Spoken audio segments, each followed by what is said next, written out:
Earth.com. Agnihotra, the ancient Vedic fire that heals earth, body, mind, and spirit. Join us live this Sunday from 2 p.m. UK time. Free, online, and open to the world. Earth.com. Agnihotra, the ancient Vedic fire that heals earth, body, mind, and spirit. Join us live this Sunday from 2 p.m. UK time.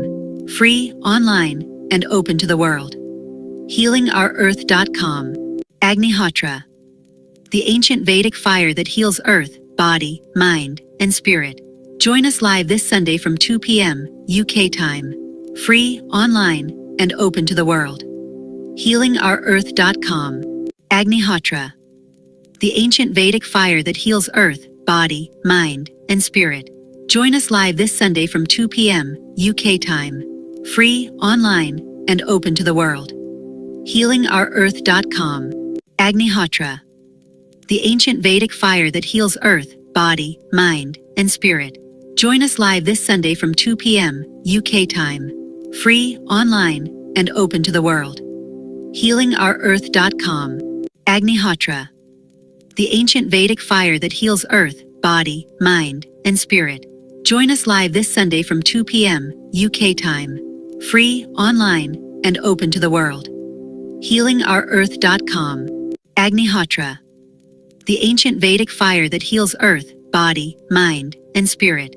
Join us live this 10, 9, 8, 7, 6, 5, 4, 3, 2, 1. Global Namaste. Good morning, good afternoon, and good evening to all the lovely viewers of Healing Our Earth. I am Amrita Sharma, hosting today's episode.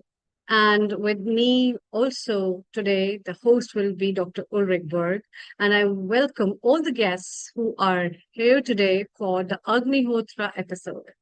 The ancient fire, the fire that lights the whole earth, the universe, ignites ourselves, our inner mind, our soul, and to talk about more on that and to know more about what is Agnihotra, how it is done, what are the benefits, how it is performed, we will dive deep into the knowledge, essence, learning, and the bliss of this ancient fire. But before, let's start with a mantra. I'll be holding a sacred affirmation. You can hold any affirmation of your choice. With a smile on the face and also with a smile around, let's welcome Gillian and Dennis, our guests for the opening mantra. Over to you.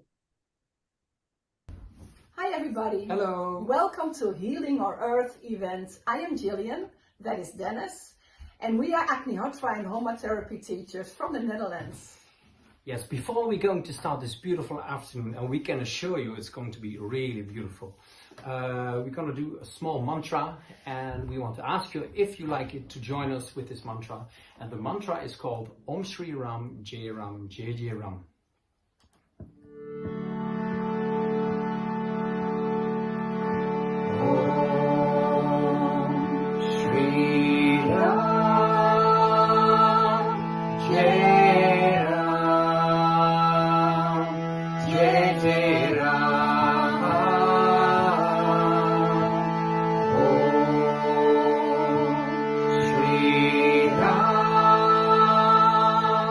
Jai Ram,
Enjoy the afternoon.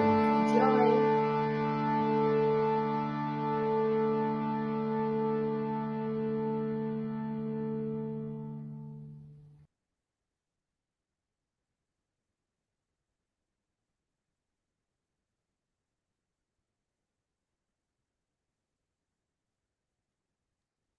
Dr. Ulrich, Yeah, yeah, can you just stop sharing the screen and let me welcome you formally with okay, Global okay. Namaste. A Sorry. very good afternoon. And that was a very beautiful song sung by both of our guests and a lovely affirmation as well.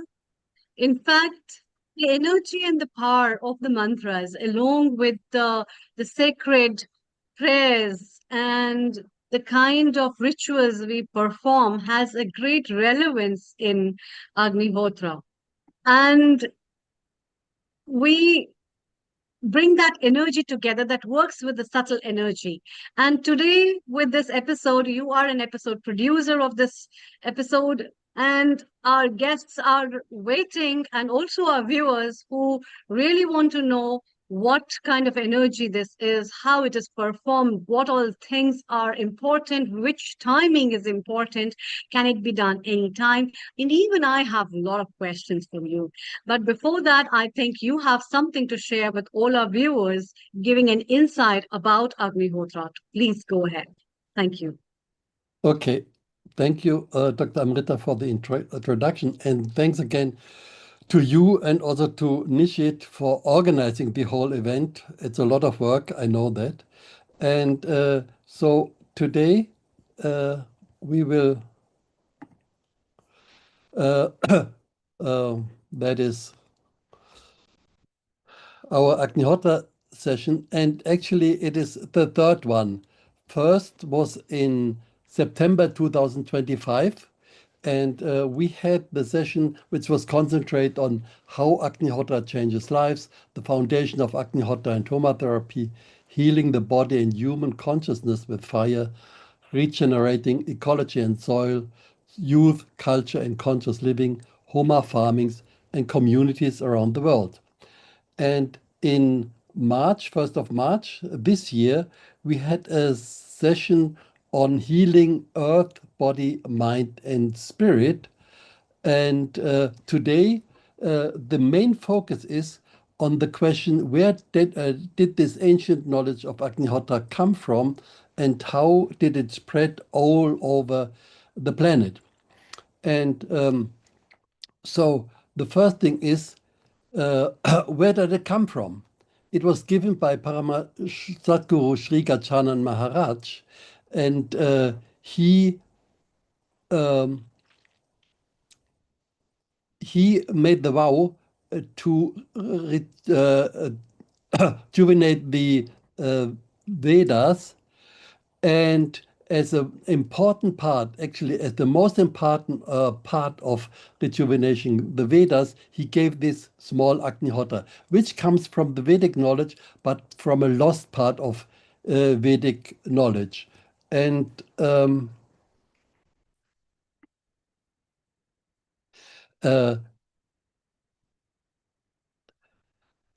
main teacher was Srivasant Paranjapi, and Srivasant Paranjapi followed the command of his master in 1972, and he left India and went to US to carry this message of fivefold path and Agnihotra to each and every continent.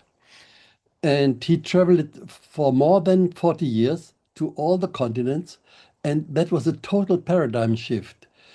He was not going to establish a new religion.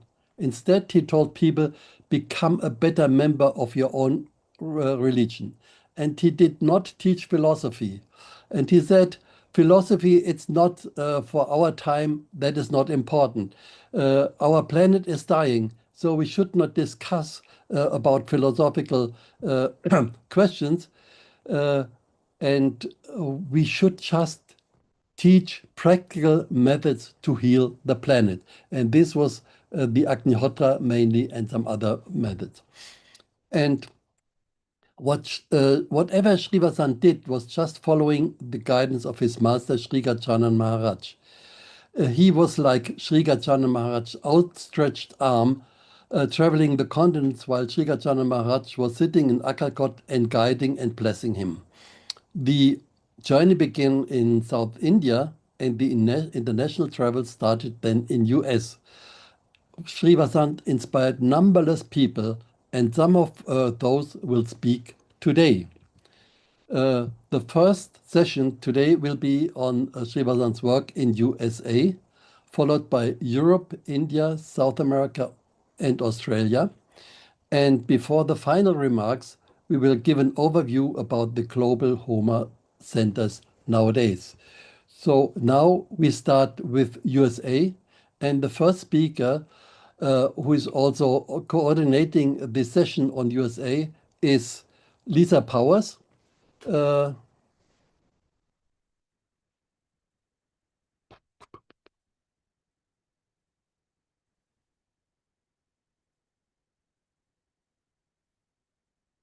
Lisa Powers is the editor of the International Satsang, which is a journal established by Srivasant many, many decades before, which gives the actual information on Agnihotra and Homa therapy.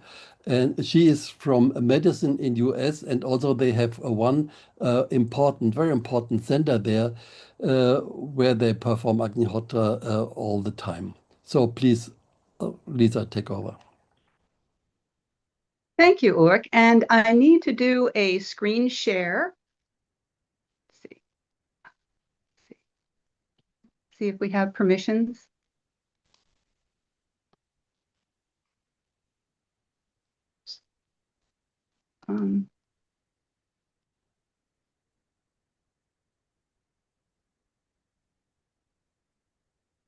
Dr. Ulrich, if you can make Lisa a co-host, she'll have the power. I don't see that option. Just see on the participant list on your Zoom, and then look for Lisa. Yeah. And then make her co-host.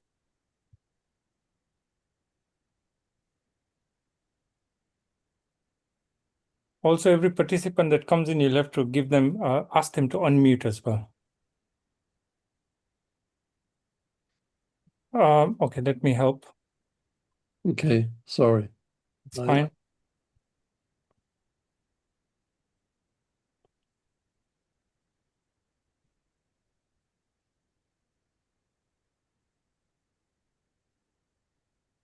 Go ahead, Lisa.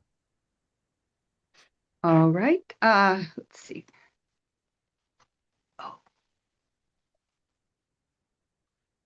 Oh. For some reason, this is not showing, and it should. Wow.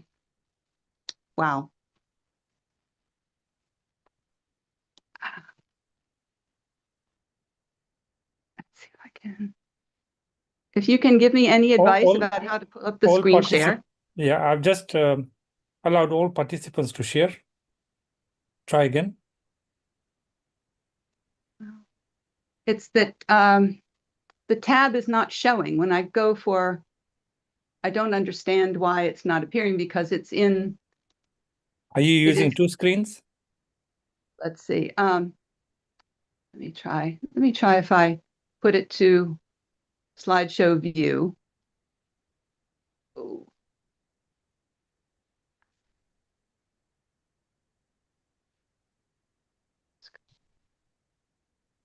Let me try it now. Ah, there it is. Okay.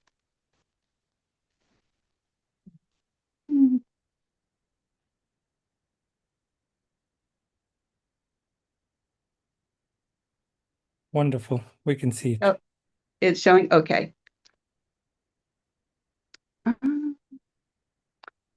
Okay, so on December 13th, 1970, Sri Gajanan Maharaj commanded Sri Vasant, carry our blissful words to the people of the world, and to start the work from the US. Sri Vasant left India on June 20th, 1972 for New York to spread the message of the Fivefold Path. Sri Vasant had no contacts in the US. Just before leaving India, he got a message saying there was a place he could stay in New York for one day. Once in New York, he began moving through Central Park in New York City, giving impromptu talks on Fivefold Path. He went to poor areas, telling people about Agnihotra and meeting new people every day. People invited him to stay with them, but he would only stay one night anywhere. After about 6 weeks, he was invited to stay in Washington, D.C., where he continued in the same way. One day, he felt drawn to the St. Stephen and the Incarnation Episcopal Church. He met the pastor, Father Went, and told him about the new age to come and that people should be trained more in spiritual practices such as yoga and meditation. Father Went invited him to the Sunday service. After the service, a young woman came up to Sri Vasant and said in a strong voice, "It is the wish of Almighty that your stay in Washington will be long. All your arrangements will be made." And they were. Then Father Went asked Sri Vasant to share some things with the congregation about the Bible. Afterwards, Father Went asked where Sri Vasant lived. He said, "I don't know, because every night I go to stay with a new person." Father Went was shocked and asked, "How much money do you have?" Sri Vasant replied, $10. Father Went exclaimed to the congregation, "Look at the faith this man has in the divine. He has come halfway around the world with such immense faith that the divine would look after him. We should make living arrangements for him." So they did. Sri Vasant began teaching weekend classes in the church, and many members of the congregation benefited. During the week, Sri Vasant contacted other people in Washington, D.C., and introduced several different groups to the Fivefold Path. Just as a spark ignites a flame, so did Sri Vasant spark upliftment and enthusiasm in the people he met. He came to the U.S. knowing no one, but one by one, person to person, networks and groups formed, and the teachings spread further and further. Also, as people began to practice the Fivefold Path and Agnihotra, many Agnihotris had special spiritual experiences which fueled their energy and commitment. Sri Vasant always gave the Vedic teachings free of charge. He worked with a group of disturbed Vietnam veterans at the Walter Reed National Military Medical Center. After 1 month, the officer in charge of these veterans wrote to the church that Sri Vasant's program was the only one which had helped. One couple from the St. Stephen's congregation was so moved by Sri Vasant's teachings that they offered to donate a small property they owned in Madison, Virginia, for his work. On the land stood an old vacant farmhouse in rundown condition. This would later become the Paramadam Fire Temple. The house needed many repairs. Early Agnihotris volunteered to do the renovations. The money they needed from materials came easily, without anyone asking for it. On September 22nd, 1973, the Paramadam Fire Temple was inaugurated. In a fire temple, there is no priest and nothing is worshipped. On the altar is a copper pyramid, and in front of it is a second pyramid in which Agnihotra is done daily at sunrise and sunset. Silence is kept all the time in the temple except for the chanting of certain mantras and Sanskrit verses at specific times. On the upper floor was a room where Sri Vasant used to sleep while visiting. Sri Vasant continued meeting with various groups in the Baltimore, Washington area. One group of Agnihotris rented a house on the outskirts of Washington, D.C., where a strict discipline program to train Fivefold Path teachers began. After about a year and a half, the venue shifted to a farm in Randallstown, Maryland. At the farm, some of these Agnihotra practitioners started a printing business, which would support the work of spreading the teachings and would publish Fivefold Path literature. The people working at the press rented apartments near the farm and dedicated many hours to this pioneering work. Many disciplines were observed at the press, such as regular meditation timings, vegetarian diet, hatha yoga, and periods of silence. Also in 1973, Sri Vasant became the founder-president of Fivefold Path Incorporated, a nonprofit organization established in Madison, Virginia. That same year, Maharaj Sri commanded Sri Vasant to start Satsang, a newsletter distributed free of charge. Satsang became an important vehicle for spreading the message of love thy neighbor through Agnihotra and Fivefold Path. Printing and mailing it was a huge job and considerable expense. Copies were sent all over the U.S. and abroad. This continued for many years until internet access became common and Satsang could be accessed online. On September 9, 1978, a 24-hour round-the-clock Om Trambakam Yagna started at the farm. Agnihotra practitioners from the Baltimore, Washington area participated, taking turns maintaining the fire. An abundant Homa garden was also created near the Yagna and maintained by people working at the farm. Clearly, the Yagna atmosphere affected the plants. One year, herbs were observed growing up through the snow. This historic Yagna continued nonstop for 17 years until the owner sold the farm. Another picture of some more of the participants. In the 1970s, Sri Vasant traveled to nearly all the states of the U.S. by car, accompanied by various people who practiced Agnihotra. He met with scientists, psychiatrists, medical professionals, and physicists, speaking in their language to explain the applications of Homa and its importance for healing the planet. He also visited yoga groups and spiritual centers. The travel was extremely economical. He and whoever was driving him would often stay in the homes of Agnihotris. When a ride was needed, someone would volunteer to drive. Again and again, whatever was needed by Sri Vasant to do the work was provided. Wherever he went, Sri Vasant inspired people so much that they were eager to learn and participate in spreading the teachings. Some Fivefold Path followers looked into producing Agnihotra copper pyramids here in the U.S., and a shipment of those pyramids was sent to Europe in the beginning days of Agnihotra there. Sri Vasant said of the many people from those early days of Agnihotra in the U.S., "We cannot list all the names of people past and present who have helped further our work, but we remember each and every person with all heart and are always grateful for each one of them."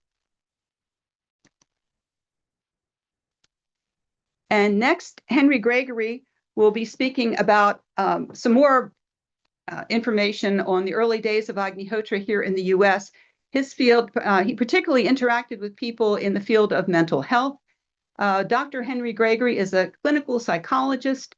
He has worked as a clinician, educator, trainer, consultant, and researcher in many areas, such as substance abuse, HIV, AIDS, criminal justice, juvenile justice, child welfare, and many other aspects of mental health.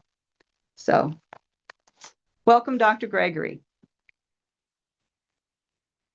And please unmute your mic, Henry.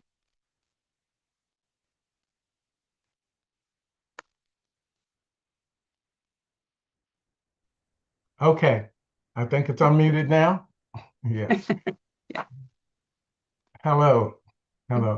So I'm Dr. Henry Gregory, a retired professor from the University of Maryland School of Nursing, where I taught in a doctoral program for psychiatric nurse practitioners.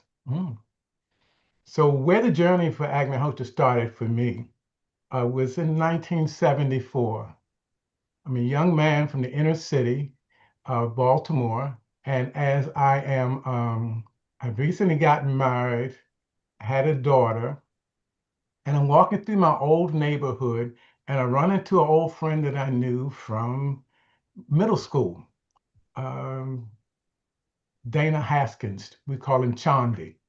And he said, if you got a few minutes, would you want to come with me? I'm going to show you something. I said, okay. So he took me up by the racetrack where there was a health food store run by a Black couple, Ross and Noni Ford. And in the back of this health food store, they were doing this fire. Had never heard of it, never saw it, but I sat down with them and did this fire. And that was 52 years ago, and I haven't missed very many days since. It just grabbed me. It just grabbed me. I didn't know what it was, but I knew it helped to calm my anxiety. It helped me to feel more centered, and I wanted to know more about it. So at that point, they said there was a class that was happening at another of their friends' homes, a friend named Fred Clifton. Fred was a professor, retired professor from Yale University, and we would go to his house and he would give classes on Agnihotra. And that's where I learned how to do the process myself. And we met there regularly. And it became so nourishing that collectively we opened what was called the Powhatan Fire Temple in the city in Baltimore. The Powhatan Fire Temple, where Agnihotra was done in the morning, in the evening, and we had classes on yoga, mind training, all kinds of holistic stuff, subjects to help people be more healthy. So we're doing this, we're learning these new but indigenous ways of existing together. And then something becomes a little clear that many of us who were doing this were working in mental health. As I said, Fred had come from Yale, but he was now the executive director of what was called the East Baltimore Community Corporation. This was a community corporation that had substance abuse programs, mental health programs, programs for youth, all kinds of programs, and he was the executive director. Ross, who I didn't know at the time when I met him, was a social worker from Philly, graduate from University of Maryland. So together with those two, Richard Norman and some other folks who were in the community then doing the fire regularly, we formed what was called the Baltimore Family Life Center, where we started seeing private clients, seeing families, doing foster care work, substance abuse work, and lots of training with other agencies. And all of this was based on the principles of the fivefold path. Purification through yagnas, dana, sharing of assets in the spirit of humility, tapa, self-discipline, karma, right thought, right speech, and right action, and swadhyaya, self-study to understand one's purpose and how one can serve and be healthy while doing one's purpose. So we started incorporating all of that into our work at the foundation of mental health. We actually developed some treatment models. One model was called enriched structural family therapy. Enriched structural family therapy. And that model was initially started by a Argentinian psychiatrist, Salvador Minuchin, who Ross's brother had worked with in Philly.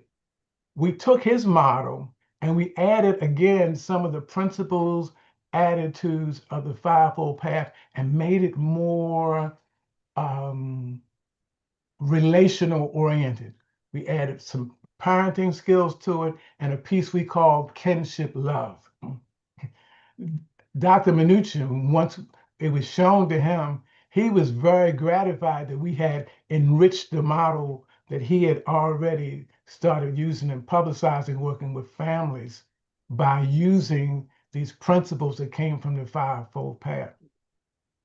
We began training people all over the city, and in a few months, what happened? No,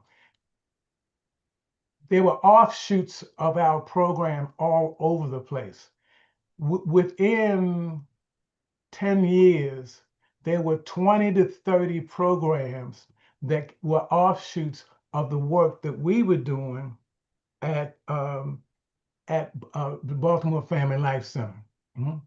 People that we supervised, people that we trained, people that who came to our satsangs, who we influenced to become more humanistically focused and use these principles and skills to better their lives and the people that they worked with. And many of those programs still exist today. As a matter of fact,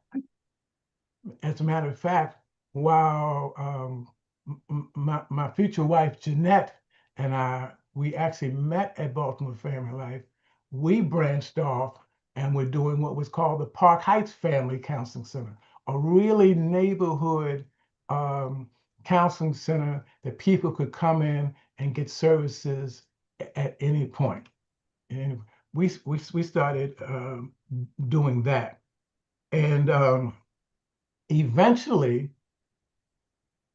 I took Ross's place as a director of the East Baltimore substance abuse program, so he could start a new program called Family Guidance, where he was training family practitioners, again, using the principles, using the attitudes, using the energy that came from these practices. Since then, we've been going and still go all over the United States, Africa, Caribbean, all over the place, training people in these models that we developed. The thing that seems most prevalent to me is what changes when you do this fire regularly is your energy. And people pick up on it. It's not what you say, it's how you say it. It's not what you do, it's how you do it. People pick up on it and become interested and want to know more, So, and just by sharing with them what we had learned through Sri Vasant, initially through Fred Clifton, and that what we shared, they grew. One of the things I used to love that Sri Vasant used to say, he said, take this and be your own scientist. You don't have to look at what other researchers say. Do your own research. Do this process and see what effect it has in your life. Be your own scientist.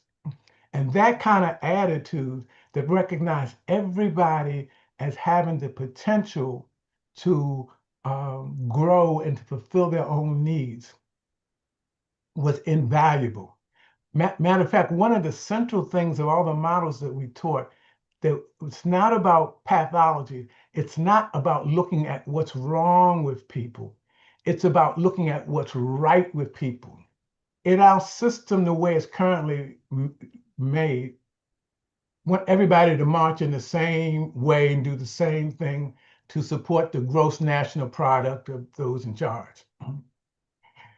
We say that however the divine made you that way for a reason, and you had something to contribute. So rather than looking at what's wrong with you, part of the main thing we learn from the fivefold path is to look at what's right with you. What do you bring to the party? What are your sensitivities, your focus, your skills, your perceptions? Because there's a place for you. We see that in schools. So many of the schools teach only using 2 of the 7 or 8 major intelligences. But if you can go to a private school sometime with smaller classes, they will use all of the intelligences. That's what we get from the fivefold path, that everybody has what they need. We just need to recognize it, validate it, support it. Idam namama, not my will, but thy will be done. Okay. Was that my time? My time is my time. I'm sorry. Thank you, Dr. Henry Gregory. And next, we have Parvati Rosen-Bisberg, who is presently at Echo Village Brugu Aranya in Poland. Parvati is probably well known to many people in this audience. She is an author of several books. She is one of our senior Homa therapy teachers. She has traveled extensively in regards to Homa therapy, and especially in Europe, with the Yoga Meditation for Children program and much more. So, and one of the founders of the Echo Village Brugu Aranya community. And she is going to share some more, since we're talking about Agnihotra in the early days. She's going to share the testimony, which was written by the late Stuart Masil, who traveled extensively with Sri Vasant in those early days of spreading Agnihotra in the U.S. Oh my God. Okay. I have to, okay. So when Sri Vasant first went to United States, he gave a lot of talks at the farm. There was a farm where a lot of people worked with Agnihotra Press. And the first time he met him, he said he met a lot of different teachers that had come and gone, but he was mesmerized when he met Sri. Everyone was quiet and still and appeared to be charged full of light. His energy was like no other teacher that had been there. And he set up mind training programs, and that were taught by Sri Vasant. And he also taught yoga, hatha yoga, and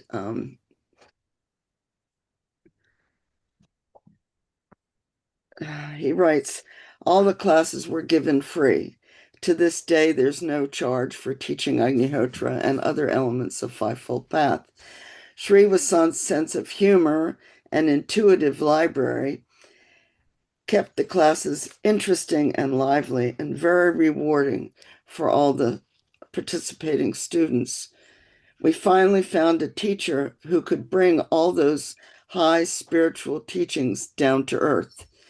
To this day, when I'm reading over old class notes, I am amazed at the depth and power of the knowledge given. This was not just philosophy, it was practical. Validation often came in the form of visions and dreams and intuitive awareness, quite overwhelming for the average seeker. Since most of those experiences are reserved for books from about famous yogis, but all of a sudden we're all having these incredible experiences, dreams and visions, and it was phenomenal. I would privately explain my dreams to Sri Vasant, but he never really commented directly on the dreams. Instead, he would start talking about intensifying one's spiritual progress. There was no promoting of phenomena or miracles, even though many of us were taught we're having new, enhanced, intuitive, and spiritual experiences. Sri Vasant would quietly validate our experiences and dreams, but cautioned us not to get too attached to such things. A trap for the ego.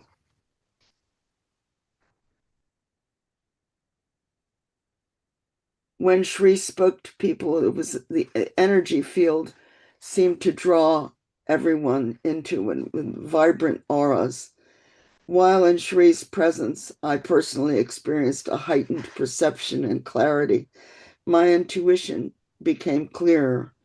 Sri Vasant was a true sannyasi, unattached to world pulls, material gain, hunger, or comfort. We would often drive from one meeting to the next with very little or no money, just enough for gas. He did not take money or gifts from people, but once in a while he would accept donations for gas.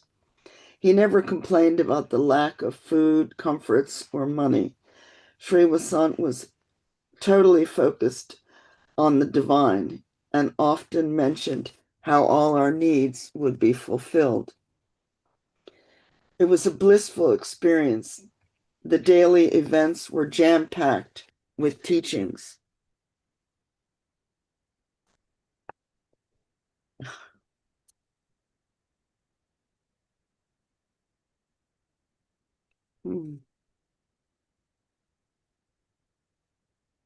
Oh, one time we went to, we were in Germany and Parvati's visa had to be extended. And normally the visa could not be extended, not possible, because I had just come back from India and they insisted that, my time was up, But Sri Vasant said, I will go into the building, and he was ushered in. And after some time, he came out with a big smile on his face and the visa had been granted. But it was because upon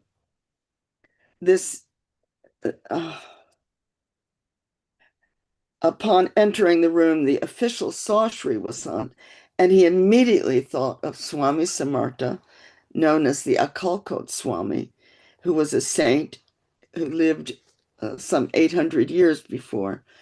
Swami was the first in the lineage of Akalkot gurus. And the two men had a nice talk, and he walked out with my visa. Okay, Parvati, thank you. Thank you. Stu was a very devoted follower of Sri and loved him very much. Thank you. We'll hear more of you later on. Now let's go on to Europe. And this segment covers the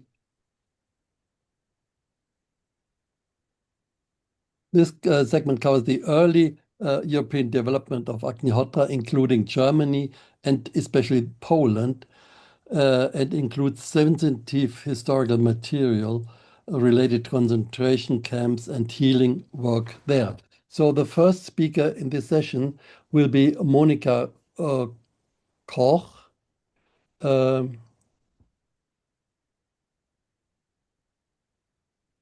She is a pharmacist and met Sri Vasant in the early days, and she will talk about the first meetings and then also about the development of Agnihotra ash medicines. Yeah, hello everybody. I'm very happy to talk about my first meetings with Sri Vasant. In May 1974, I met him for the first time in the house of a friend.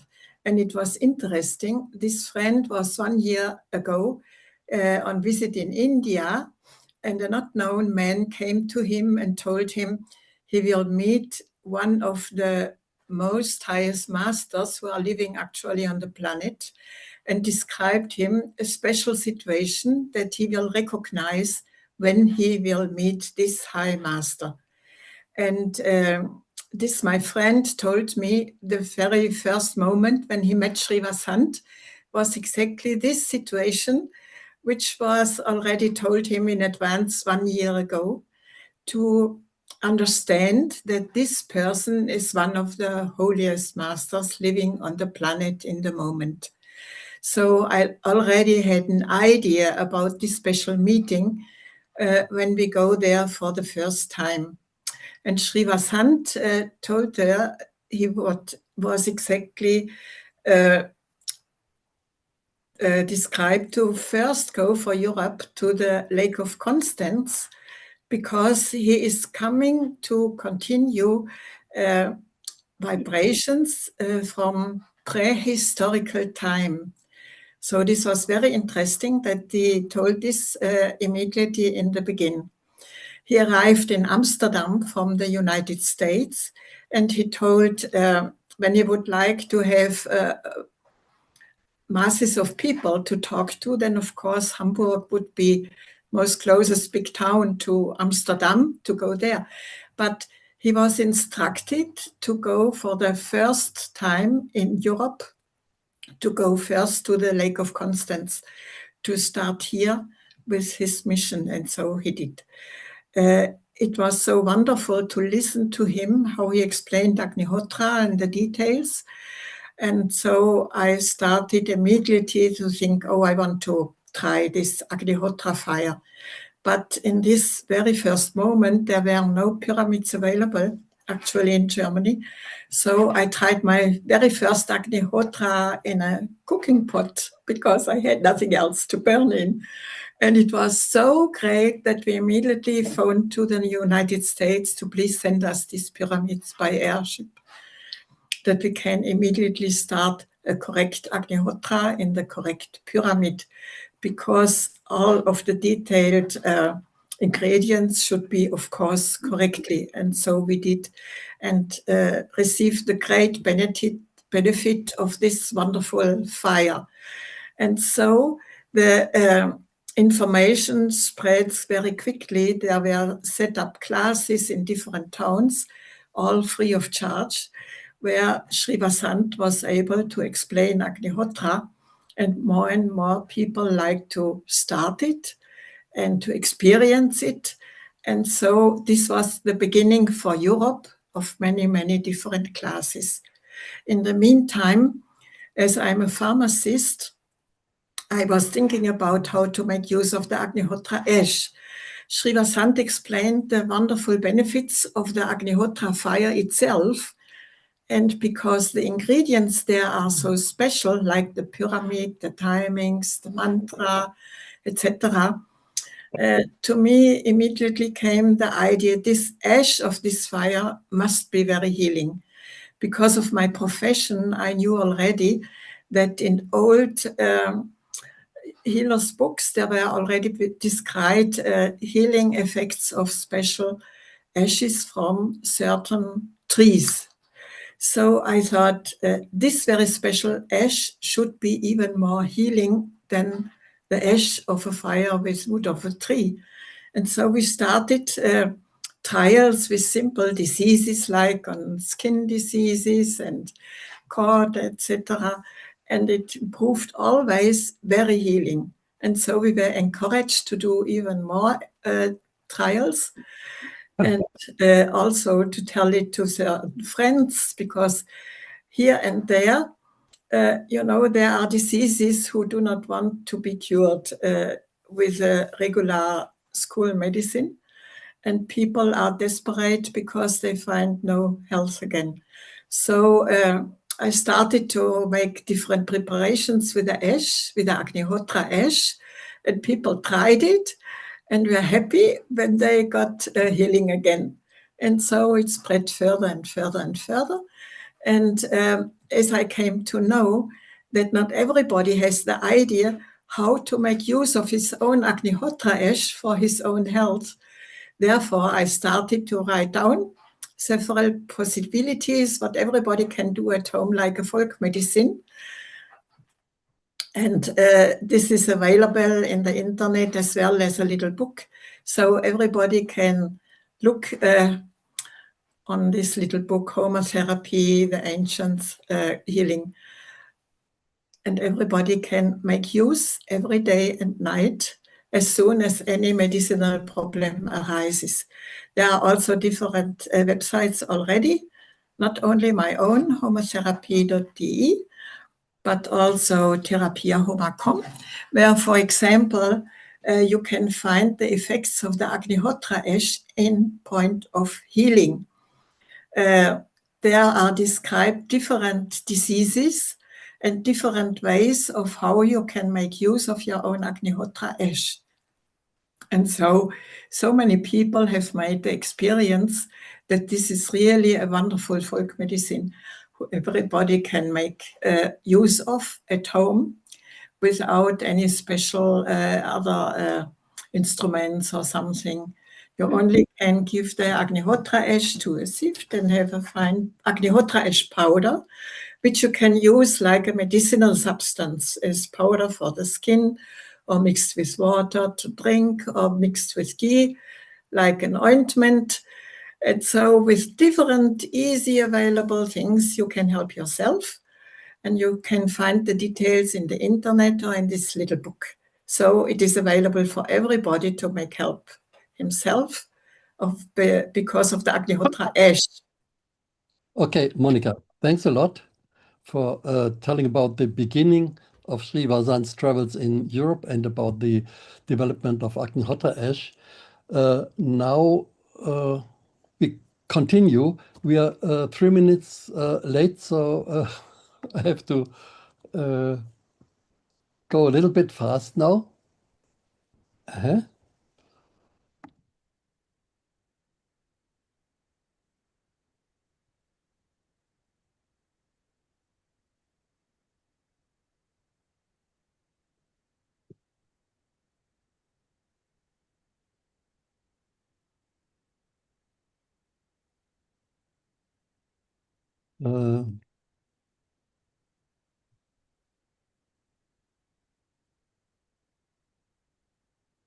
That is interesting.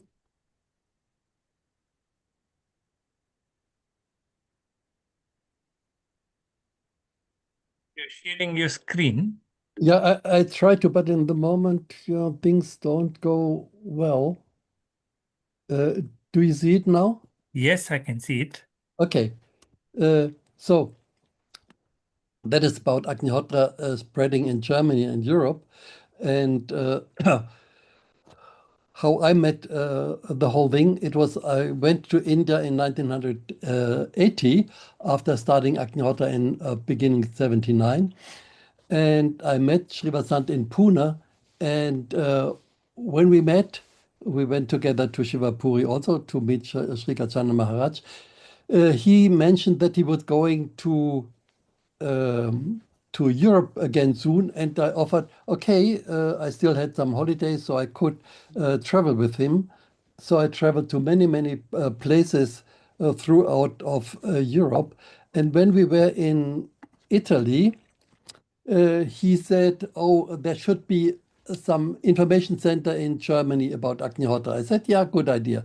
Then next day he said the same thing. I again said, good idea. And the third time he said that, I realized, oh, he thinks I should do it. So yeah, within 3 months, we bought a house in Radolfzell, that is in southern Germany, close where Monika Koch lives. You see the house. And we started a Homa center there. And it was inaugurated by Sri Vasant, who came often to Germany at that time. Monika Koch and Bertolt Jele helped a lot in creating this center, and later on Susanne Berg joined. Sri Vasant suggested regular women's meeting on Thursdays, which Monika Koch and Susanne Berg led for several years. And also we had a 24 hours Triambakam Yagna, which started on 24th of August 1987. It was going on for more than 2 years, nearly 2.5 years. And from 1980, the Radovcel Homa Center was the base of Sri Vasant's travels in Europe for many years. And he traveled to many, many places besides visiting countries in Western Europe like Netherlands, Belgium, Italy, France, Spain, England, Denmark, Sweden, and Finland.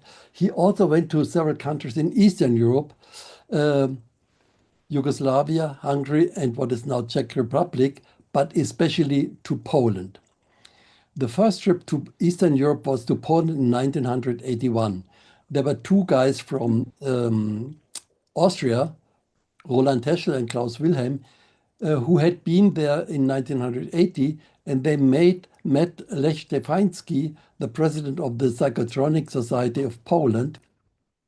And Lech Stefański invited Sri Vasant to come to a conference which was to be held in next year. And in these days, Poland was under strong communist control. Also, the economic situation was extremely difficult. For example, there was not much food in the shops, and if people wanted to buy butter, it was on ration only. So people who then started Agnihotra, all the family helped together, put these ration cards together so that butter could be bought enough to make the ghee. And also it was punishable to publish any literature. And so any literature on Agnihotra had to be printed underground.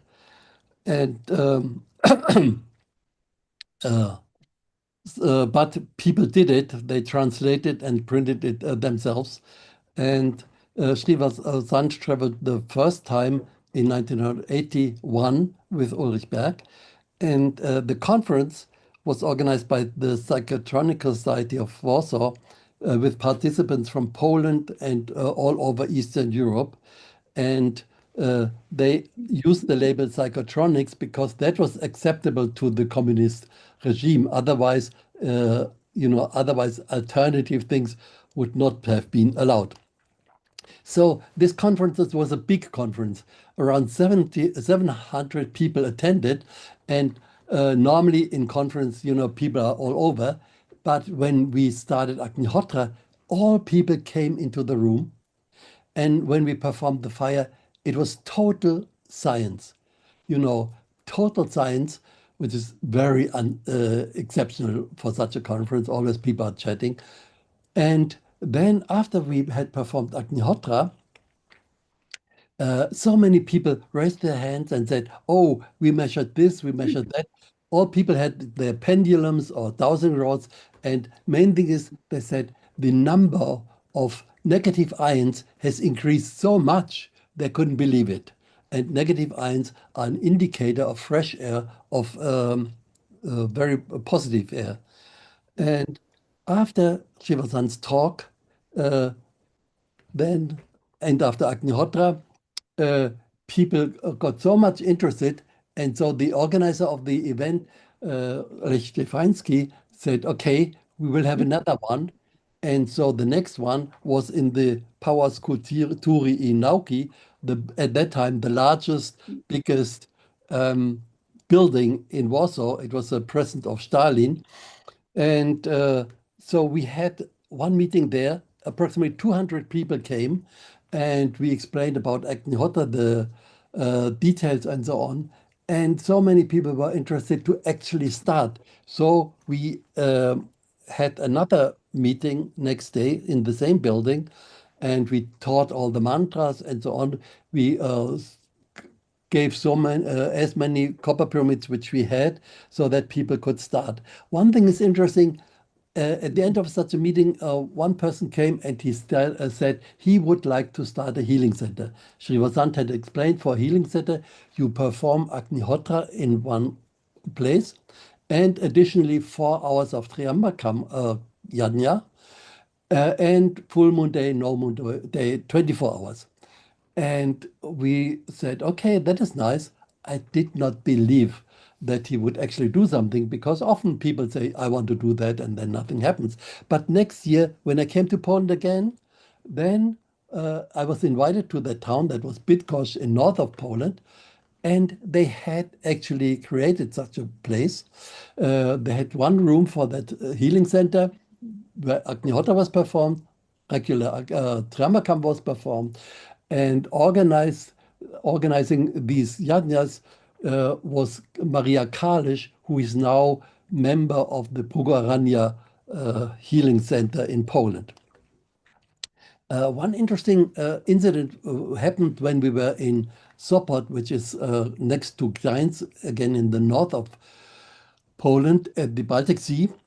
You know, one lady started a healing center there, and she was really depressed and said she can't stand this oppressive political climate anymore. And she asked Srivasant, okay, when will this communist regime finally collapse? And Srivasant said, soon. And she insisted, okay, soon, what do you mean? How many years? And he said, 4 years. I was shocked. How can he make such a prediction? Because you never know. And I didn't believe it because the Soviet Union was very strong at that time still. But exactly after 4 years, in 1989, the Soviet Union collapsed, and it was exactly as he had said, that communism was collapsing and new elections were made, and Solidarność, the opposition movement, won these elections. One other thing is, because interest in Poland increased so much, we thought it would be good to have one specific Homa center there. So we created one Homa farm, we called it Agni farm, in the west of Poland. And this is the building. You say it's a small house and some workshops, and then also there's a barn and a cow shed. And this we bought, and here you see we had some bees also. At the beginning, Richard Brezina from Bydgoszcz, the man who started the first Homa Healing Center in Poland, he was running it for some time. And later in 1991, Jarek Bitzberg, who came back from Australia to his home country, Poland, took over. Maria Kalisz from Bydgoszcz also joined. Now both are in Pogarania. And later on, Parvati Rosen, now Rosen Bitzberg, visited several times to conduct the yoga and meditation for children program. So that was about Poland. That was really a big movement there in Poland. Whenever I came, I was astonished how many people come to the meetings and how many people want to start Agnihotra and actually started Agnihotra. So then also a production of Agnihotra pyramids started there. Okay, other countries, just briefly, Yugoslavia in Istria, there was Dr. Haber, a physicist, who helped a lot to understand the mechanisms of Agnihotra. He was invited to India, and I went together with him. And in India, he asked Sri Gajanan Maharaj to give him knowledge. Sri Gajanan Maharaj did not answer directly, but later he told Srivasant that he would give him knowledge through dreams. And so it happened. And especially Dr. Haber examined the Agnihotra ash for radioactivity, because he says now nearly everything is radioactive. But he set up a special experiment and found out even if the ingredients which you use for preparing Agnihotra, like the cow dung or the ghee, has some radioactivity, the resulting ash does not have. And therefore, he suggested that we always take some Agnihotra ash, especially before food, so then the body can take all the microelements like iodine from the Agnihotra ash, which is not radioactive. And later on, if we eat our normal food, which may contain radioactive elements, this will just go through the body and will not harm us. So I was traveling to many countries, also Russia, Ukraine, Belarus, Lithuania, Estonia, Latvia, Romania, to teach Agnihotra and Fivefold Path. And one thing was interesting. because in the Baltic countries, Lithuania, Latvia, Estonia, the Christianity came rather late. That means they preserved their old their old customs, and in these old Baltic traditions, they had special fire techniques. So when I went there and when I was teaching Agnihotra, I gave a mantra class, and when I uttered the Agnihotra mantras, somebody said, "Oh, you say Prajapati Swaha. This is from our language." And I said, "What do you mean by your language?" "It is from Sanskrit." And said, "Yeah, we have the same word Prajapati in our language, and that means Lord of Creation or beginning." And that was very interesting because it shows that in all these countries, there are Sanskrit words, like, for example, also Agni in Sanskrit, Agon in Russian, Ugnish in Polish, and so on. And one thing, they took me to an old place outside of Vilnius, the capital of Lithuania. And there, until not so long ago, these ancient fire rituals have been performed. And at that place, I performed the Viruti Homa and some Triamakam, and it felt like I was connecting strongly to the energy of these old fires which had been there in ancient times, and the power of which had been lying dormant there. It was like a reconnection of the old energy with the new energy of this Agnihotra fire.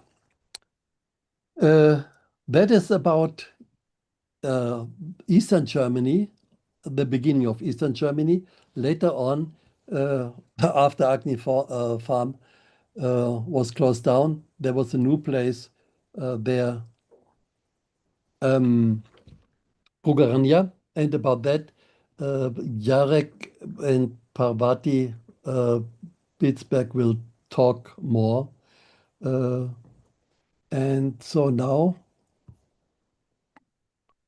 that is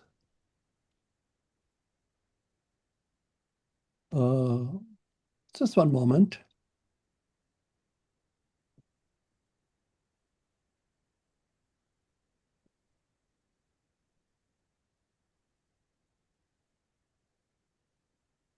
Okay, so now over to Jarek Bisberg and Parvati Rosenbisberg. They are the founders of this Homa center in Poland, Prugorania.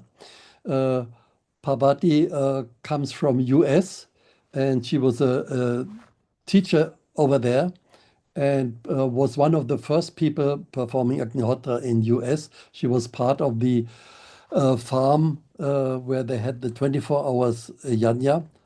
Jarek Bitsberg came originally from Poland, but he was living in Australia. He had started a blueberry Agnihotra farm over there in Australia, and then in 1991 he came back to Poland, to his home country first, managing the Agni farm, and then later on moved on to Bugorania, and he and his wife, they started together this Homa farm, Prugo Aranya, which is now an international center. Many people come there, and both of them and all the Prugo Aranya people, they are constant participants of these Healing Our Earth episodes. So over to you. Okay. We're not prepared to share the screen. How do we share the screen? There is a share screen at the bottom. Normally there is a button saying share screen. Oh dear, I don't know how to get this out. Okay, we did a PowerPoint presentation. Okay. Hopefully we can make it work. Yeah, we didn't have time to organize it, but we will make it work somehow. Share screen, here we go. Wow.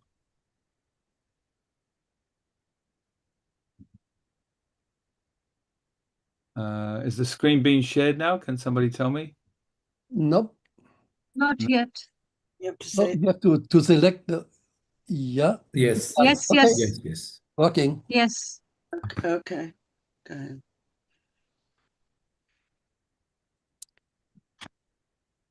You can increase the size, make it full screen. Begins. This is Sri Vasant. Okay. Is that big enough size? Perfect. No, it's a fine. Yeah. Right. Okay. This was at Agni Farm in Dakhum, the first Homa farm, Agni Farm, which was started by Ulrich, and Maria Kalish was living there. Well, she came to live there when I moved there in beginning of 91, spring 91. Ulrich brought me there, and this shows her doing children's workshops, which came later on because we don't have all the early photos of Agni Farm Dahuv. And a lot of people came there to learn Agnihotra, and a lot of people came there to learn about Homa farming and experience. In those days, it was quite new, so a lot of people were very interested in meeting Sri and meeting myself and Ulrich when Ulrich was there, and Monica when she was there. She gave a medicine workshop there. Monica Koch, that is, who you saw earlier. And so this was the very first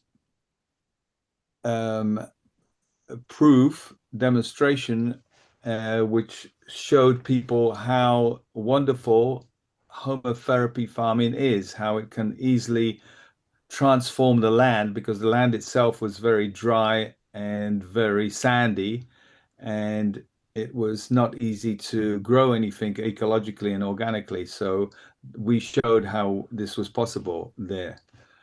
And then where Parvati came, that's the next slide. Can everybody see the slides okay? Yeah? Okay, good. And Parvati came to Poland because she was sent by Sri. You can talk about how you came to Poland. Yeah, so I was living in the States, and I was told that I would be going to Chile and Poland that year. It came in a meditation. And then suddenly, out of the blue, I get this invitation to Los Andes, Chile. And then I get this invitation from Yarek and Maria to come to Poland. So it was really timely. So I planned to come. I think I came in 1993. And go back to the teaching. No. Oh, the teaching? Okay. Oh, well. That's it. That's the teaching. You skipped it. No, that is the teaching. This. Oh, this? Okay. Okay. So this was one of the first meetings that we had. We gathered a whole lot of people. I never met such wonderfully enthusiastic people. There were never any workshops in Poland back at the time. Now it's like a whole festival of workshops, but then there wasn't. And they were so enthusiastic to learn alternative ways to teach children, to share with children, and my program included yoga, meditation, mandala drawing, stories, and of course, Agnihotra. And it was really eye-opening for many of the teachers. There were teachers, pedagogues, parents, and then later I also taught workshops for children. In the beginning, I was teaching mainly training teachers. And it was wonderful, and it was inspired by Sri Vasant. And what I wanted to say is that when you start on a spiritual path, you don't have to give up anything, all your gifts. The divine can make use of every gift that you have. I was a teacher. I loved children. They made use of every gift that I had. And it was very inspiring. And Sri loved children very much. And he loved that we were able to reach them, because they're the they're our future. So these were in Dahu, in the first farm. Well, not just Dachau, they were also in other places. We taught yoga and meditation all over Poland, in all the teachers' colleges and rehab centers. It was incredible. We were on television and radio and newspapers. They didn't have anything like that. And we would be at one place and they would call us to come to another place. And it was kind of overwhelming, but it was wonderful. The fire went all over Poland, And I forgot to mention that while at Dachau, at Agni Farm, Maria and I set up the Homa Therapy Foundation for Poland, so that we could translate and publish, first of all, Parvati's book, Yoga and Meditation for Children in Polish, and then all the other books, and also Shree's book. And also, Shree's books, Homa Therapy, Our Last Chance, and Light Towards Divine Path, of course, translated in Polish, and also give classes in official places, which required a lot of official bureaucracy and so on. So that all happened in Dachau, in that area, and then Parvati and I moved to Krakow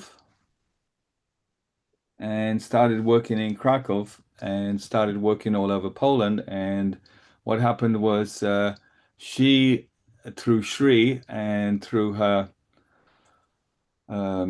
connection and guidance that she receives from Shri and from, she can talk about that, got the guidance to look south of Krakow for a place to start up an Agni farm and a Homa Therapy center where people can come and learn and continue learning and so on and so forth.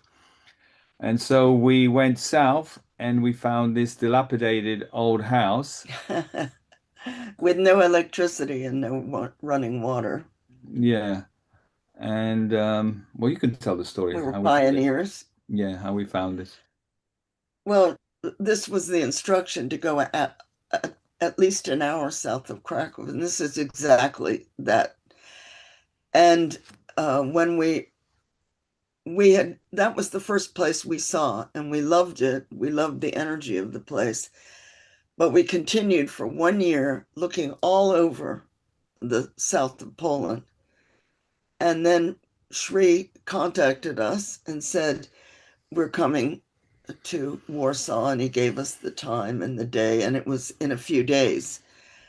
So we quickly drove out to what is now Brugorania, and we arrived there close to sunset.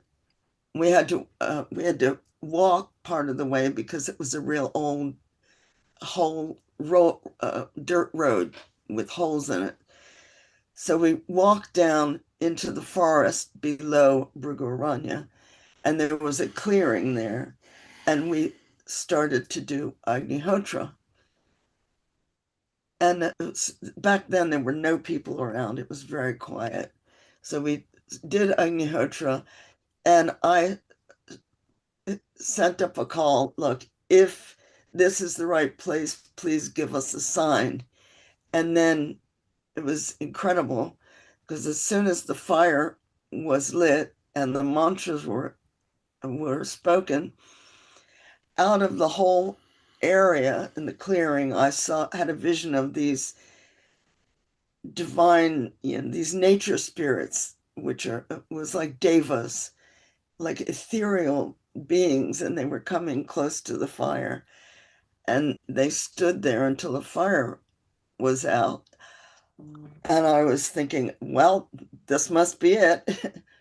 And then they backed away like this. They didn't turn their back to the fire. They backed away.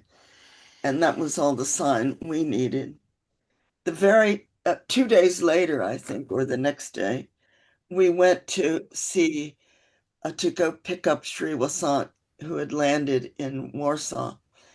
And we were shocked to see the first thing he said when he landed was, "Where is Jordan?"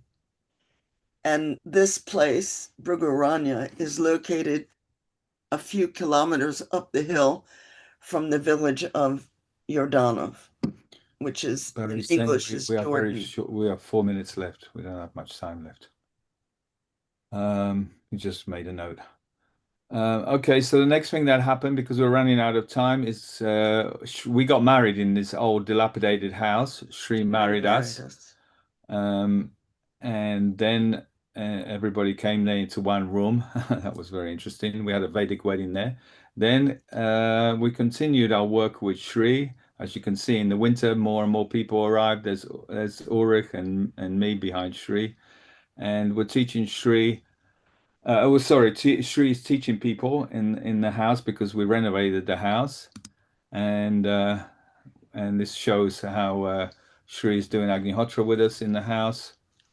And of course, Brugurania continues to develop. This was the beginning of Brugurania. It's the beginning of our gardening there and our produce. And of course, Suindi will show more of Brugurania. So now we come to, because we're running out of time, we come to this. Concentration camps. Shri was concentrating on healing the wounded places.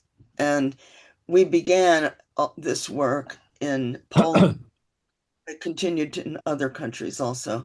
But this was, we went to all the camps, and this one is in Auschwitz. This is Rainer Shipyard, who was a very devoted person. And he was standing with Shri in front of the wall of death.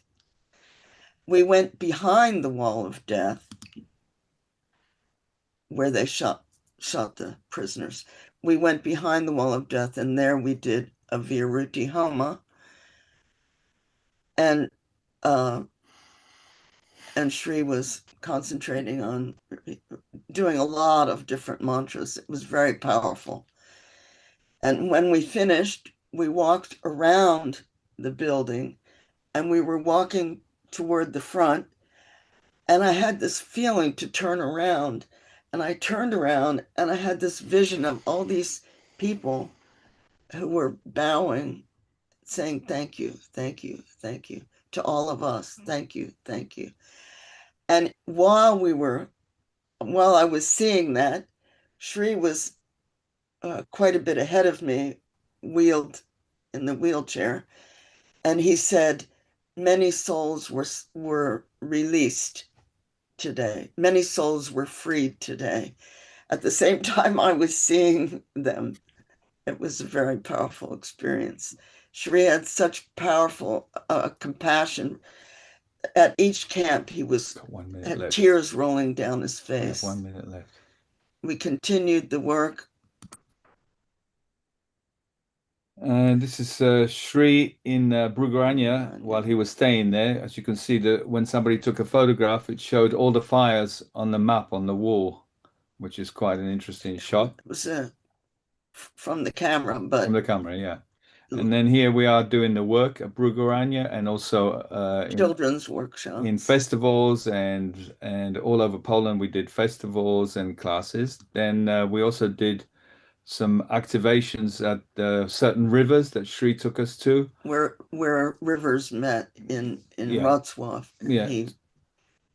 To cleanse the energy there, and to activate it, and the work continues. And this is the temple, Parshuram temple, and this is a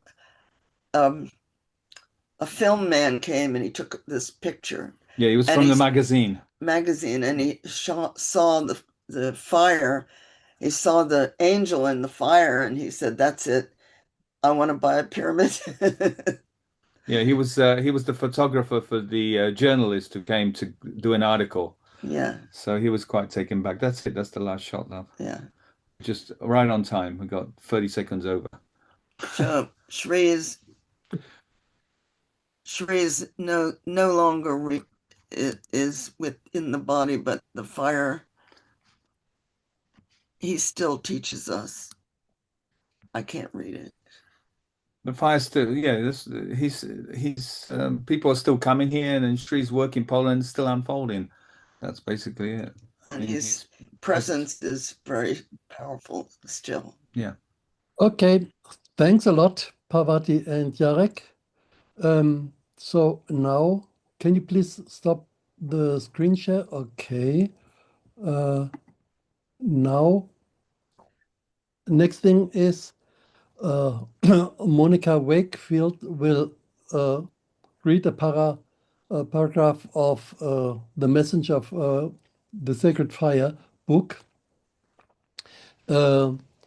which was written by Karin. Karin could not come. It is on radioactivity after Chernobyl, which is very important. So please, Monica, go ahead. You have to oh, we don't hear you. Okay, it's unmuted. No, it's okay. No, it's Okay. Okay. Okay, Karen writes, at the time of Chernobyl nuclear accident in 1986, we had a farm in Austria which was run on Homa therapy guidelines. Our farm was located 40 kilometers east of Graz in a village called Kirchberg an der Raab. After the government had informed the public about the accident, they also came forward with some regulations for farmers. Every farmer who was supplying milk was asked to bring a sample of that milk and a sample of fodder to the nearest control station so that the scientists could test for the degree of radioactive pollution. The scientist asked us to come down to the control station as there was some confusion about our milk samples.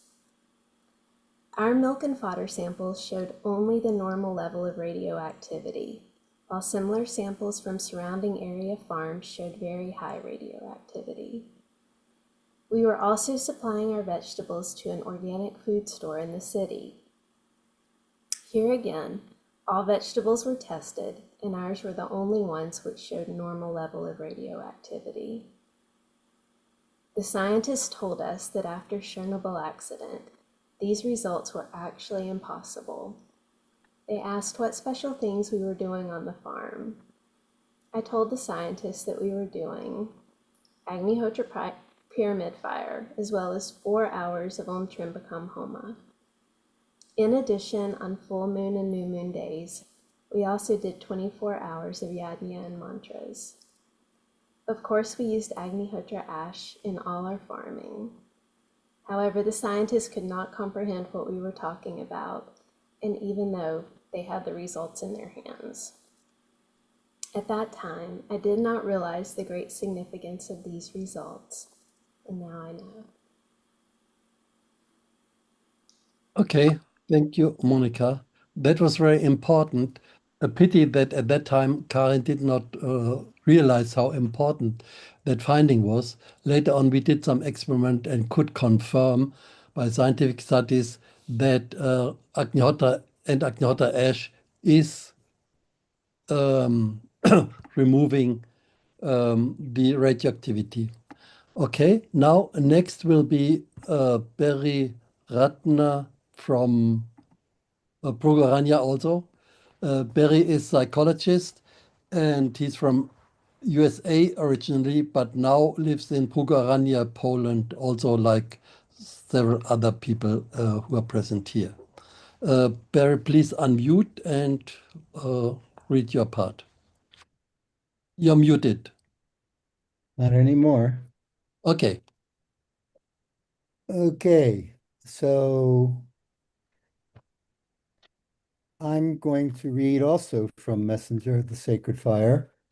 You had seen about 3 minutes ago Reiner Shipyor in standing in back of Vasant, who was in the wheelchair at Auschwitz. And Reiner was living in Turkey for a long time, in Izmir. And this is what Messenger of the Sacred Fire says about Reiner in Turkey. Sri Vasant had asked Reiner to meet him in Istanbul. They traveled by bus to Truva, Troy, on the coast. They went to a particular location, which was an archaeological site, though still quite accessible then.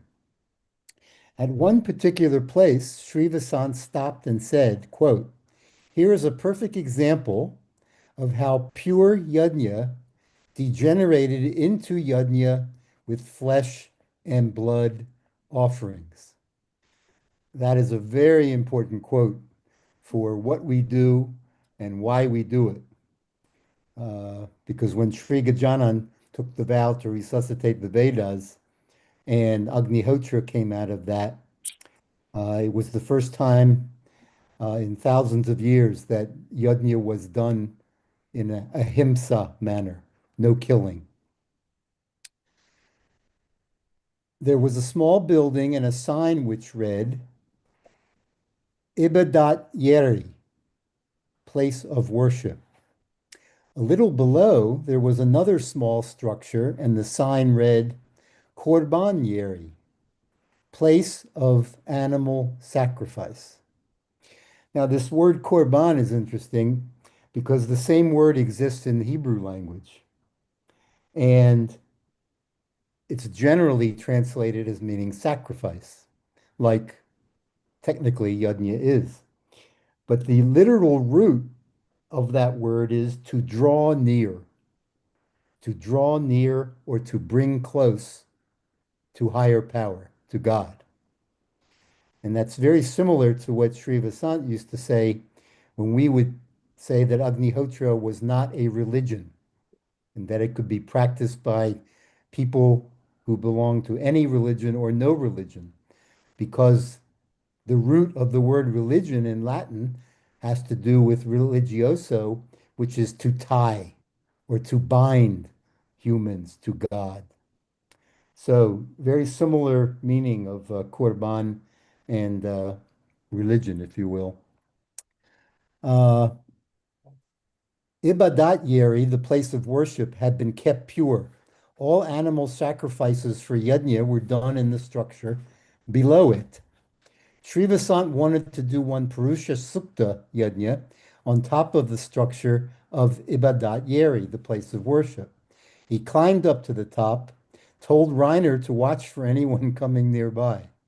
If someone appeared to be approaching the place, Reiner was to give a sign to Sri Vasant.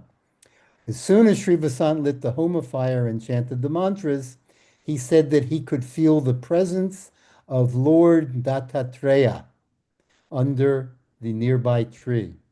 Without a doubt, this site had been an ancient place of yajna.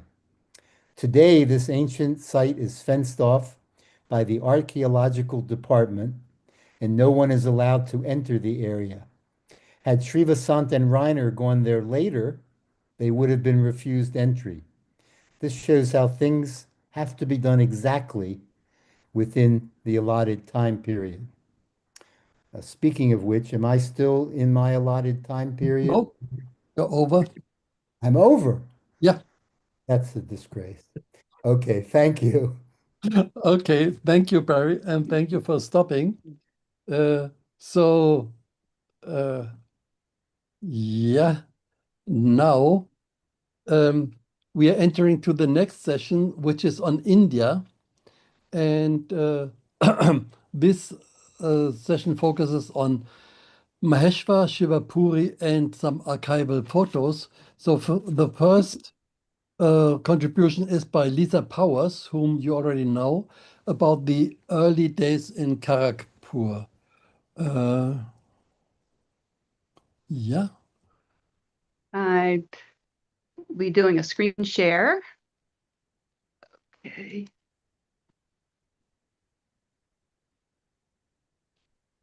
Okay. Is that showing? Yes. Okay.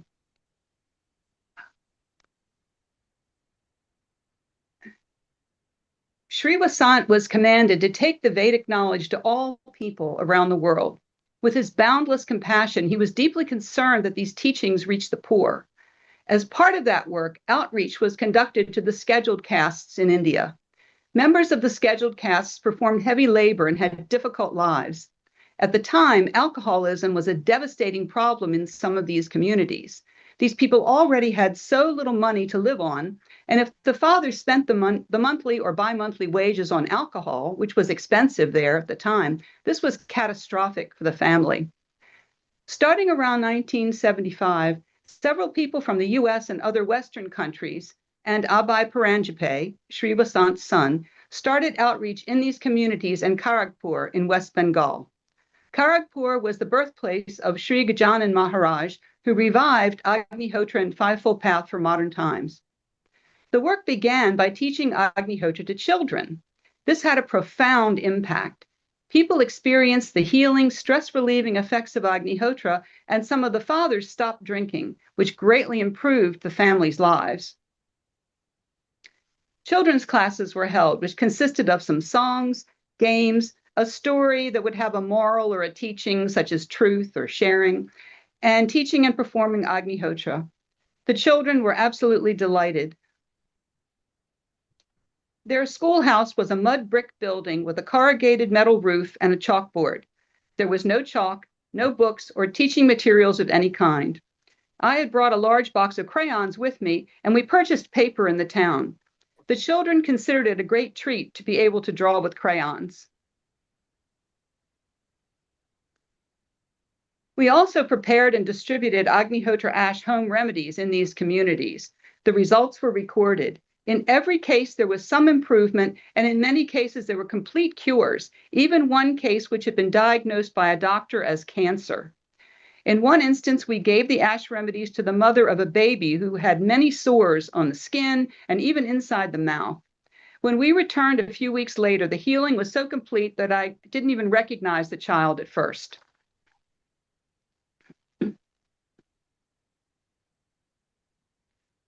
A fire temple was established in one of these communities and was maintained for many years. No moon and full moon yajnas were also performed when possible, with the children participating. Sri Vasant had said that some highly spiritually developed souls had taken birth in these communities, and I could easily believe it. Sometimes in the fire temple, I was amazed at how such young children could sit still in meditation for very long periods of time, or sitting still for the no moon and full moon yajnas. This outreach went on for about 3 years. These communities embraced the work and continued the practice of Agnihotra and maintained the fire temple for a number of years. Special thanks to Abhay Paranjape. He served as a bridge between East and West, explaining customs and procedures, translating, making arrangements, and much more. At all times, he was a shining example of discipline and service. It was a great privilege to be a part of this work and truly practice love thy neighbor as thyself.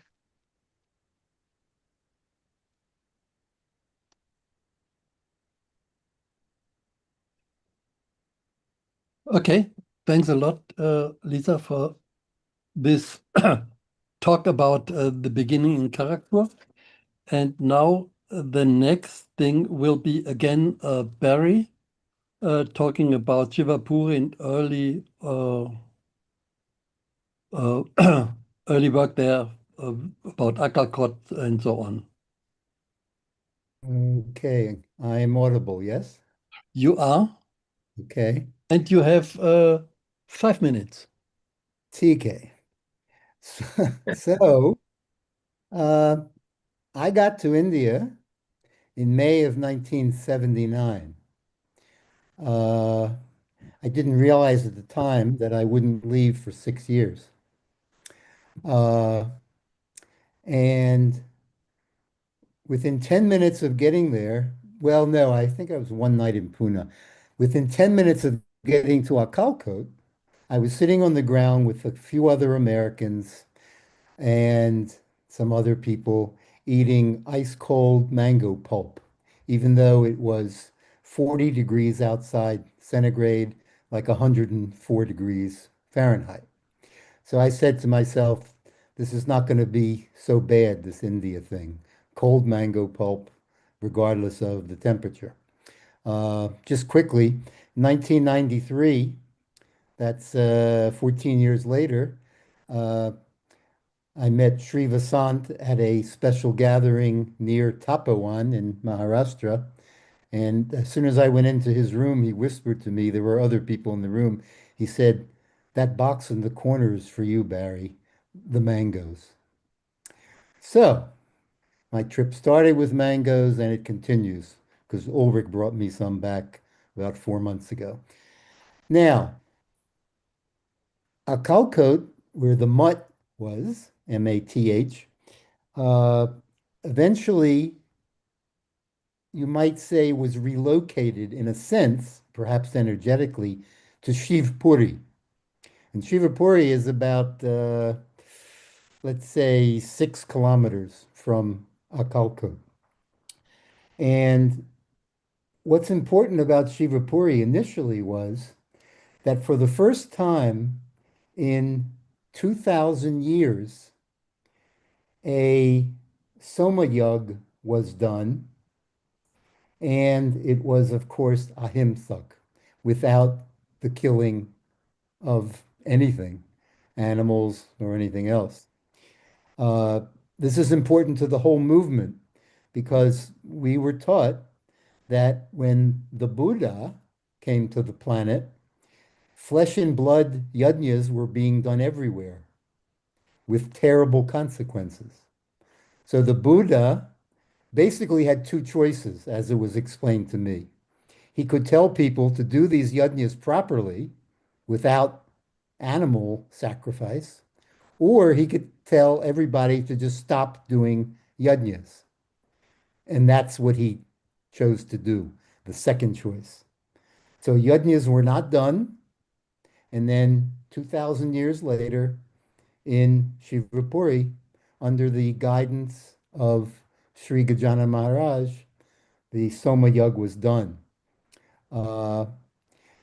Sri Vasant asked us to have 7 Soma Yugs done at Maheshwar Goshala on the banks of the Narmada River. And those 7 Soma Yugs, each one being slightly different from the other, were done from 2007 to 2017.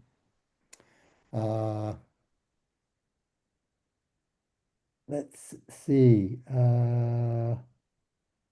Yeah, that's pretty much the highlight of Shivapuri Akalkot. I lived in those 6 years. I stayed 2 or 3 years at Shivapuri, or at Akalkot mostly, and then a few years in Pune at the university. I was studying my PhD in psychology at the University of Pune, and I was studying the effects of Agnihotra on stress and depression and drug addiction.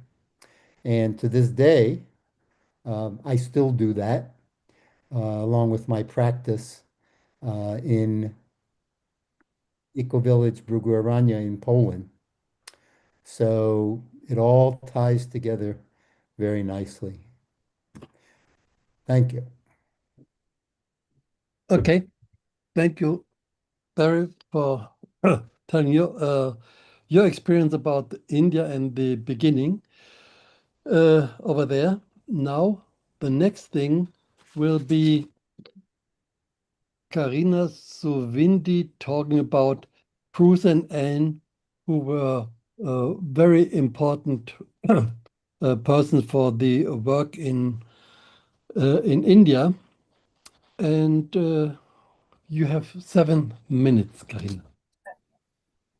So, first of all, I would like to say that this short summary of the life and works of Anne Godfrey and Bruce Johnson is in no way indicative of the scope of their work in India or on our planet.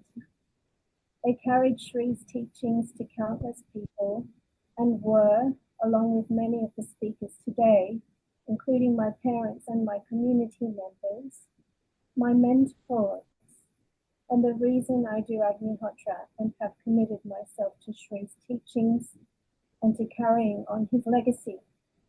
I am forever grateful. Rest in peace, Brucey, and know that your life's work touched the hearts of many. So I'm going to share my screen now.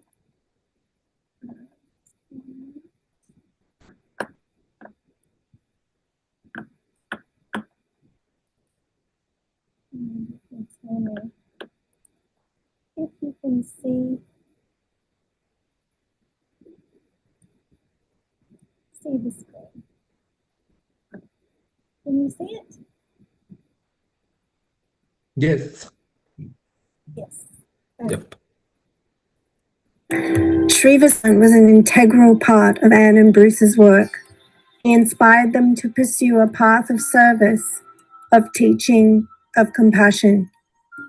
Anne's work and natural design skills helped to beautify the world around her wherever she went. She touched the world with gorgeousness and her magical Annie touch. Bruce kept the place lively with his satire, jokes, and total devotion to truth. He never strayed from saying what he meant. Sri gifted purpose and guidance to both Anne and Bruce. He touched their lives with love and wisdom. He gave them the drive to create incredible feats. On a personal note, Anne and Bruce gave me the incredible opportunity to start my life in the spirit of service in India, and later encouraged me to live in Poland at Bruguraranya, where I still live today. The work Anne did with Rose Circles movement touched me deeply and pushed me into a much more positive phase of my life. Their work was always alongside their devotion to Sri Gajanan Maharaj and Sri Vasant. Their hearts were touched by great masters who helped them to walk the spiritual path and devote themselves to service and the teachings of Fivefold Path. Amongst the beauty they brought into the world was moving to India and creating Tapavan's rich, wild landscape and preparing for hundreds of guests to arrive at Maheshwar Goshala in the wake of Somayags, along with their talented son, Aaron Kidd. They also taught hundreds of guests who flowed in and out of Bruce's office about homotherapy and Agnihotra in Tapavan. Anne spent a lot of her time devoting her life to creating Rose Circles, a women's upliftment movement which encouraged women from all around the world to create supportive networks with each other and keep connected in the spirit of sharing and service. This one is a story that went a lot deeper than that, and later on there'll be a video to show more about that. Anne and Bruce left behind a legacy of Shri's work. They inspired many others to live with love, beauty, and spirit in service to our planet and to a higher calling. I will forever be grateful.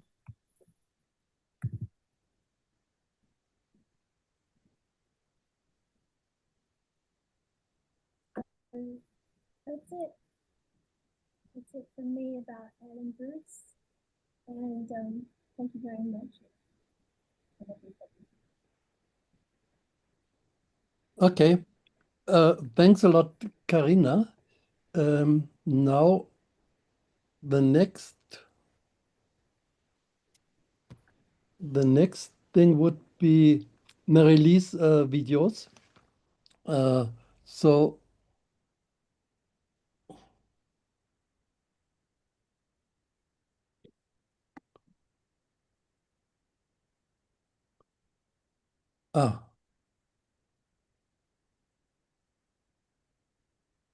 okay. So now you can go ahead with showing these two videos. Hi there. Thank you. Before I start, let me just share my screen as well. Nice to see everyone. Nice to hear all of these amazing testimonials and stories from so many that came before me. Before I tell you how I learned to, first of all, can you see my screen here? Yes. Okay, good. Before I tell you how I learned to install the resonance point, I'll just briefly explain what it is. The resonance point technique is a part of Homa organic farming. Through the resonance point with Agnihotra, sunrise and sunset, and some other healing fires, you can heal a large area of land, up to 200 acres or approximately 80 hectares. So remarkably, the same human effort for 1 acre can do the same for 200 acres. When I began looking through these photographs today, I realized something I'd never really thought about before. I learned how to install the resonance point from almost everyone who knew how to install them. And that realization brought back an extraordinary period of my life. My journey to Sri began through my Belizean family. They had become very interested in Agnihotra because of the remarkable results farmers in Peru were experiencing, particularly with bananas and agriculture. And Peru was where the story began. Outside Lima with Irma and Richard, which we saw earlier in the video, Richard and Lisa is Lisa Power's husband, and Lisa was presenting with us today. And then we moved from Peru to Bikaner, and Bikaner is where you saw Irma. Irma and took Juan and me to Bikaner, where she installed the first resonance point. That became some of the most significant homotherapy work that Juan and I ever did together. Once we come back to Maheshwar here, and here you see Bruce teaching some Chilean Agnihotris how to perform the resonance point. But also you see Stuart Masil here, which Parvati read his testimony earlier. Gabby and Stuart Masil were demonstrating to the same Chilean Agnihotris, Agnihotra at sunset. Now we go back to Juan and I, this work was very significant. We were brought by the Rajasthan Go Seva Sangh, where we installed resonance points and taught Agnihotra all across Rajasthan to 12 goshalas.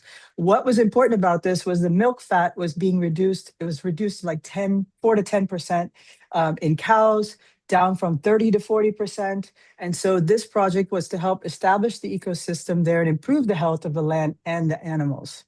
And so you'll see here Juan with Mr. Kotari, who is deceased, but he was the one who led the Rajasthan Go Seva Sangh and brought us to Bikaner in Rajasthan. Now we move from there to Biosol. Biosol, or Biosol, as it's known in Spanish, was something else that Sri Vasant made sure I learned. And he had me bring this to India. And this was also part of the resonance point. It's a fertilizer that is sealed with Agnihotra ash and then can be applied to the land to also help bring nutrients back to, whatever the animals are eating, such as spinach or the different plants that the cows needed was very significant for that. And then we moved from North India to South India with Karen. Karen was who I spent the remaining years up until 2011 when I left India permanently to return to the United States. And we traveled through Kerala, Karnataka, Tamil Nadu, all the way north. We went by train for 4 days, which was amazing, through India, to West Bengal. And we also installed resonance points there in the tea gardens, as well as the coffee plantations. Then we went from the coffee plantations to the tea gardens in North India. We spent a month in Darjeeling, and then we went on to Assam. So that was very significant. All in closing here, I would say Sri was very efficient, and this work is very powerful. And what it taught me is that the importance of this work and the times that we're living in today, the resonance point technique that he gave us, my hope is that we can continue with this knowledge and bring it into the world with the farmers who need it and the communities who need it. So that is all I have to say about the resonance points. I do see that I have here Tapawan as well. So I'm going to just give another short video about Tapawan. And again, we have Bruce and Anne. Tapawan is where it was, this was the first 2 years that I spent in India was in Tapawan. And this Bruce and Anne hosted many, many visitors throughout India as well as internationally. And some of these images that you see here is not just about all of the folks that came to visit Tapawan. There was a very important watershed project that, are you all able to see the video by any chance? Not now. Oh, no. Okay, sorry about that. It's playing. Let me just go back to this. Apologize for that. There we go. Okay, we're skipping ahead a little bit here. And this is also Karen with Ash Medicines. There's Anne again. And so going back to Tapawan, there's a watershed project. Bruce and Anne's son, Aaron, who is also a talented Australian artist, came to India because Tapawan is in a semi-arid zone. It's surrounded by cotton farms and they use a lot of water. So the aquifers were being depleted and you would have to dig the bore well deeper and deeper. So when Aaron came, they established a watershed project, which let me make sure we're seeing those. There we go. There's Aaron right there.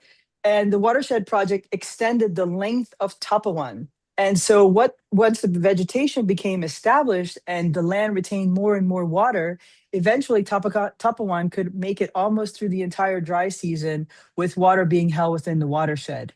So for me, Tapawan embodied much of what those years were about, which was learning to care for the land, learning from one another, welcoming people from all over the world, and finding practical ways to work with nature rather than against it. Thank you. Okay, thanks a lot, Marilee. First, I forgot to introduce you at the beginning. So this is Marilee Weir from Belize, who traveled a lot in India and has a lot of experience, as you can see now. She is a graphic designer by profession, but worked as a volunteer a lot, especially in India, and hopefully she will come back soon again. And my second mistake was I changed the order without thinking of it. So actually it should be Lee and Fritz Ringmar now about the beginning of Shri's work in India. So please, now I just see Fritz. Can you please unmute and start your talk or presentation? Hello everyone, I'll start with a PowerPoint presentation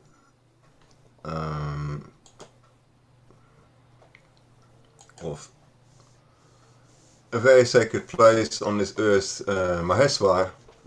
It's along the Namaste River in India, Madhya Pradesh.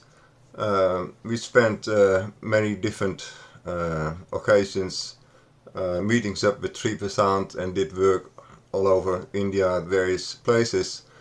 And we met up with 3% Christmas the year 2000. And he took us to a place along the Namaste River in India. Oh yeah, here it is. This was a new land purchased near Gandhinagar, which is near Maheshwar, and it just started with building some very simple structures there.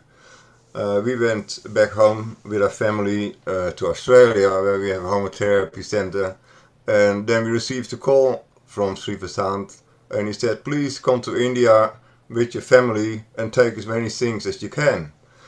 That was a total surprise to us. So we arrived in India on the 24th of April 2001. That was actually Lord Parshuram's birthday. Sri Vasant took us to a small fire temple, well, in the past was a fire temple, along the Namaste River, and that's where our work began. So here we are with some other Homa therapy volunteers in that small Parshuram temple along the Namaste River. We do Agnihotra there, and we then came, things had progressed, other rooms had been added to the existing structure of the one room, and building continued while we were settling in there. It was like the cement was still drying while we moved in. And but it was very touching. We started with Agnihotra there straight away, 4 hours Trambakam, Agnihotra twice daily, and you see some other structures here.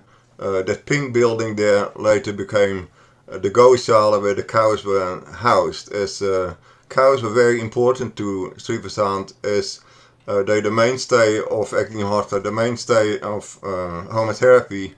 So here's a Yagna Shala being built. The land was very barren and thorny, and anything difficult to grow there or build there. Cows were purchased from Gujarat, and so we could start to milk these cows and produce then ghee out of that. So it was very important to Sri Vasant to have clean, pure cow dung from a Homa center, and cow's ghee for the same reason, is that it's broadcasted in the atmosphere, it purifies the atmosphere, and Maheshwara is a very sacred place where energies are multiplied, you could say. So this is the time that the cows just arrived there after the midnight, and so we welcomed them with Viruti Homa. Next day, you can see them lined up. They all had calves, so we fed them there and took them to the Namaste river, and you see our son Aditya there is holding one of the calves. Here we have on the right hand side in the top, Mukut. He was one of our helpers. He's producing the first ghee there in a special old Ayurvedic system of how to make ghee. This is here with Sri Vasant. We are at a farm. This is Karen Hessel's son, Aaron. This is near Indore, where we started to do outreach work on various farms around the area, and where we introduced Agnihotra to people and farmers. And to our surprise, they gave us feedback that their crops, after some months of course, they started to double, sometimes even triple in quantities. Also, the diseases farmers might have, their families might have, they just simply disappeared. We had farmers come to us who had saline wells and had big problems with watering their crops to get good crops out of that water, and they had lab tests done, and every month that farmer came back on his motorbike and telling us the fantastic results he had, while the salinity was reducing, step by step. People had great results. We introduced it to farmers, to doctors, to many different peoples there. Here we are setting up a resonant point at a farm near Indore, and it was one of the few first resonant points there. There's Karen Hessel there in the left bottom with Lee, my wife, next to it, and the farmer holding the book there. This is along the Narmada River, where we often did Yagna. This is Maheshwara itself. This is our son Aditya. He's turning 8 years old.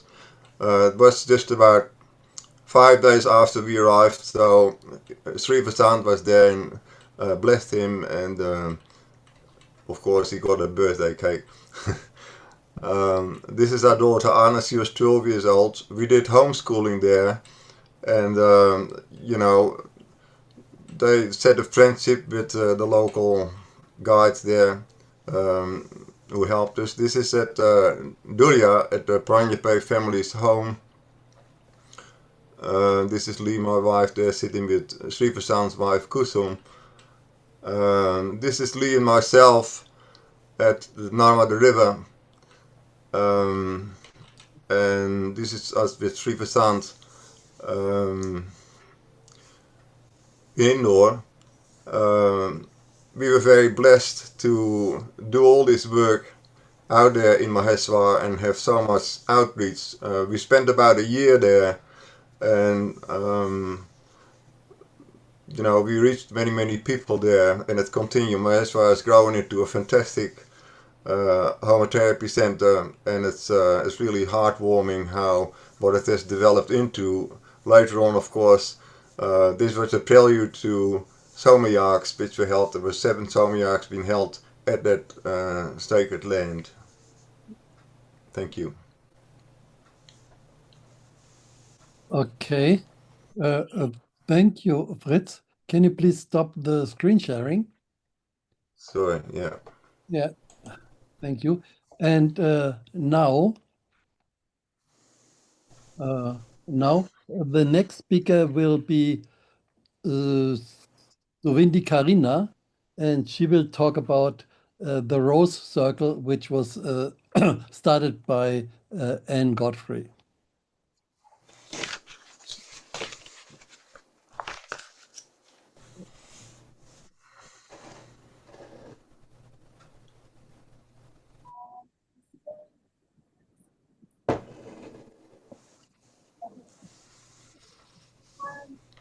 I'm going to actually play something that we made, and it's short on rose circles.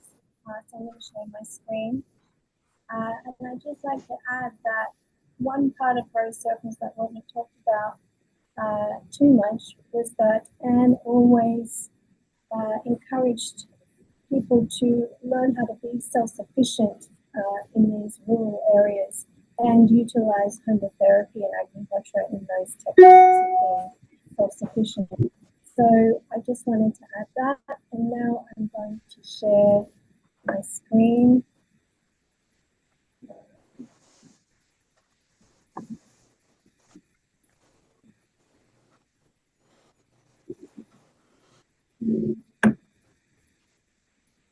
Can everybody see the screen? Not yet. Not. Yeah. Can you see this? Can you see a YouTube screen here? Can everybody see the film? Hello? It's still I think it's starting. It's loading, I think. Okay.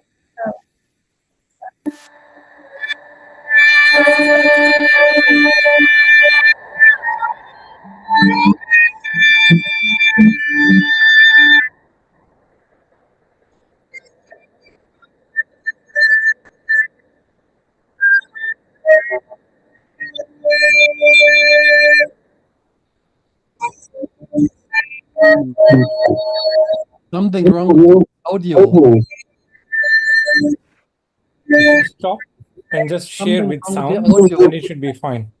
Yeah, okay. Share the screen, share with sound, and it should be fine. Okay.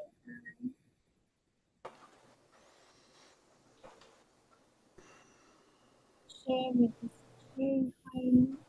I am sharing with the sound.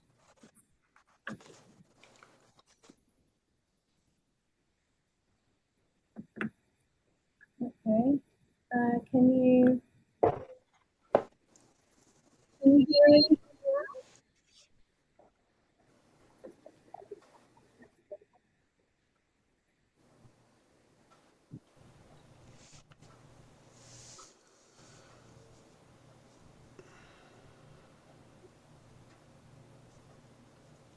Video, stop the share, start the share again, share with sound, and it should be fine.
I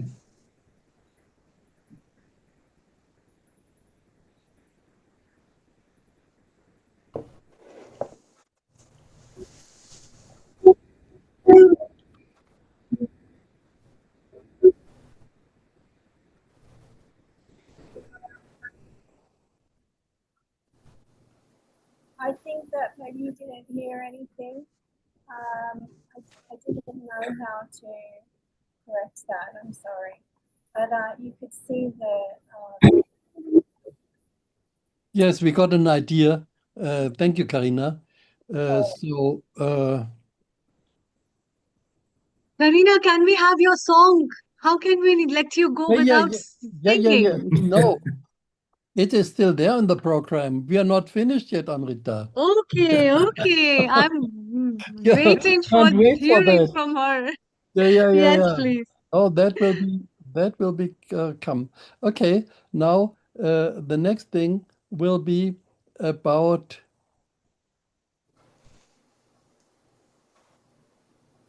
the 7 Soma yags in Maheshwar. Bruce already mentioned that in 1969 there was a special Soma yag in Shivapuri. So first, what is Soma yag? And we all know the simple. No. We all know the simple simple yajna which we do, Agnihotra, which is performed exactly at the time of sunrise and sunset, and that's a daily routine which everybody can do easily at home. The Soma Yak is something more complicated. It is a special event to cleanse and inject nutrition and healing energies into the atmosphere. The process of Soma Yak takes 6 days. And this type of yajna requires specifically trained people, and it takes more than 12 years to learn all the techniques. And in the Soma Yak, a special herb is used called Soma, and in ancient literature, Soma is called the king of all medicinal herbs. A Soma Yak purifies a larger area, and the effects last for several years.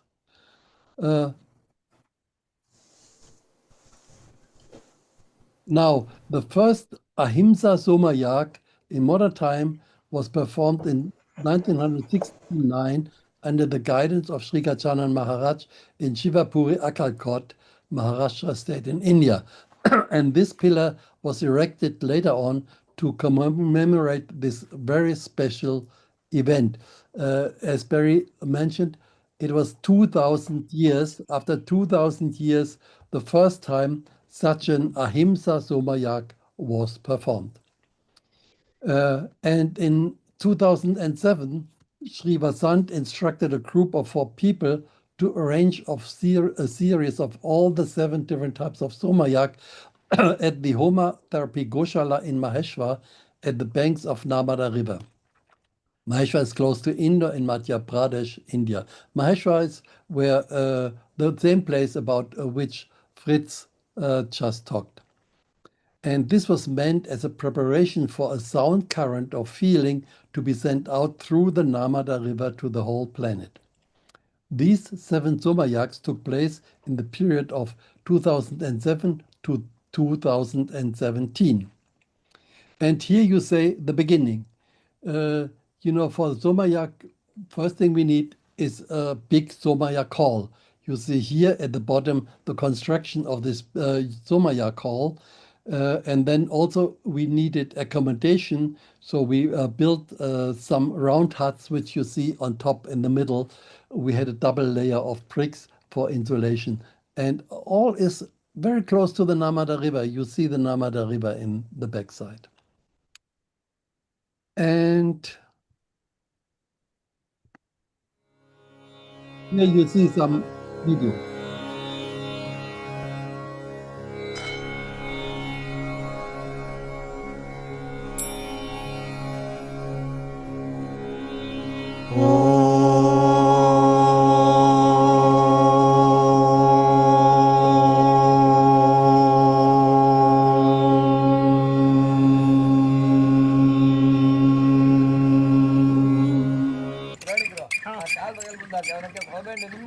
This is the start of the fire.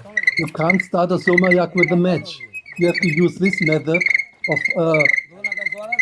of one wood which is turned around, spinning, and then the fire comes up.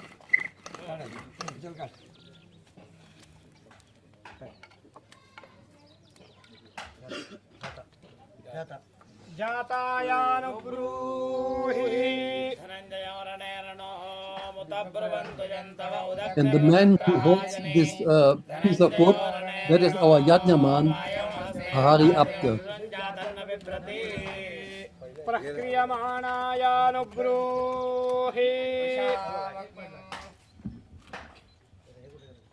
And from here, then the somayak starts.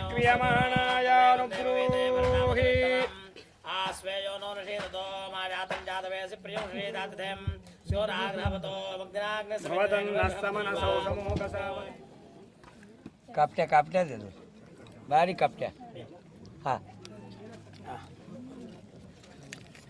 And here you see Sri Vasant, who is presiding about the whole. मुळात आहे ती तिसरी एक दोन ती फक्त चिमटा दे दो.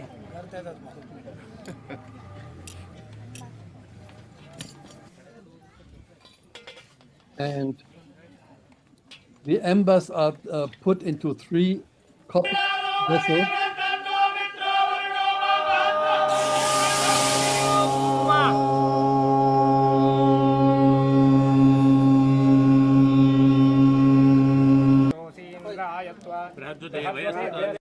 And the big flame shooting up, that is called Pravagya, and that is one of the highlights of the Somayak.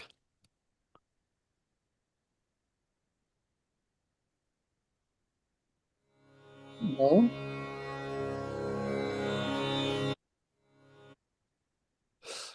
And during the Somayaks, there were many, many visitors, also from the West, more than 100 visitors from the West. And we all, in the morning and evening, we were sitting together in the Somayak Shala performing this Agnihotra. So that is also something very special, because normally this is not happening, but all these people were continuing their daily practice of Agnihotra, and we were often doing it together in the Somayak Shala, and that created an additional energy for all the participants. So we had all the 7 Somayaks starting from December 2007. For the first one, Sri Vasant was in the body. He was there, as you had seen. And then the other Somayaks, normally every year or every second year, we had one. And so the last one was in 2017. One thing, see, the Vachapeya Somayak, that is a very long one. Normally, Somayak takes 6 days, but the Vachapeya, it is like 3 Somayaks in one. That took 18 days.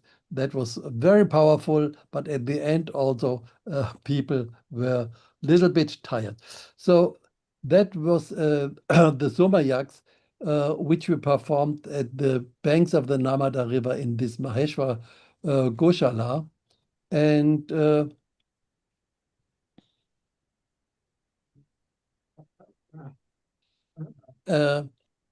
that was one of the important activities over there in Maheshwar, and you still can see the vibration or feel the vibration of the energy when you come to this place in Maheshwar Goshala.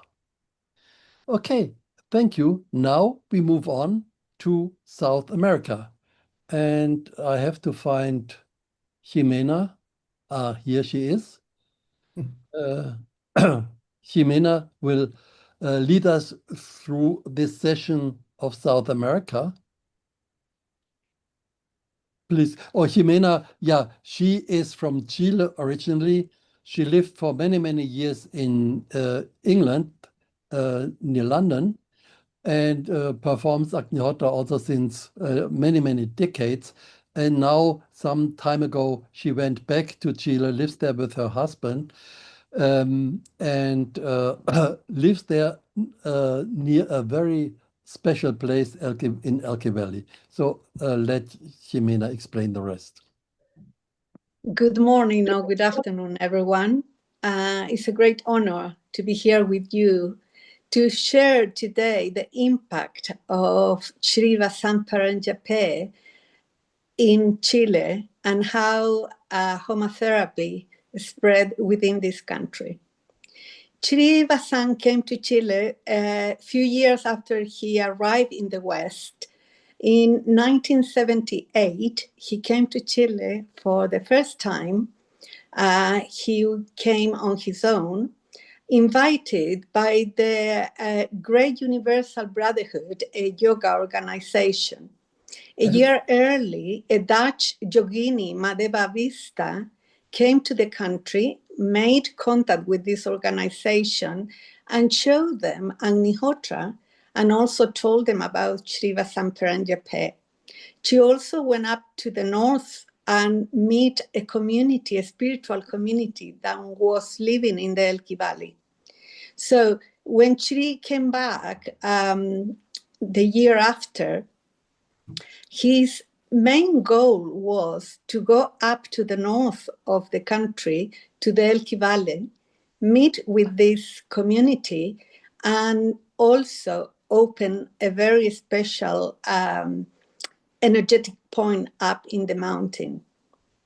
After his first trip, that was a month after my 21st birthday, so it was a great birthday present,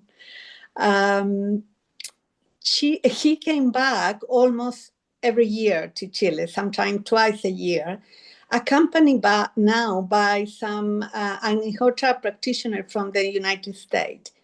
From 1978 onwards, many people start to practicing Agnihotra, and the knowledge of Homa therapy spread throughout the country like a wildfire.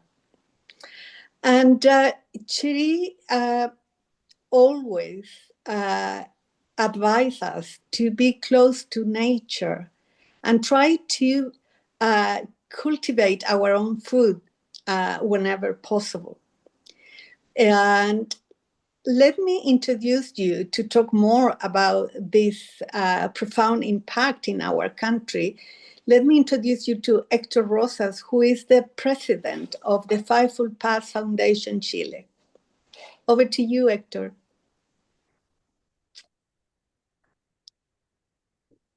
Are you there, Héctor? He is there. Okay. You need to unmute. Necesitas poner el micrófono. Tu micrófono.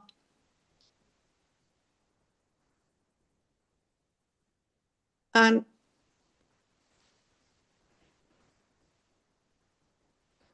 Héctor is trying to find his microphone. Héctor, el micrófono, microphone. There.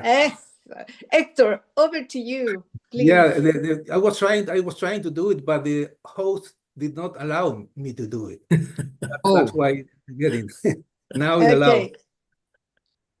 Okay. Thank you very much, Jimena, and hello everybody. And it's, as Jimena said, it's an honor for me to be able to share part of my appearances with you all. I'm going to share a small PowerPoint.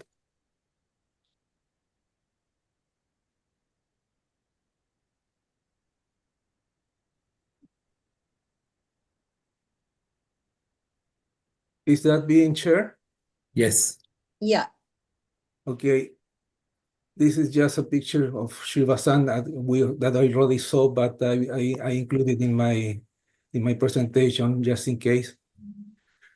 The two commands that Sri gave to Shivasan, and the last one he received later after being in the United States for time. My children ready, you will meet them. As Jimena said, he came to Chile since 1978 until 2003, 25 years. He visited all those places here in Chile, especially in metropolitan area, Valparaiso, and always Coquimbo region, which is where Elqui Valley is located. Here a small map of South America, and in green you can see Chile and all the other countries that go along the Andes Mountains. This is a map of Chile. Elqui Valley is being shown there on the Coquimbo region. Shiva-san activities in Chile, well, I met him in 1987, 9 years after his first visit. But he, as far as I understand, he continued visiting spiritual seeker groups and encouraging people to practice Homa therapy concurrently with normal life. He inspired children. He introduced the yoga and meditation for children program, the drug addiction program, Douglas in several points, first resonant point in Chile in 1998, and he kept continually visiting several communities and small farming facilities around the country. He reached every people who show interest in Homa fires, and he also in 1995 visited Punta Arenas, which is one of the most southern cities of the country, next to the Antarctica, and also went to Eastern Island. Homa therapy programs. In 1990 and 1991, Frank Rosensawyer Parvati came to Chile and met Magdalena Bernali, and they translated and adapted the program for our reality. Later on, Magdalena spread this program for 30 years between 1990 and 2020 in different workshops around the country, and also she went to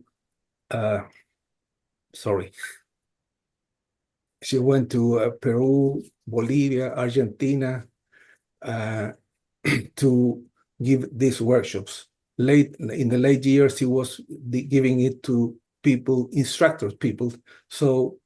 training people, so they could train more people and also small children.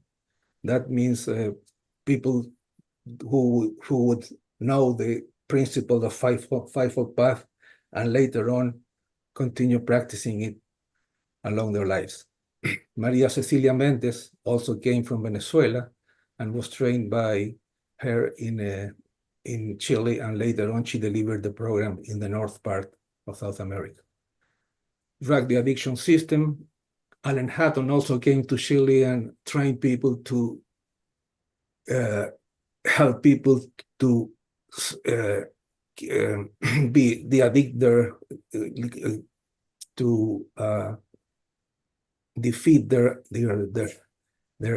addictions, and we established a Comunidad Terapéutica Colina, which means Colina Therapeutic Community, in a Agnihotra farm, Homa farms that Irma Garcia had settled or installed in Colina, Santiago. We made agreements with the local municipality and health ministry of Chile to receive and recover addicts in the early 90s. Now the organization still exists, but the administration is not using Homa therapy as part of the treatment. This is just to show one of the early meetings in Villa Alemana with people, spiritual seekers, and people interested in developing Homa therapy. Homa farming. Michael William from Chile, from the United States, who usually was traveling with Sri Vasant, came several times in Chile and finally married a girl, a Chilean girl. And he lived here, and during his visits before and later on, he kept on spreading Homa farming in different small communities, orchards, gardens, and so on in different parts of the country. Later on, he lived in Elqui Valley communities and gave training there. I want to emphasize this statement given by Sri in his first visit to Chile. The crops will give you feedback of their love. And later on, in 1998, while the Operation Rejuvenation was being carried on along the Andes mountains, Sri Vasant visited Chile in 1998, and I was amazed when he said, establish Homa farms and you will achieve a spiritual development as a byproduct. This is some pictures of ecology club organized by children, inspired by what their older people were doing, following Sri Vasant's teachings. Homa fires in Antarctica, ozone layer was a big problem down here in Chile and Argentina. So Sri Vasant asked us to go to the Antarctica and make some fires. Juan Ojeda did that. First rural in Elqui Valley, this was accomplished on December 31st, 1994. This is the gathering next to the Cochihuas River in the place where Jimena lives, next to the river, where several ceremonies and procedures were carried on. Professor, there I put an arrow indicating Professor Carlos Bustamante. He was a Sanskrit teacher who met Sri Vasant when he was still in high school and kept on meeting with Sri every time he came. And he also had the honor to keep the fires going on in Elqui Valley for several years. This is Sri Vasant installing the first resonance point in October 1998. And this picture, I wanted to include it because in spite of his age and failing health, Sri Vasant continued conveying Sri Gajanan words to all people as Sri Gajanan has ordained him.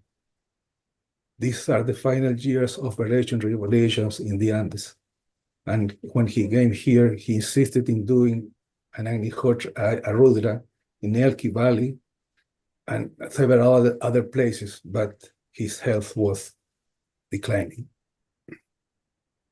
In 2015, we formed a Chile Fivefold Path Foundation to help people and continue spreading the word and helping any project in agriculture, medicine, environment, education, and so on. In 2015, August 2015, we had the privilege of participating here in this Congress, International Congress of Complementary Medicines, Dr. Purushottam from India and Dr. Ulrich Berg from Germany. Some public gatherings that has been organized and festivals to keeping the word living, and of course spreading the word to new people that can practice this Homa therapy. In 1984, Sri Vasant went to Peru with Carlos Olivares for the first time. Sri Vasant has stated in Chile in 1978, experiment with plants will open the doors to science of Yagna. In Peru was as in various different countries in South America, Sri Vasant was received by members of Universal Great Fraternity, which was very instrumental in helping and spreading the word. and they took him to those especially to those old Inca ceremonial places. Inca is a native culture that still had fires 600 years ago here in South America. There we can see a picture of people doing fires in 1985. And she said, this is a historic occasion. Future generations will come to know that. We have rekindled healing fires after several centuries. What Incas did was only a remnant of ancestors' knowledge. Now the whole knowledge is brought to us in its true form.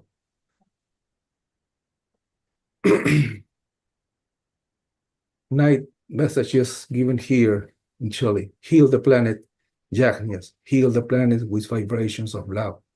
The mission is to save the planet through the means provided by the Vedas. Homa farms will be haven.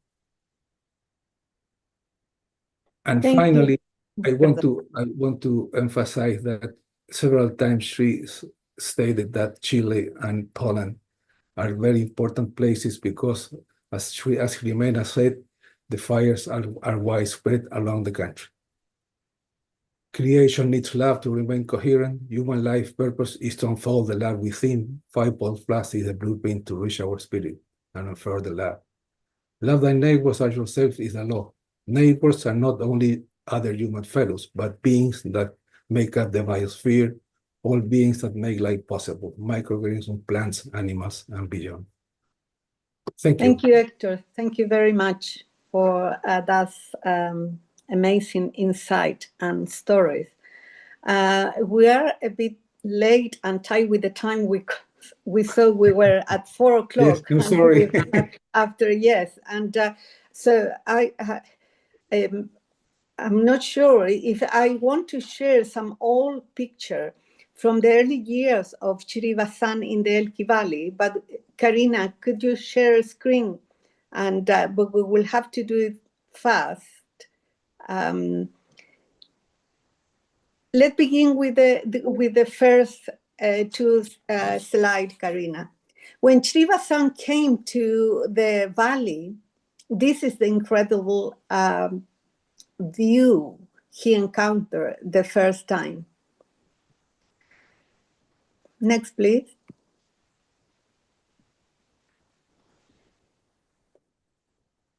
After meeting the community, which I spoke to you early, you can see some of the members here.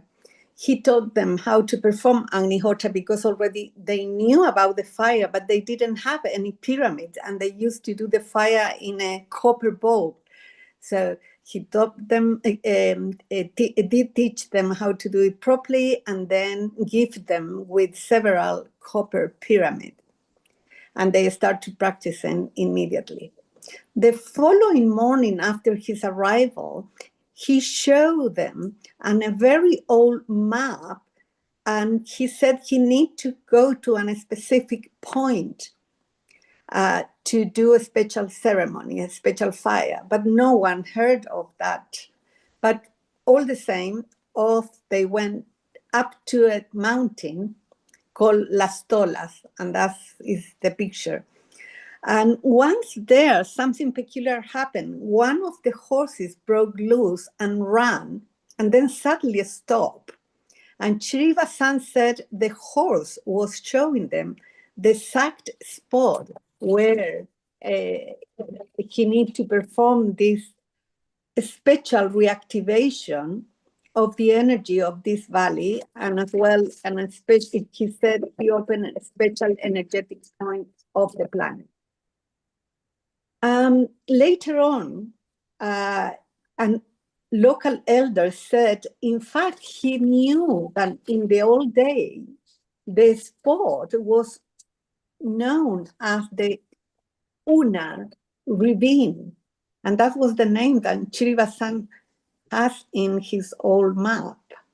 And we never knew where that map came from. Next, please. As far as I know, this is the only photograph that exists of that a specific moment when Shri Vasant Paranjape in July 1978 open and activate an energy point in this mountain in the Elqui Valley. Next, please.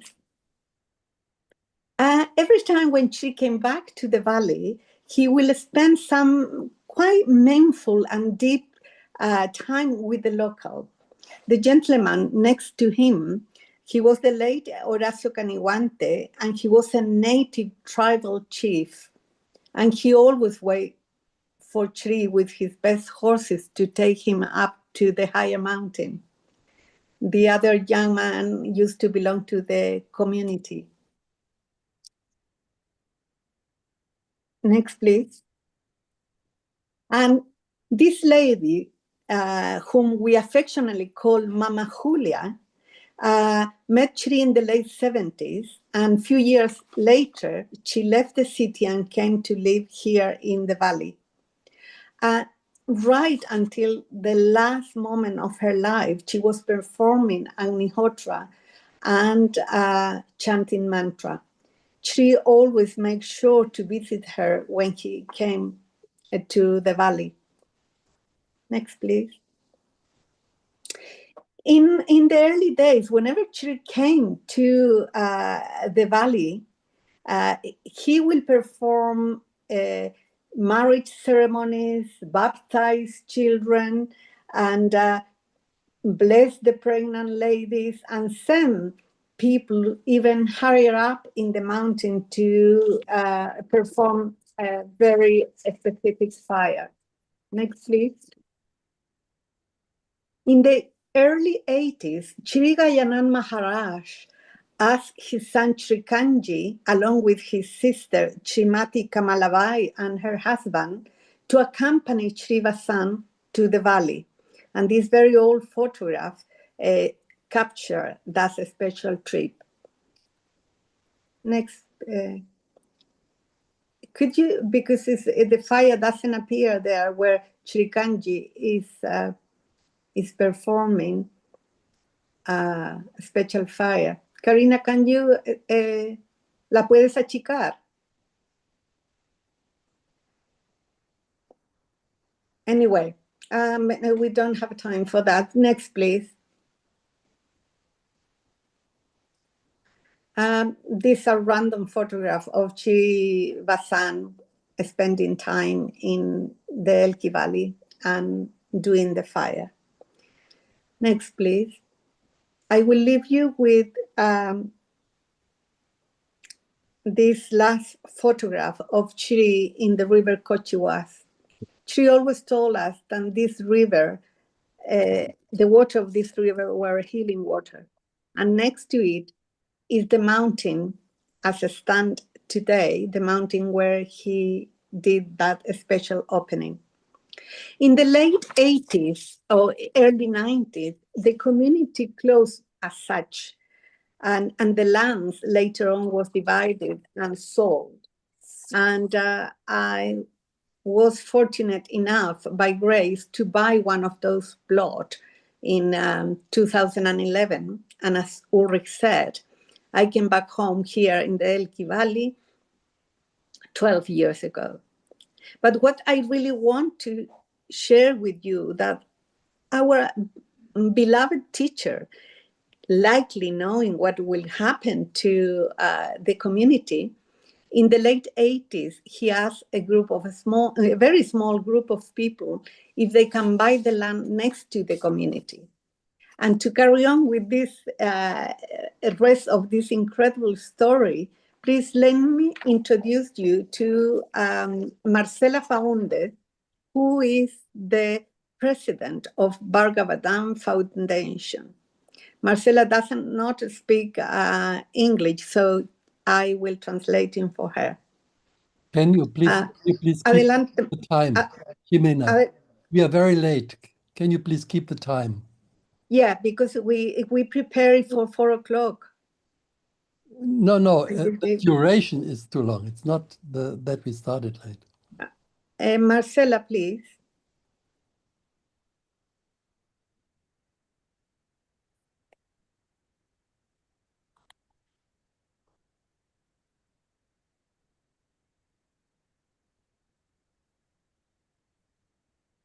Greeting to everyone present at this international gathering. We send you a fraternal hug from Chile, from the mountain of Bargavadam. As Jimena rightly said, in the late 80s, Sri Vasant asked a group of people to buy the land next to the community. Carmen Hurtado, who was in that group, finally could buy the land in 2003. Next. She built 2 Agnishalas, and since then, many volunteers and helpers have come. In 2021, the Bhargavadam Foundation was set up with now founder. This is Carmen Hurtado, who bought the land. Our main goal is practicing Homa therapy using the Fivefold Path guideline. Our future goal is protect and keep this land for future generations. We have a board of directors, official rules, and a loyal group of volunteers and helpers. Carmen Hurtado will soon hand over the property to the foundation through a free loan comodato. 5 or more people will buy the land in order to preserve for future generations. We welcome anyone from all over the world who wants to join us in this project and help us to develop this very special energetic center of the planet. And here are some views of this center, Bhargavadam.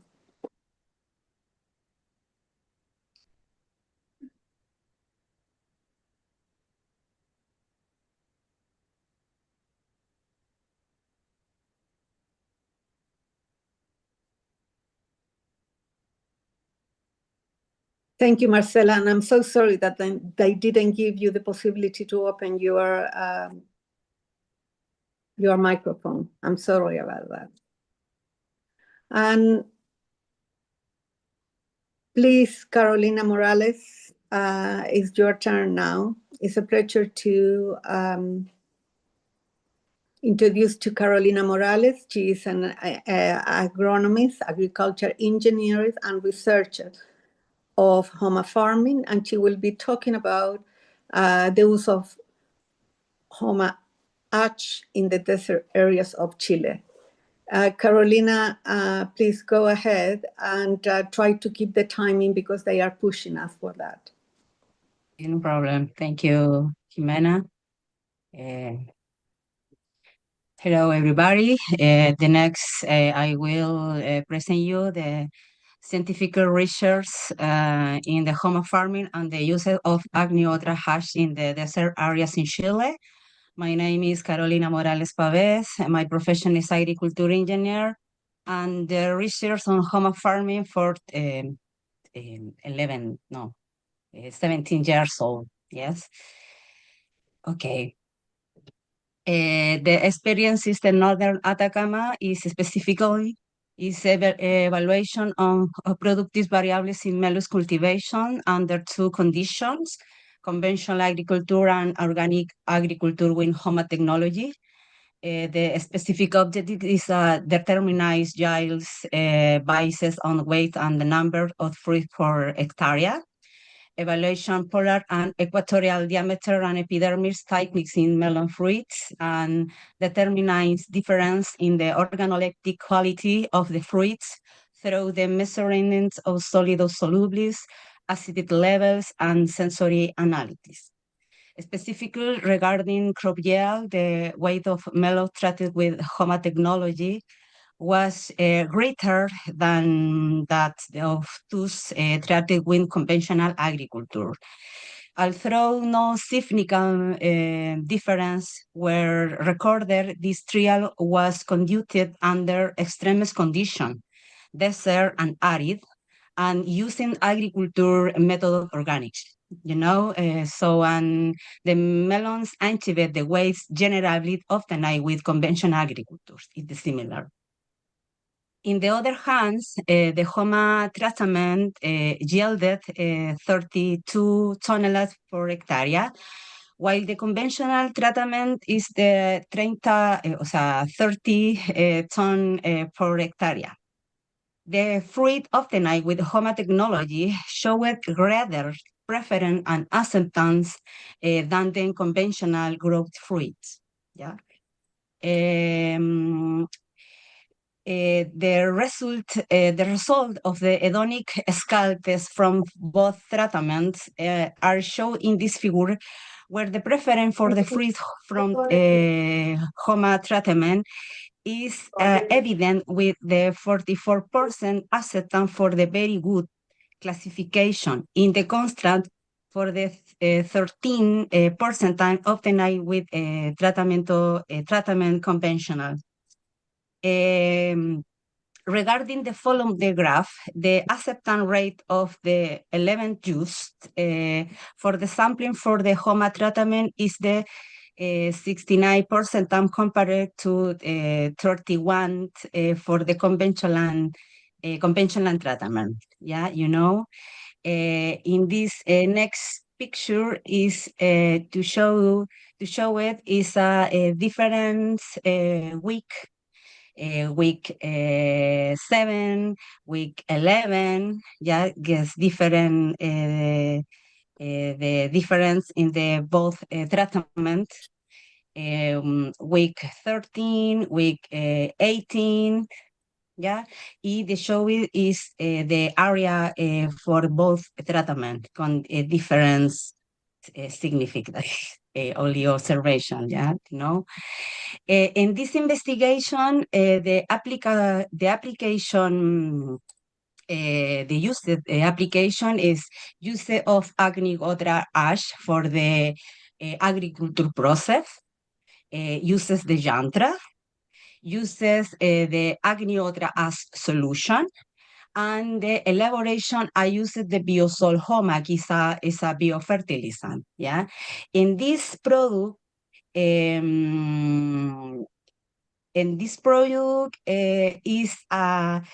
regarding the biosol Homa, the research analysis in the laboratory and determine and discontinue essential elements of the crops. For example, nitrogen, phosphorus, potassium, calcium, magnesium, etc., in high concentration. And this biosol Homa incompatible with the other commercial like bio inputs, and we found that biosol is a complete product with a high fertility. It's very important that this trial is considered a step toward future research, which should focus on the physiological mechanics to explain the phenomenon that occurred with these techniques. Furthermore, it should integrate other management practices related to ecologic soils and agroecologic farm designs, and considering that a single technique is insufficient for the regeneration of the soil, ecosystem, landscape, etc. In addition, considering abiotics elements, yeah, soil, climate, pest, sun, and others elements, yeah. It is necessary to perform Agnihotra fires at the cultivation site. This is very important. This organic farming system is presented as an alternative for clean and sustainable production in the term of yield and crop and quality. Yeah, it's important it's sustainability will allow farmers and associations to manage their own business independently, foresting, productive initiative, expanding cultivation areas, and creating jobs, while promoting the balance of the system the balance of insects and the ecosystem in general. And Master Shiva Sant say we must think about place where food can be grown 12 months a year without stopping. That is where we can achieve food security in these territories permanently. Yeah. Thank you very much.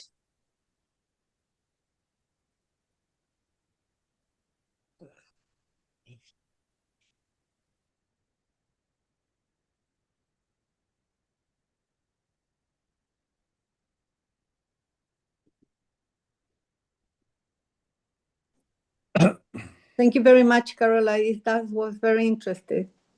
Let me introduce you now to, in the same vein, to Karina Ome. She is a journalist and a caretaker of Satsang, a small farm, and Homa Ark of Seed. And she will talk about reforesting Satsang. Please, Karina, go ahead. Good morning, good afternoon. I'm sharing my screen now.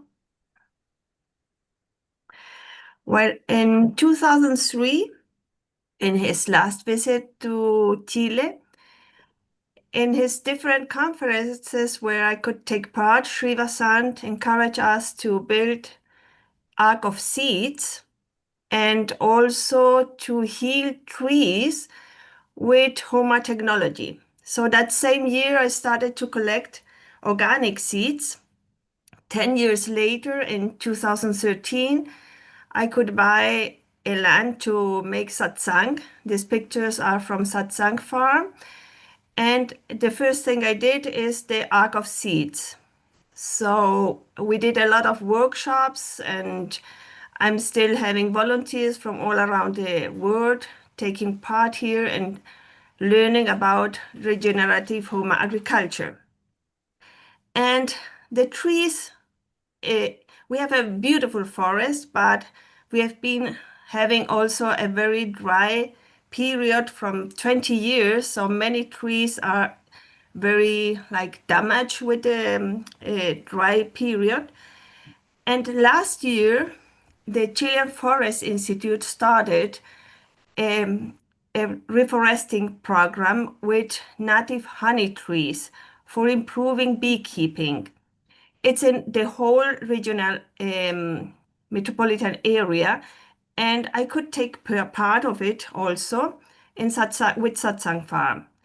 And we were the only farm from the complete 25 farms still now, that did not use chemical fertilizers. They use Basagote Plus and other things. And I said, no, this is an organic farm, so we are going to use only Agnihotra ash and Homa efficient microbiology of native forest. We think about that if we improve the microbiology of the soil, and there are different studies that shows that Agnihotra ash also do that, we would make the trees grow better. So they were very flexible in the National Forest Institute, and they say, okay, we will do it your way in your farm. So this is the production of Homa efficient microbiology of native forest. We do it in the same farm. Carolina Morales, who was talking right now, she teaches us how to do it. And then since then, we're producing it regularly here, and we use it for the forest. The results are so incredible, amazing, that the forest engineer who specialized in genetics and the director of this reforesting program is, I would say, a little bit shocked about how trees grow here. And he's now presenting the experience of satsang in different events and conferences.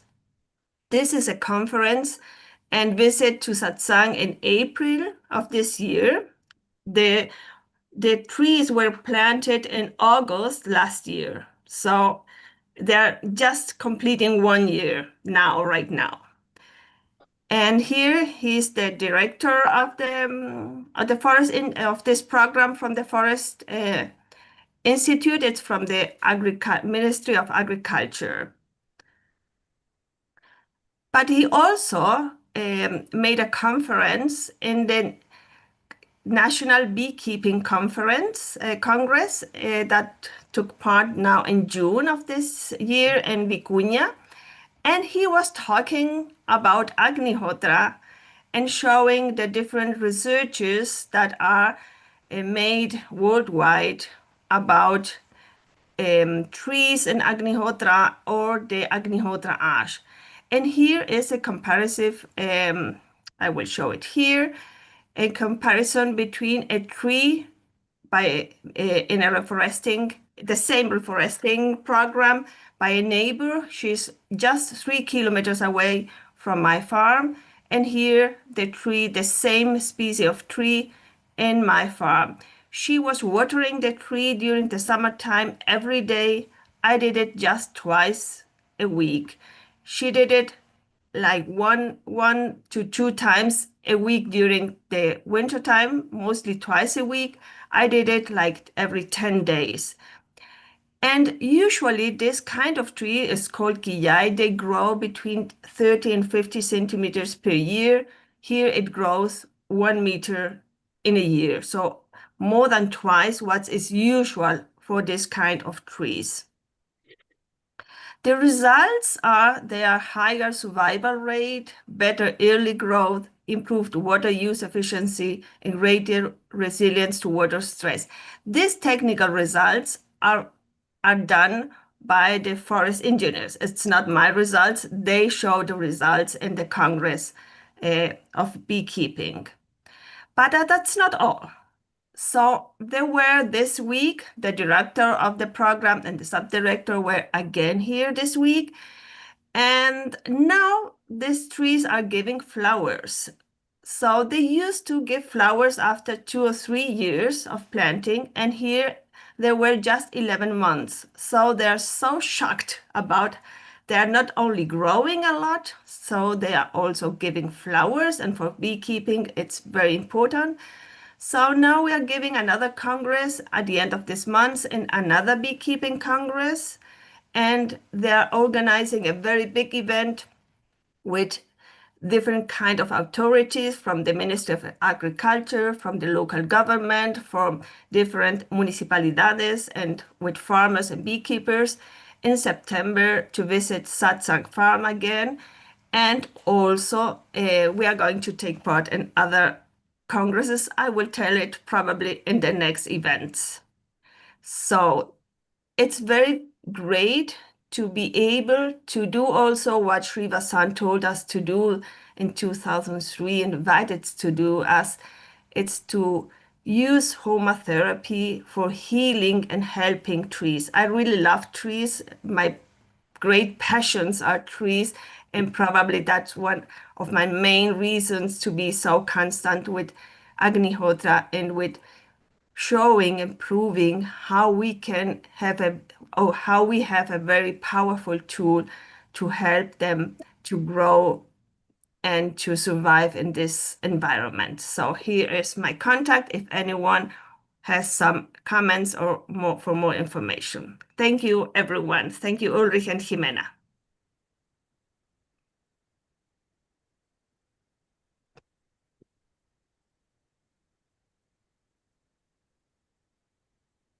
Jimena, you need to unmute.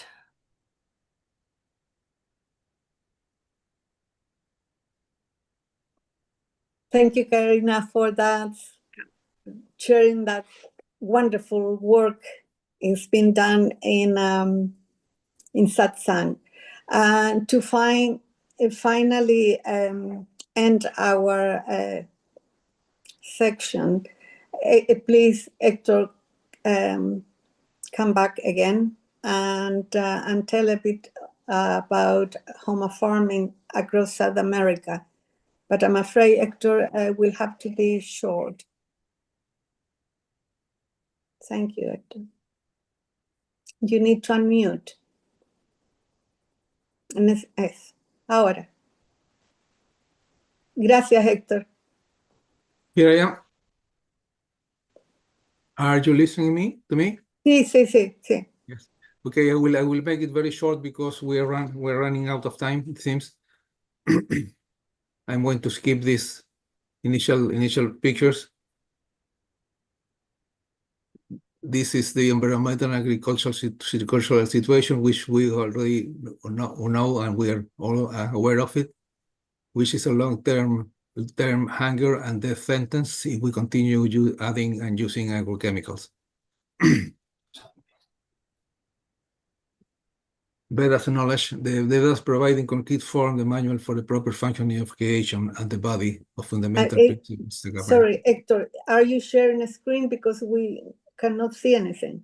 I'm sorry. Where is the...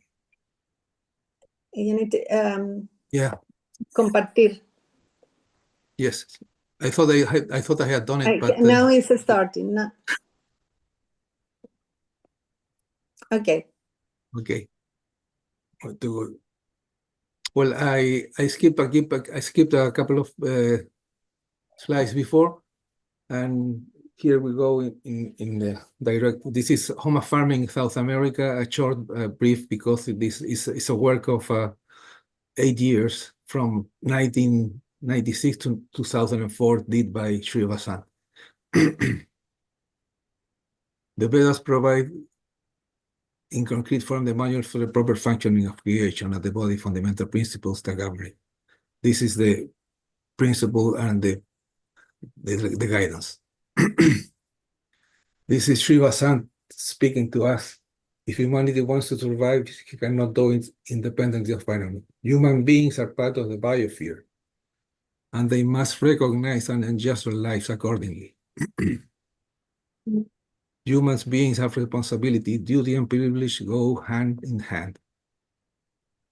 And this repeated it several times when he came to Chile. A new model of coexistence and survival is needed.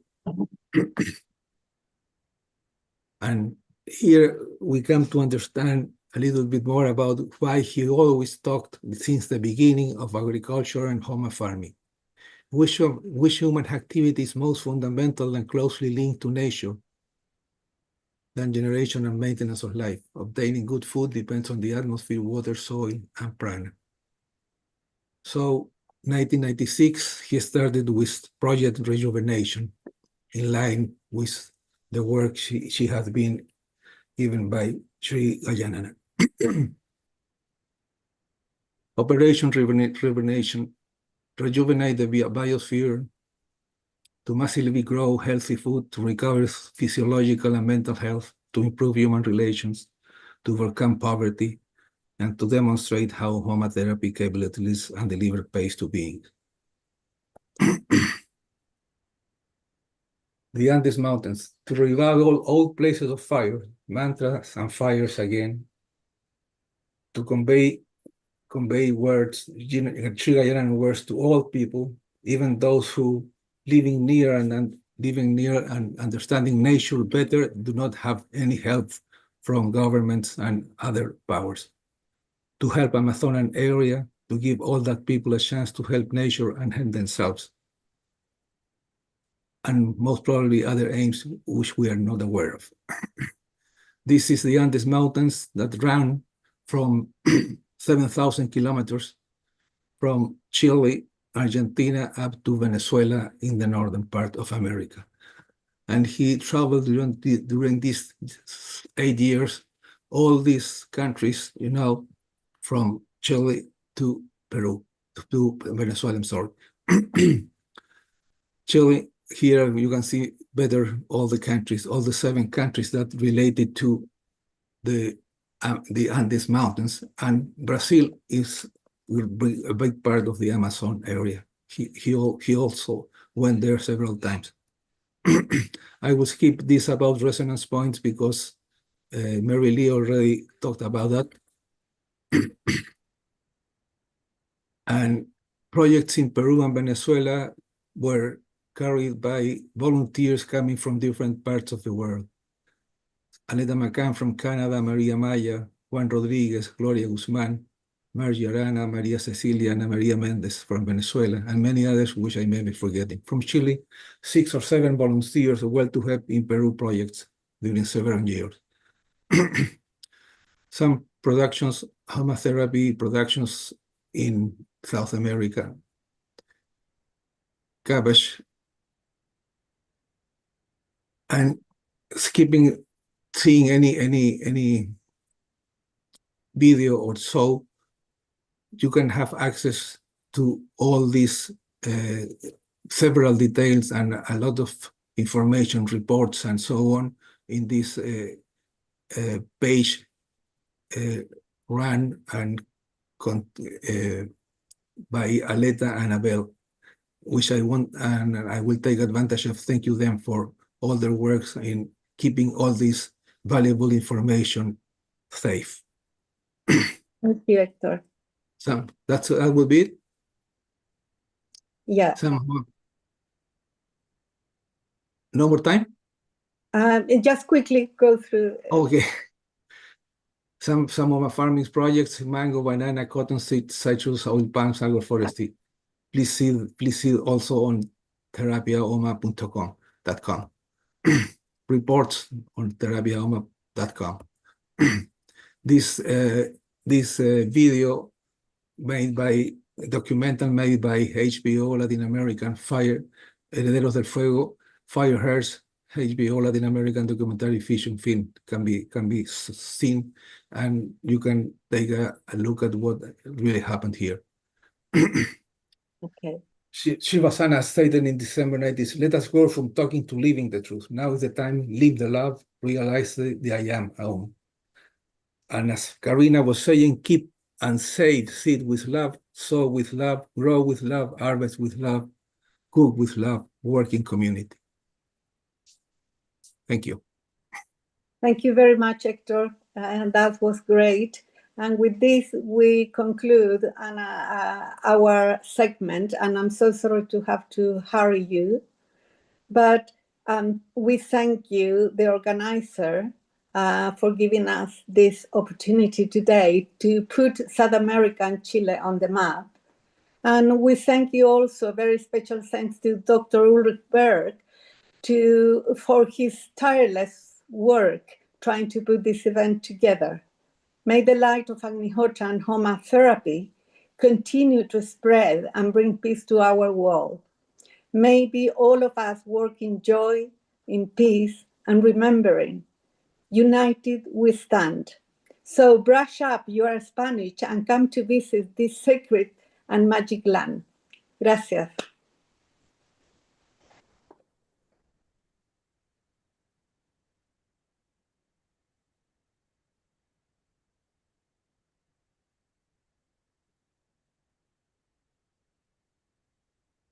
Thank you. I stopped sharing.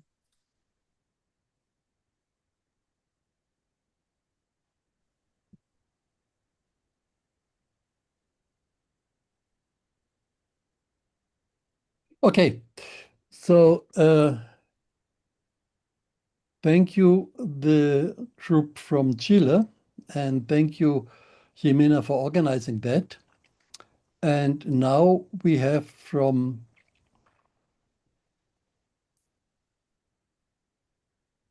Peru,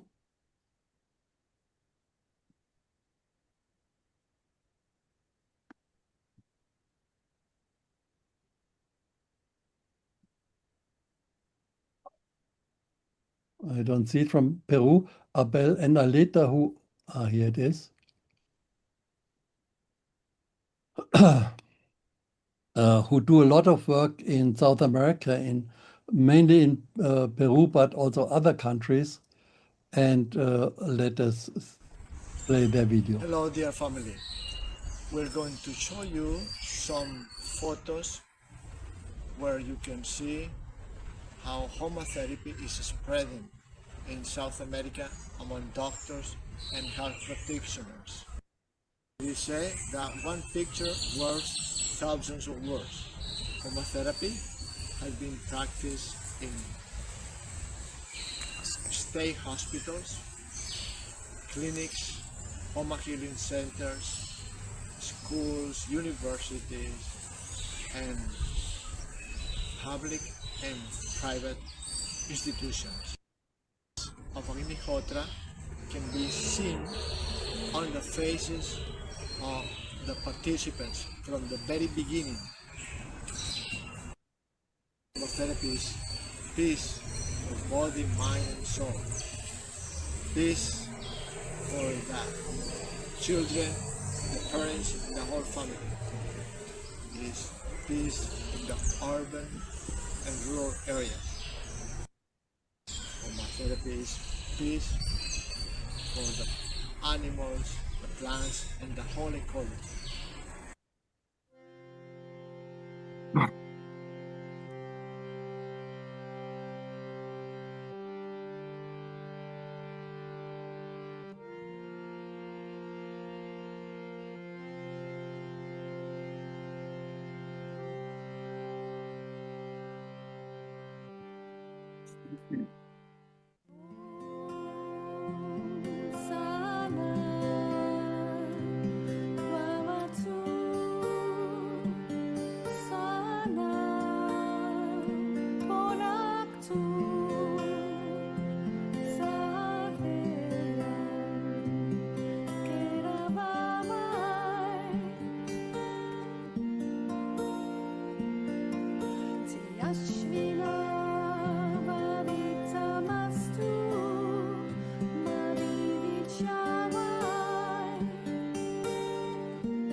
Okay, that was a nice compilation of um, photos showing all the work which Abel and Alita are doing, especially in hospitals.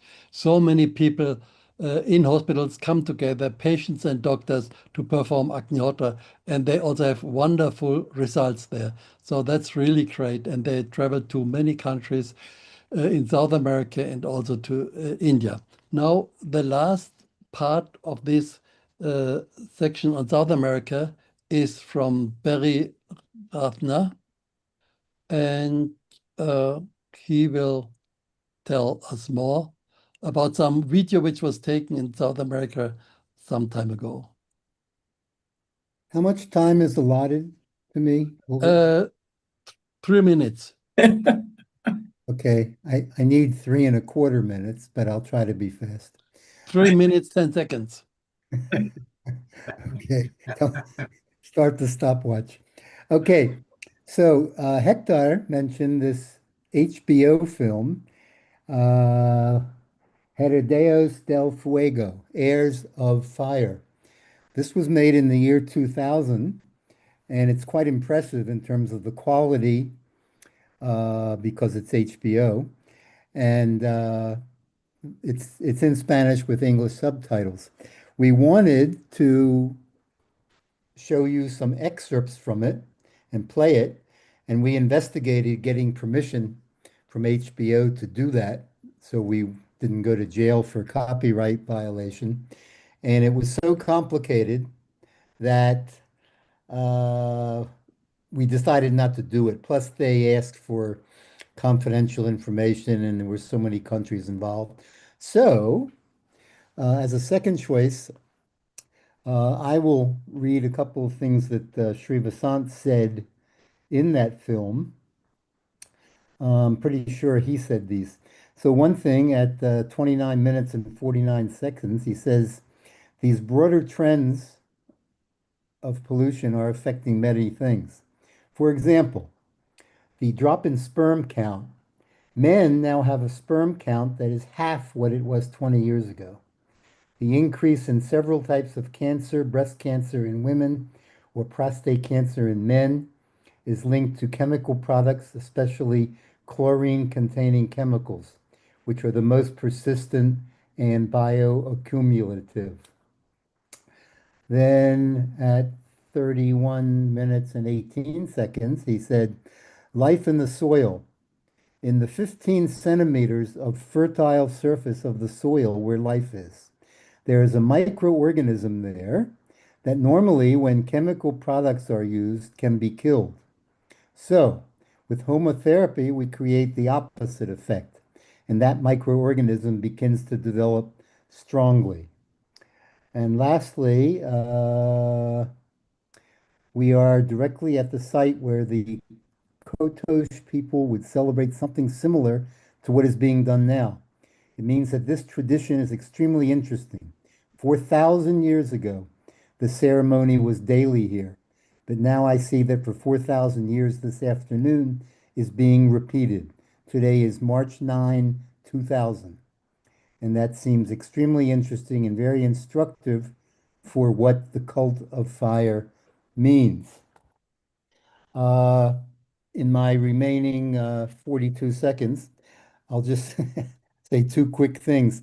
This whole thing is about Vasant and the spread of Agnihotra. So I have a book called Revelations from Vasant. I understand there's only two copies. Bruce had one and I did. And it has different revelations that Sri Vasant made over the years. And there was one very interesting one that was 6 words long.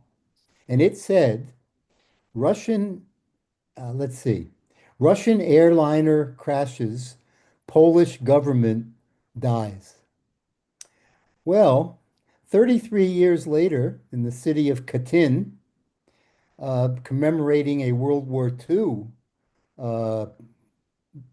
killing, a Russian plane went down and it had 90% of the Polish government on it, and they were killed, including the twin brother of the guy who became prime minister. And then the last thing I wanted to say is, there was an interesting story of when Sri Vasant went to England to study. He went there at the age of 15, I believe. And one day, a lady came up to him and said something like, I'm very nervous now because I have cancer and I'm going for treatment. And Sri Vasant said to her, I hope you get better.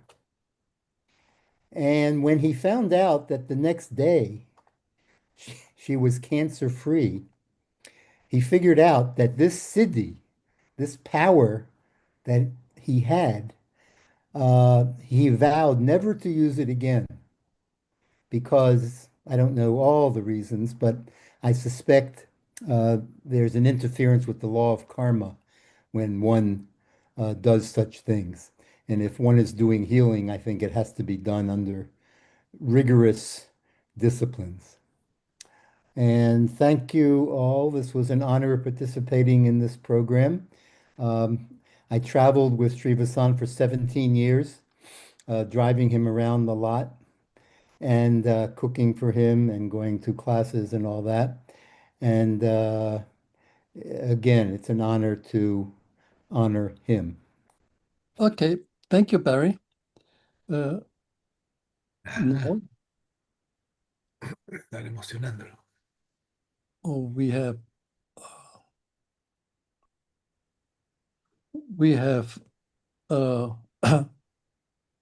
Fritz and Lee from Australia. Good morning. Probably still in the middle of the night. I'm sorry for that, but we can't help it. So you're talking about Australia, and Fritz and Lee, they have a center in Australia. Later on, they will talk about that also. And Fritz already talked about their stay in Maheshwar at the beginning of the Homa therapy Goshala in Maheshwar. And now they have a center in Australia, and they will talk about what they have done and also the role of Sri Vasant in Australia. Go ahead, please.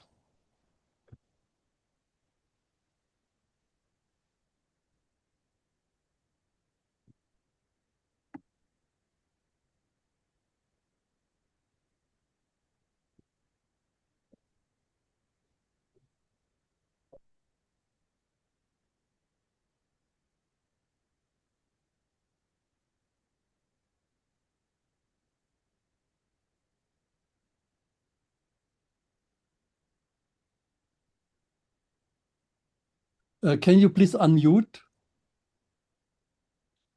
Fritz Lee, unmute. You're muted.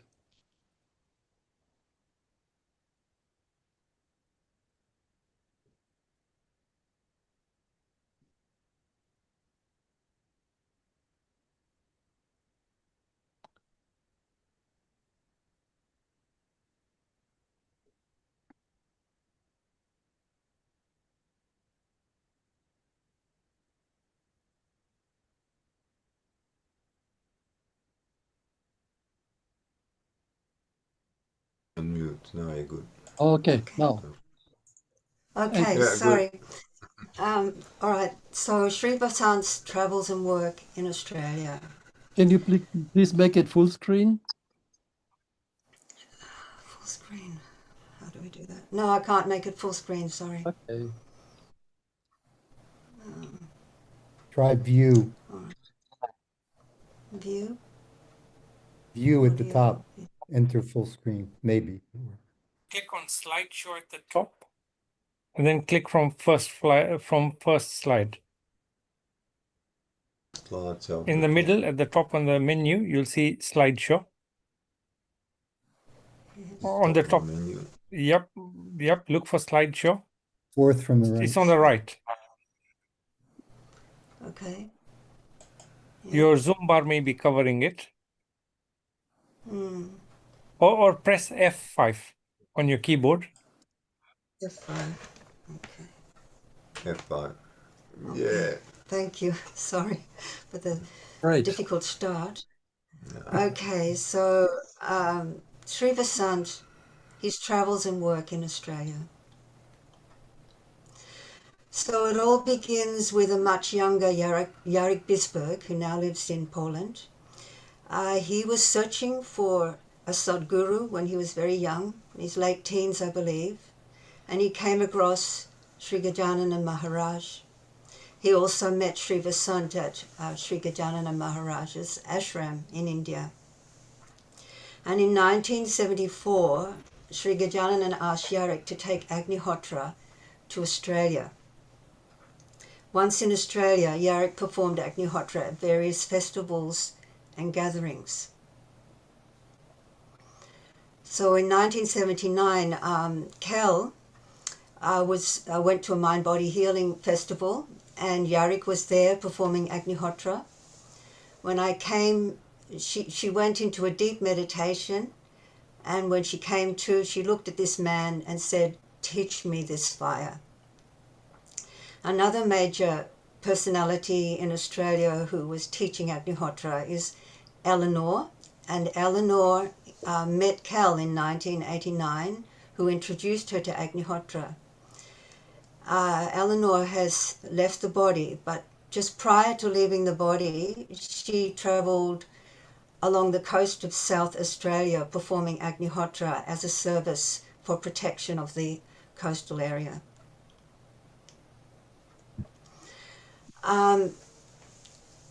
Anne Godfrey, who from Tapavan, you've heard about her, and Bruce Johnson, they attended a gathering organised by Jarek. It was a full moon gathering with 24-hour Om Trambakam Homa and Agnihotra sunrise sunset.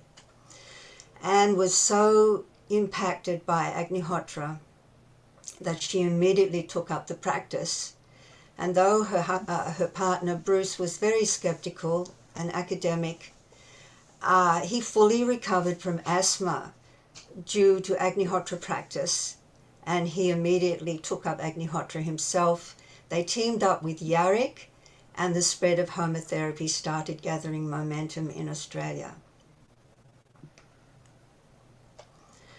So Sri Vasant travels to Australia in the late 1980s, and on his second visit, he visits Bruce and Anne in Sydney. And, you know, Anne Godfrey had never heard of, she knew nothing about Indian spirituality and the customs, etc. But as soon as Sri Vasant was at the front door, and the door was open, she raced across the room She felt so much divine love emanating from his being, and she bowed down to his feet. And this is simply not done in Australian culture, but that was the impact that Sri Vasant had on her. Now, Bruce was still skeptical. The first thing Sri did when he arrived was sat with Bruce and said, "Bruce, you can ask me any questions you like." And of course, Sri Vasant eloquently satisfied every question Bruce posed to him. Then in 1988, Sri visited again, and this time to check out some land, because he had suggested to Anne, Bruce and Yarrick, we need a farm. We need a farm where we can demonstrate Homa organic farming, where we can rejuvenate the land and show how Agnihotra can do that. So they found some land. They took Sri there. He asked one question of the owners. He said, "Which way is the river flowing?" And when they said, "Yes, it flows in this direction, then flows back on itself," and he said, "This is the land, we can now go back to Sydney."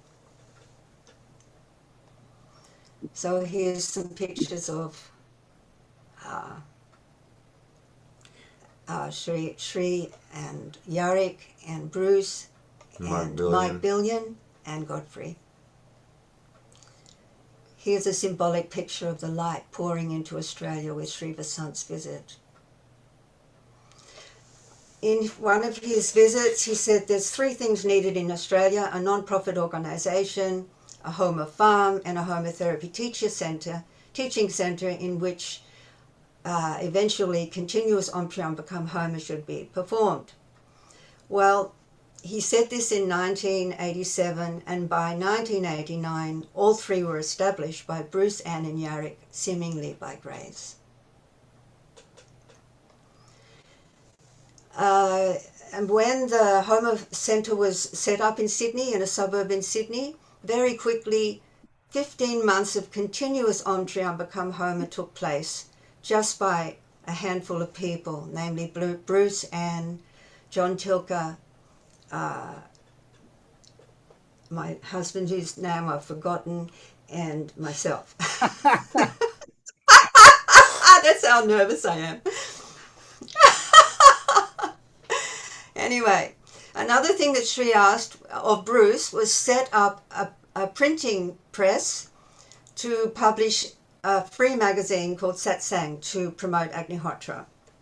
And Sri said, "Look, Agnihotra has to go in a big way, like a movement all over the world. We do not even have a moment to spare other than for this work. Now is the time for Ark of Fire. The Ark is the land with Homa." And then with the Agni Farm being purchased, that's the name it was given, Agni Farm, Yarrick Bisberg was, Sri requested Yarrick to go and caretake the farm from 1989 to 1991. Yarrick had an astounding experience with the healing power of Agnihotra ash. His dog was shot through the neck by an unfriendly neighbouring farmer. And Yarrick quickly got hold of Agnihotra ash and stuffed the hole from both ends with Agnihotra ash. The bleeding stopped and the dog completely recovered from a lethal wound. So at Agni Farm, of course, sunrise and sunset every day, 2 hours of Om Triambakam Homa because only Yarrick was living there in the beginning. And on full moons and new moons, 24 hours when the Sydney Agnihotris would come up and visit on weekends. We were part of the homotherapy work in Sydney, and we felt inspired to meet Sri Vasant because we missed out on meeting him when he came to Australia in the late 1980s. In 1989, we came to Agnihotra. And in 1990, we felt moved to go and visit Sri in the US. And our meeting with Sri was the most momentous and life-changing experience. for both of us. It changed our life, it gave us a purpose, and it gave us hope for an ailing planet. So here's some words from Sri Vasant that I'd like to quote in 1990, given at a talk in Baltimore. Only through fire can the planet be healed. Through intense practice of Yagna, a reverse trend can take place. It is a race against the clock. For this, people need to have some discipline, some structure in their lives. People will have to do Agnihotra. When they perform Agnihotra, they will get ash. They will take the ash and spread it in the soil, and this will neutralize the toxins. Then and only then things will grow and give nutrition. To the west, to the east, to the north, to the south, everywhere there will be fire, healing fire of old. Now is that time.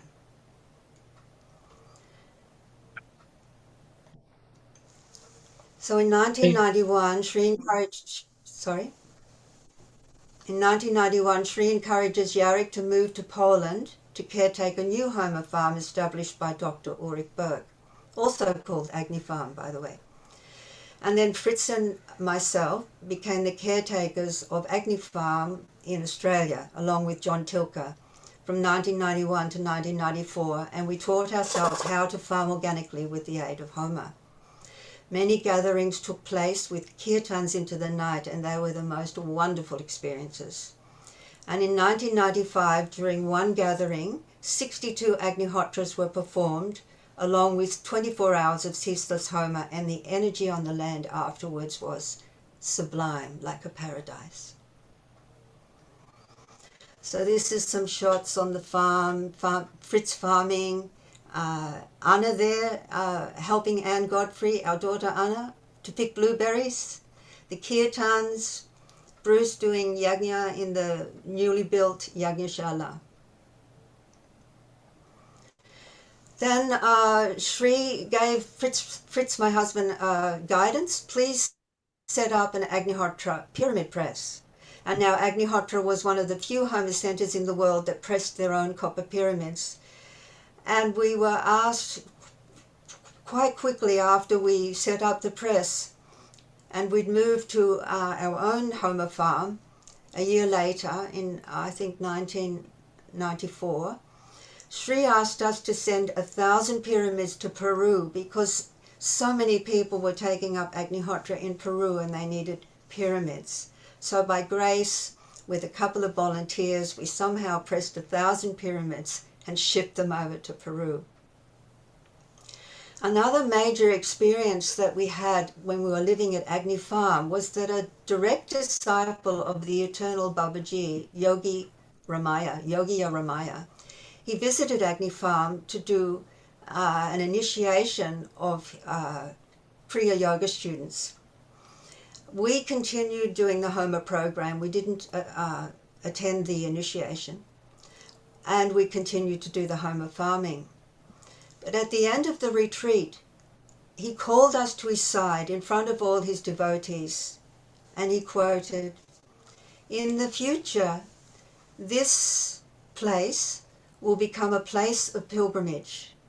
The energy here is as high as energy found in ancient ashrams in India."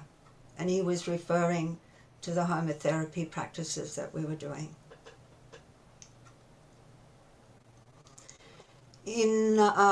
So I can't see all my titles, unfortunately, but in July 1992, Bruce, Anne, and John Tilker traveled to Shivadam Fire Temple in India. And at this time, Tapovan was not in existence. And Sri indicates that nearby, and that's the place that became Tapovan, there would be a place for homotherapy volunteers from the West. Little did they know, Bruce and Anne, that this was to become Tapovan, to be run by themselves. So this slide here is that we made many trips to India. Bruce and Anne, Fritz and myself, and other Australians, our daughter Suwindi, our children. We made many trips to India to receive Shri's blessings and homotherapy training. On the right here is an Ayurvedic crash course organized by Shri Vasant for homotherapy volunteers. And here's Bruce Johnson performing Agnihotra in front of the Ayurvedic practitioners. So in 1994, we were guided to get our own Homa farm in the same valley as Agni Farm. But it was in drought. On the left is the picture of the drought, uncared for land, poor soil, and an energy of cruelty to animals had taken place, no water for irrigation. After a couple of years, the place was thriving with vitality. We were growing healthy vegetables, and the soil was beautiful and friable, and the energy was pure and good and uplifted. In 1995, a miracle happened, really, because when we bought the land in 1994, it was in drought, as I said, and we had no water to water our crops. We went to India to visit Shri, as we did every year, and at Banaganga in Mumbai, a sacred place, there's a Parshuram temple there. We would always visit that when we visited Mumbai. We witnessed a man drowning. Fritz actually rescued him and saved his life. And we ended up having a reading from a Shastri who indicated that we would now find water on our land, and it also indicated our Vedic marriage. So we were Vedically married on that trip by Shri Vasant, and it was one of the greatest blessings of our life. So this is the miracle of the water that was predicted. We would find water, the Shastri said. So we sank a bore, even though we'd been told that there was no underground water on the land. Still, we sank a bore. And we did hit water, but the water was highly saline, highly alkaline, and would burn our crops. What we did was Agnihotra at the borehole. This is myself doing Agnihotra over the borehole. And we put Agnihotra ash down the borehole. What happened was that the Department of Water Resources was doing tests on the bores in the area, and over a few months, what came was that our water, the pH of the water became neutral instead of highly alkaline, as it was when we first sunk the bore. And the salinity was greatly reduced, and now we could water our crops. We could drink that water. It was potable water. Now, the other miracle was that later we had a water diviner who was highly renowned for his accuracy. He came on the land interested in Agnihotra, and we asked him to divine the land for water. He didn't know about our bore. We didn't tell him about the bore. So he came back and he said something extremely unusual is happening. This is the water course in red. And he said the water course flows along here. It makes a right-hand turn. It goes up to this building, goes back on itself, and it continues on its way. Now, in this building is the bore. And he also said it goes under the fire hut. So this is where our fire hut is. So the water has somehow been sent under the fire hut to collect all the prana. This is where the bore was sunk. So it looks like when they sunk the bore, we were in the wrong place. But some miracle took place, sent the water here, and then back on its way. So I related this miracle to Shri. He laughed and laughed, and he said, so you see, when you give to nature through Homa, she looks after you. Some beautiful pictures of our family, farming. We actually even trained bullocks with the help of some Hare Krishnas from a local farm down the road, threshing our beautiful spelt crop, growing giant beetroots, our kids involved. This is the Yagna that was built, Fritz doing a Rudra. many people visiting. All these fires, it's because there's people we couldn't photograph in front doing Agnihotra. This was the first cow dung drying facility, very rudimentary. And then you can see me doing Om Trambakam Homa, getting ready to plant echinacea herb. Down below is Anne Godfrey at our farm teaching Agnihotra to the children. On the right, which you cannot see, it's an Agnihotra press on our land where we make the pyramids. And then in 1997, Bruce moves to India under Sri's instructions and to take care of Tapavan, and in 2001, Anne joins him. And this enables homotherapy volunteers from all over the world to regularly be in Sri's presence at Tapavan and to continue their training. Sri would send them out into the field to teach Agnihotra to the farmers. And so Om Shri Dham becomes the homotherapy center for Australasia when they move to India. Up the top, we have many gatherings. This is a women's circle up the top. When Anne was visiting, she was participating with us. Talks on Agnihotra, going to festivals and sharing about Agnihotra, workshops, etc. This is activating 8 pyramids on our land to extend the Homa biosphere. It's called the Homa resonance system. Volunteers coming. One beautiful volunteer we'll never forget. We love him dearly. His name is Taylor from Canada. He stayed with us for a couple of years, and here he is performing Agnihotra with the cows. He loved the cows, and they loved him. And we've done outreach work in Singapore, Malaysia, Philippines, and New Zealand. And recently, the Filipino, a group in the Philippines, actually they're Mother Mary devotees, they asked us to send them 100 pyramids. We could only manage 45, but we'll send more in allotments. And there's a big movement now in this Mother Mary movement to daily perform sunrise, sunset Agnihotra.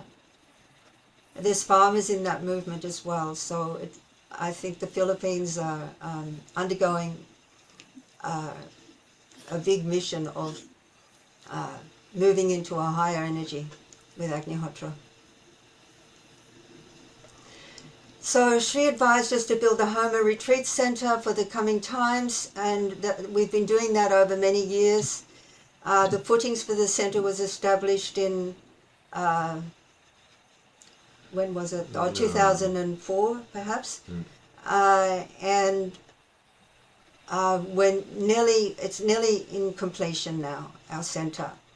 And Sri's mission to universalize homotherapy, to bring healing to the environment of the whole planet and to uplift consciousness. And to that end, we dedicate our lives. Thank you.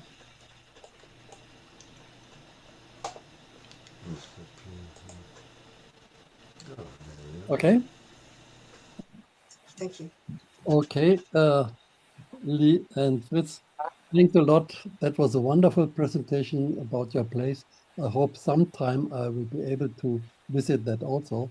And again, thanks for getting up in the middle of the night for this presentation. Thank you so much. You have got up at the middle of the night. That's amazing. It's such a wonderful presentation and a wonderful work. I always look forward to see you all. But that's really truly amazing that you woke up at the middle of the night for the presentation. Thank you so much. Thank you so In much. Australia, there is no nights. It's 24-hour days. So, we're fine.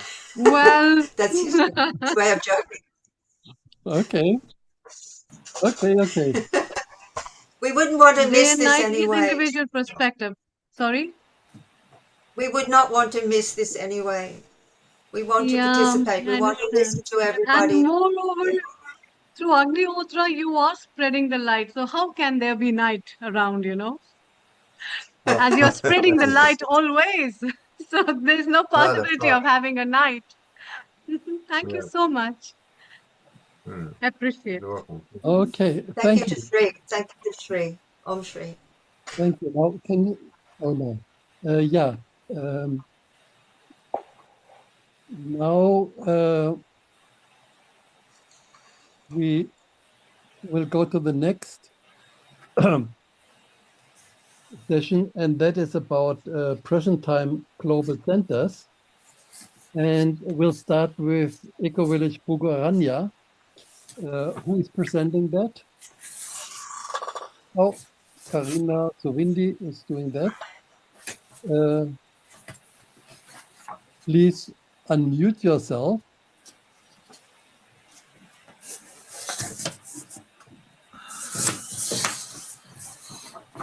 No, you're still muted.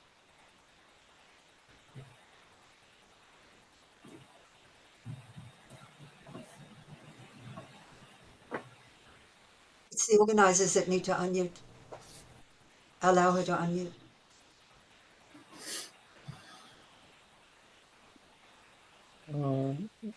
Wait.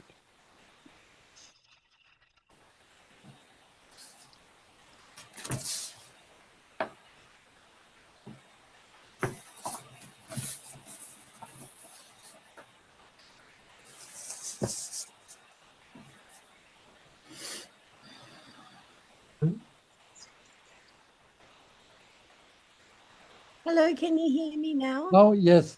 Now, yes. Okay.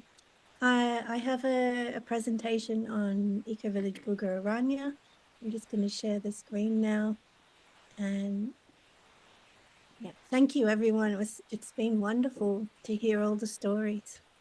Really wonderful.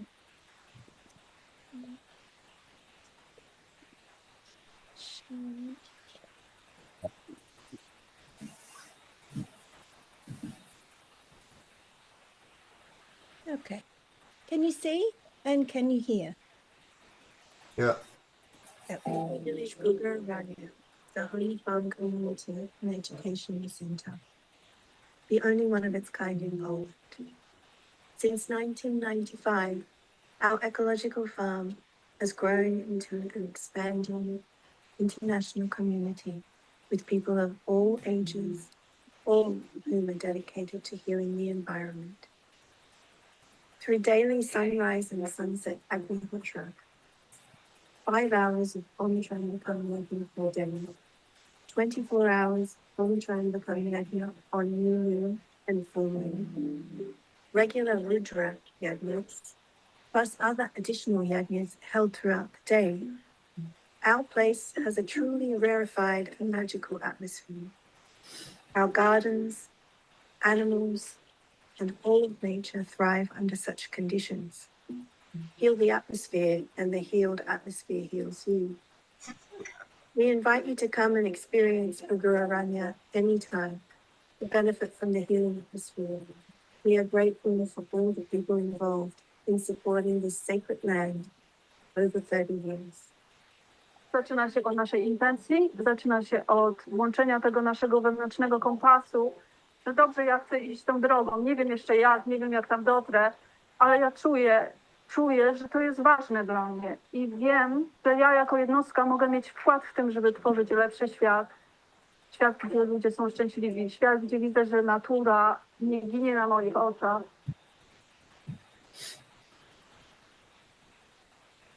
Jest pełni życia i wtedy my również czujemy się w ten sposób, my czujemy się pełni życia, ponieważ my jesteśmy integralną częścią tej natury i kiedy jesteśmy od niej odłączeni, musimy nastawić się na przeżycie, a to nie o to chodzi.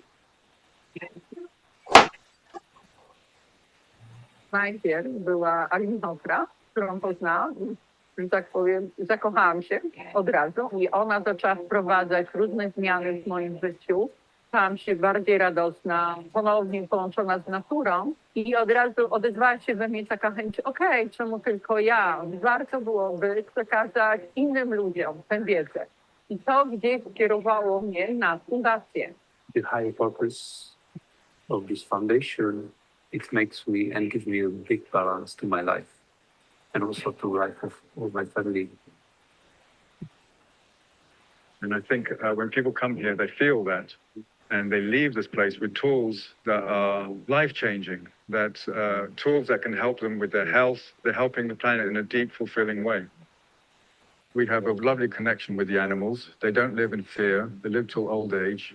And that's quite revolutionary way of farming. The other thing is I love creation of a Homa farm and eco village that can be a blueprint for other such places around the world where we can live in harmony with nature and with human nature and attune ourselves to Mother Nature. All of these things can happen here in such a refined and beautiful energy. But the energy is building, and it's exciting for us as a foundation to see dreams coming to fruition, to see the manifestation of what we've been envisioning for the future for such a long time. You can see the grass is still formed in the walls. You can see that this is still got some essence of the earth. So this space opens up a whole new world for us, and it represents the hope for our future. We need to come more in balance with nature, more in harmony with nature. And we need to work together for that, because alone, it's just not possible. Agnihotra Homa fires basically empowers every single technique, every method a way human beings are using to help themselves, serve the planet, serve humanity, serve all living beings, and it empowers them to do that work and empowers the effect of those techniques.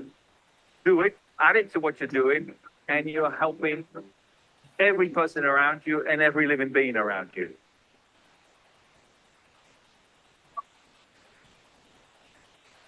I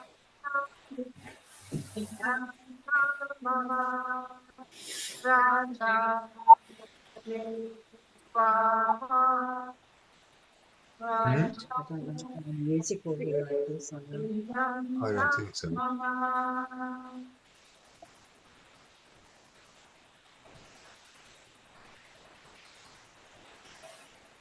Okay. Okay, thanks a lot, Karina Sovindi, for this very nice presentation. And of course, now I think many people who watch that will want to come and visit that place soon. So you're all invited. And And visit the place yeah, and to feel the five elements, the Panchamahabhutas around, and to see how they are growing and cultivating in each one of us. That's so beautiful, amazing. yeah. And then you can also sing together with Karina Sovindi, sing the Sure, song. She sure. will teach it to you, but she will do it, perform at the end. So now the next centers which we wanted to present is Maheshwar Goshala, but Savachit did not, could not do that. So we have seen a lot about this Maheshwar Center already, because Fritz talked about the beginning, because he was there for quite some time. And later on, we had the 7 Somayaks there. So you have seen enough of this place. And now my only big dream is that we will have one more final Somayak there, where we will invite everybody on top of the 7 which we have completed. So that is one dream which I still have. Let us see when that can be done. So now next will be Elke Valley. I don't see Jimena there. Jimena, are you there? Are you around? Okay. If not, then let us continue with Lisa.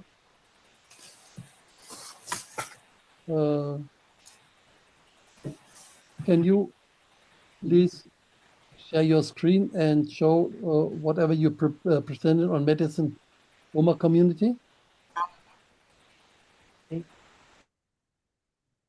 I'm not, somehow I'm, let's see, me so I can get the screen share. Okay.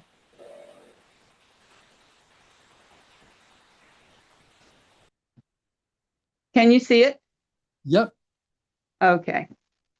Many years ago, Sri Vasant stated that a community should come up in Madison, Virginia. Over the years, as properties became available, people who support the healing fires bought small parcels of land or houses surrounding the Paramadam fire temple. Currently, a handful of houses within walking distance of the fire temple are owned by those of us who practice Agnihotra.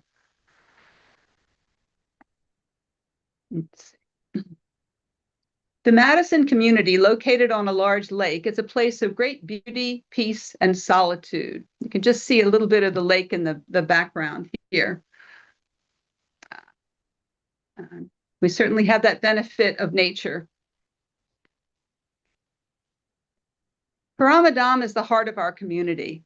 The nearby Agnihotris work together to maintain the fires in the fire temple.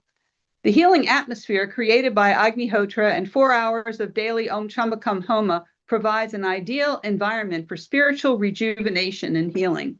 Many people have had powerful spiritual and healing experiences in Paramadam. Visitors are welcome to attend the fires. We're an international community based on the principles of the Fivefold Path, which we strive to follow in our daily lives. The community lifestyle is vegetarian and drug and alcohol free. Meetings are held to give everyone a voice in issues affecting the community. On most weekends, group Homa and spiritual study sessions are held. Individually and collectively, we are making efforts towards self-sufficient living and are working on Homa gardening, food storage, and the use of solar power. We host monthly online Agnihotra meetings and classes on other aspects of the Fivefold Path. We also meet with people for in-person instruction in Agnihotra and other Homas that we teach. Homa supplies are also available here, and copper pyramids are manufactured here. We're always happy to answer questions about Agnihotra, Homa therapy, and Fivefold Path. We also give teacher training here. This was from one teacher training session. The newsletter Satsang, which is published 7 times yearly, is published here. We distribute books and literature on Agnihotra, Homa therapy, and Fivefold Path, both online and in hard copies. The Madison Homa community is a place of refuge and retreat. Here, in the peace of nature, one can learn the healing fires and advance one's personal self-development. If you would like to visit, please contact us at info@agnihotra.org.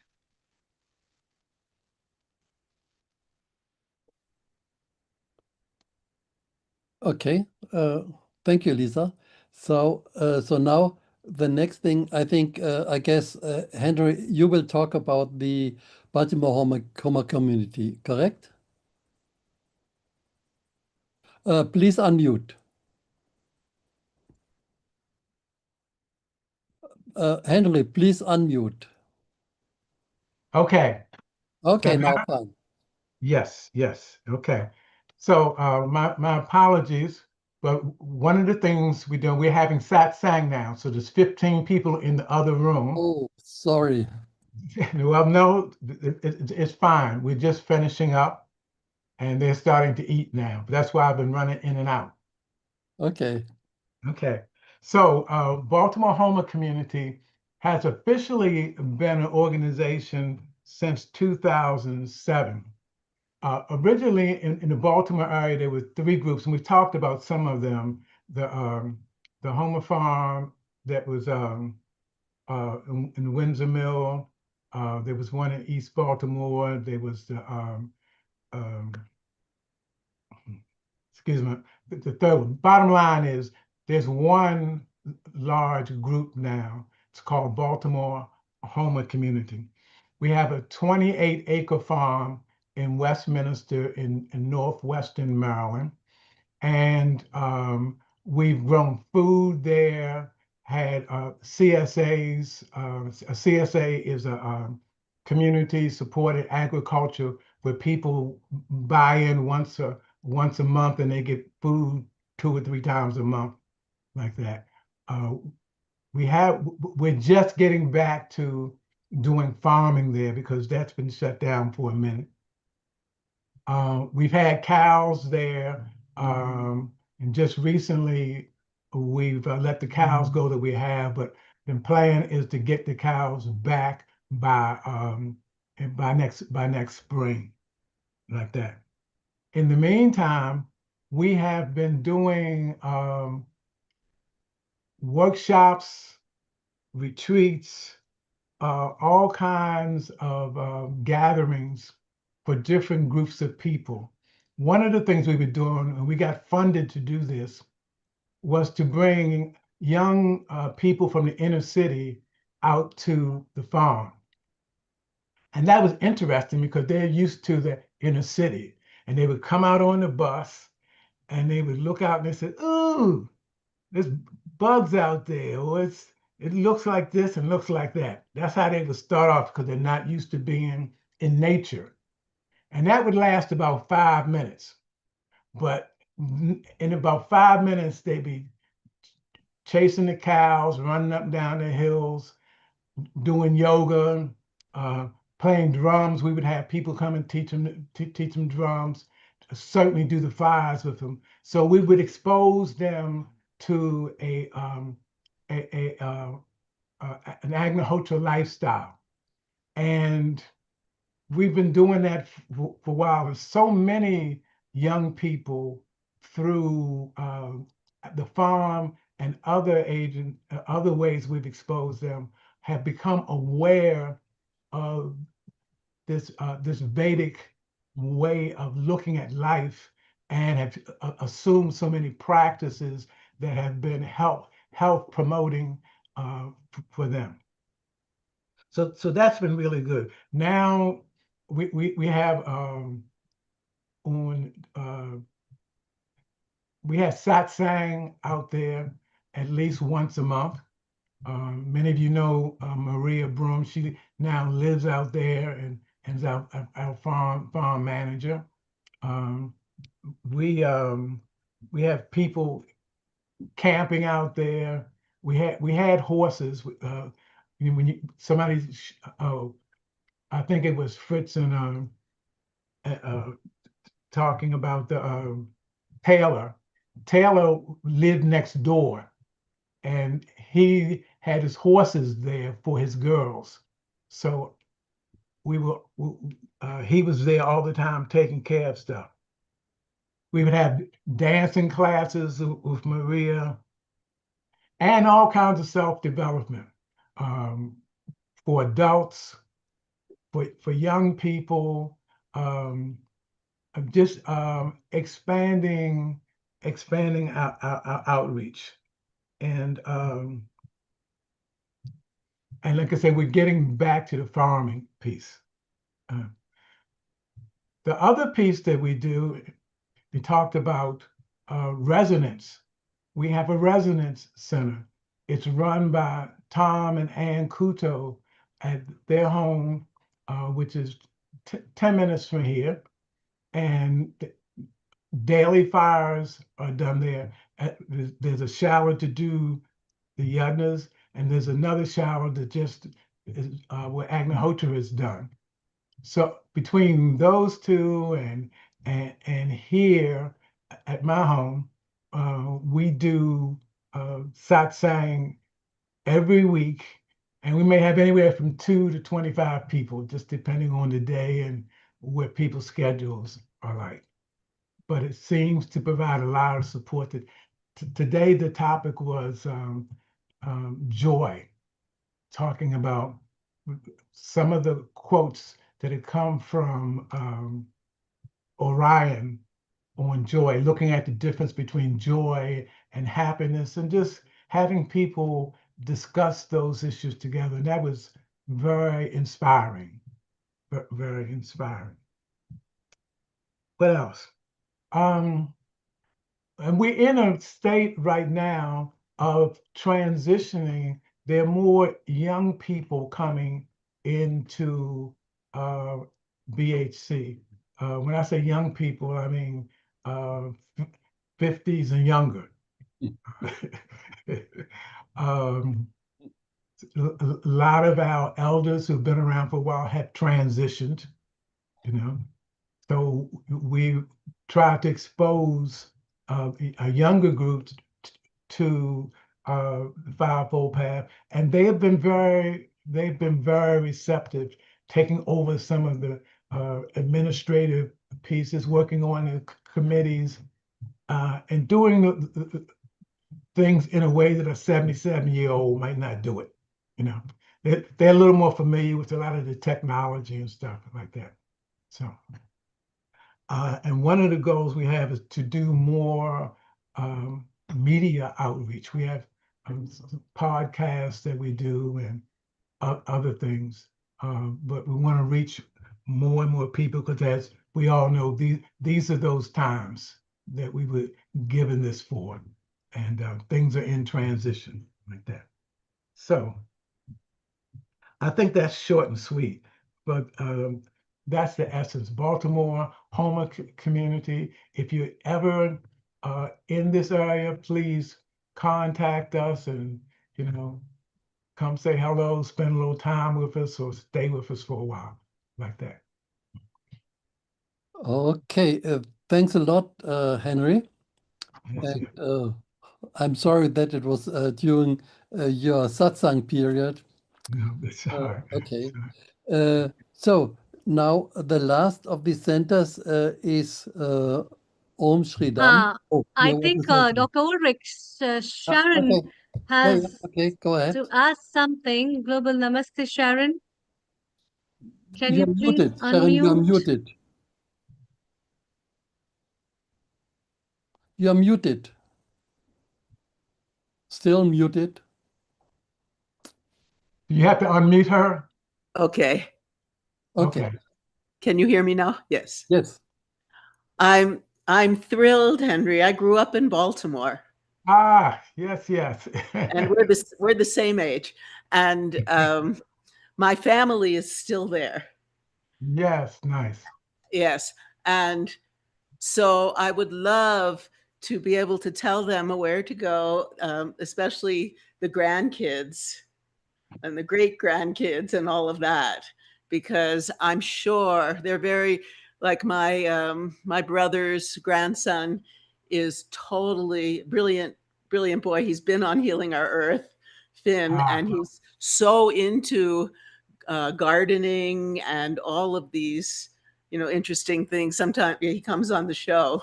So, do you have programs for children? Yes, we do. If you just get him in contact, we will see how we can integrate him into what we do. More and more, more and more people are doing gardens all over the inner city. Matter of fact, one of our people right now who's in there, he's a director for the NAACP for Columbia, and they got gardens all over the place. So that's one of the main things that people seem to be gravitating toward, getting healthier food, understanding we can't depend on the system to feed us. We have to feed ourselves like that. Yeah. Did you grow up in the city? Yes. You know what Coppin is? Where? Coppin State College. I It's don't in think so. West Baltimore, right off of North Avenue. Yeah. Oh, really? So I just have to, because Healing Our Earth, we're all friends. So did you ever hear of Brown Supermarket or Big B Supermarket all Yes. throughout the inner city? That was my dad. Okay. All right. And he was a real, he was supporting little league teams, and like he had a bunch of supermarkets. I'd say 95% of the employees were African American, and he worked till 93 because the community didn't want him to retire. Well, that was the thing, the difference in when we came up and what's happening now. When we came up, there were baseball, tennis, dance. There were all these free things for youngsters in the cities to do. Yeah. It's gone now. Unless you Oh, have no.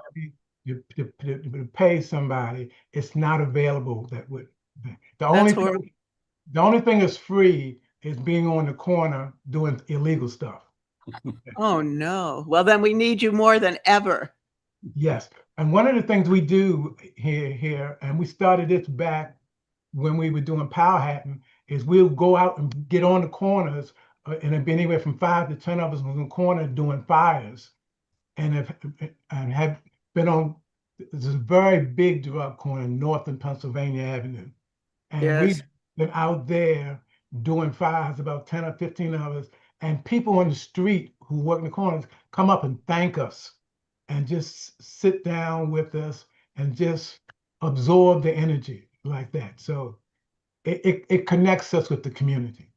That's wonderful. Yeah. Really, thank you. Thank you. I'll tell That's my a very family. nice connection, Sharon. I think, Dr. Ulrich, it would be very nice if you could kindly connect Henry with Sharon personally Yeah, through I will. Okay. Thank you. through the Thank you. contacts, and they I look forward can to it. connect the threads of their heart. And I Yeah. understand how close you feel with that, Sharon. Oh, Yes. yes, it's very exciting because I know the issues because my family's still there, and I know there's a lot of issues with Baltimore. And, when I grew up, it was very different. There was a lot of, people were still connected with their spiritual paths. Mm-hmm. And that has shifted. Hopefully, it's all being renewed right now with people like Henry and Ulrich and everybody I've seen today. And Sharon, yes. Yes. Yes, So I'd love to be in Thank touch. you. right. Sure. Thank you. Okay, great. Thank you. And now we have one last point. Centers Om Shri Dam. Fritz and Lee, do you have more to say because you already shared so much about your center?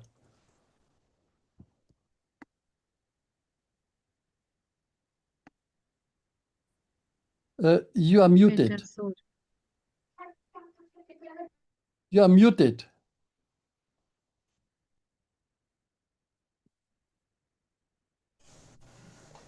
Okay. I'm going to share screen. Click OK. Oh, okay. Yeah. All right. First of all, I just quickly say this is a 3-minute video to music. There's no undertitles. Okay. Basically, currently we're a Homa farm and Homa center. So there's some activities shown on the video. We're building a retreat center so that we can have more people come and learn about homotherapy and other wonderful self-sustainable activities. And we do a Zoom session, a free Agnihotra workshop once a month. That's basically our outreach now because we're in our 70s and it's easier on our bodies to do it by Zoom. Anyway, we're going to share screen now. This is a lovely creation put together by our son.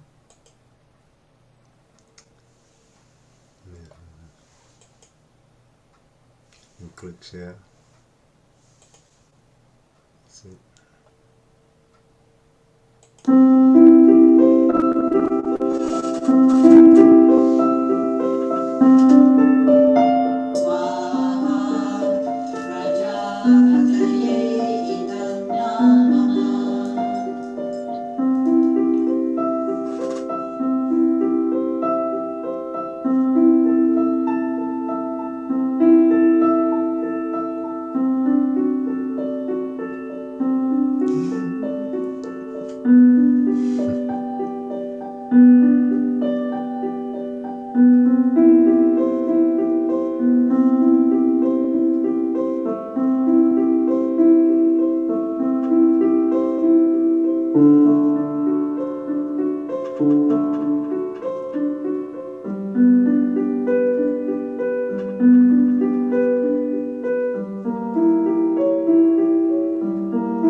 Agnaye Swaha Agnaye Idam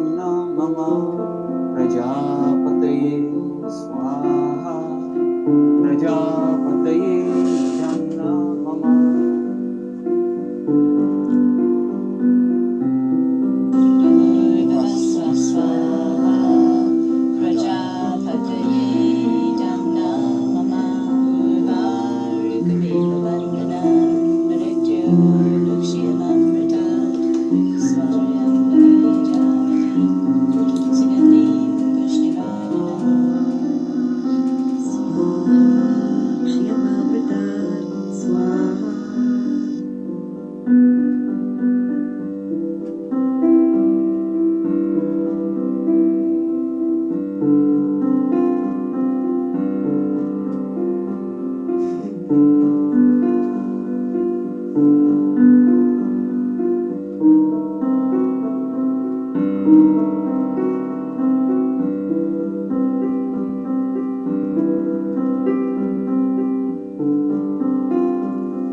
So that was a wonderful video. Thanks for sharing. So again, that's Very grateful. a place where I want to go sometime. Let us see. I hope you visit us. Yeah, and many others here also want to do that. Okay, so now we come to our last session, the closing circle. And the first is Parvati. She will talk on Srivasan's character and legacy.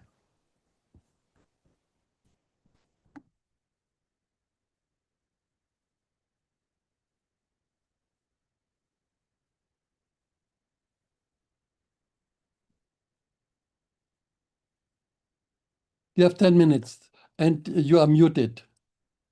You are muted. Unmute yourself, please.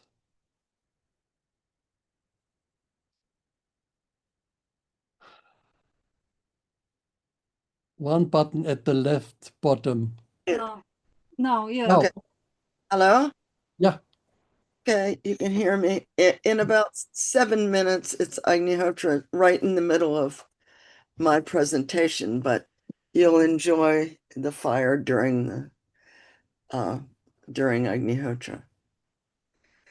So what I wanted to start with is the most powerful thing for me is the effects of Sri Vasant on a subtle level. I know, and he wrote many books and toured many places, and it was his character, his integrity, his love and his kindness and his compassion that impressed me the most. He was absolutely full of love. He used to say, love thy neighbor as thyself. And he did. Everywhere we went, every person we went to, strangers on the street, he was so kind. That's really inspiring to me. And he was very focused. You know, one time he was walking, when he was walking, he was ahead of us, walking really fast. And Yarrick and I were behind him talking. And he was just straight ahead, focused straight ahead. But all of a sudden, his arm reached out automatically and opened up a door. And we turned and we saw this woman carrying a load of groceries. He didn't even see it. It was like his body knew. And his arm automatically, everything about him was of service. The first time I met him was phenomenal. Oh, share the. Oh. The first time, you can do it now. The first time I met him was amazing. I don't see any people or anything.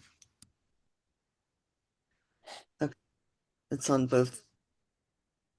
Anyway, the first experience I had was amazing because for a year before I met Sri Vasant, I was guided by this voice, male voice, and he would guide me through difficult times in my life and give me so much comfort and so much wisdom.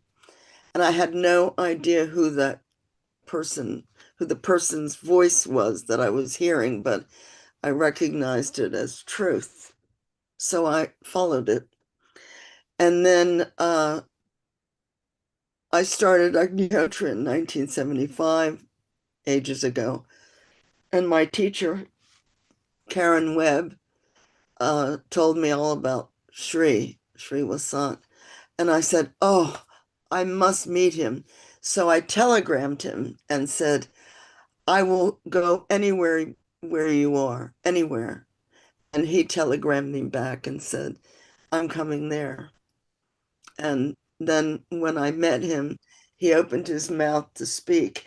And I was astounded because it was his voice that had been guiding me for a year. And he told me everything about me in that first meeting. And then we traveled. That's me when I was younger. Can you see the pictures? Yeah. Okay. Next. Okay. I think you just ended it. Yeah, I wanted to stop Hello? because Agnihotra is just in a few seconds. So should we continue or let Yarek lit the fire? Continue. Okay. Continue. We don't have much time. We are already half an hour late. Go to the next. Okay. Okay, something's wrong. Okay, well, I'll just keep talking. So we traveled everywhere with him. I traveled to Germany and India, Belgium, Holland, and then all over US as well.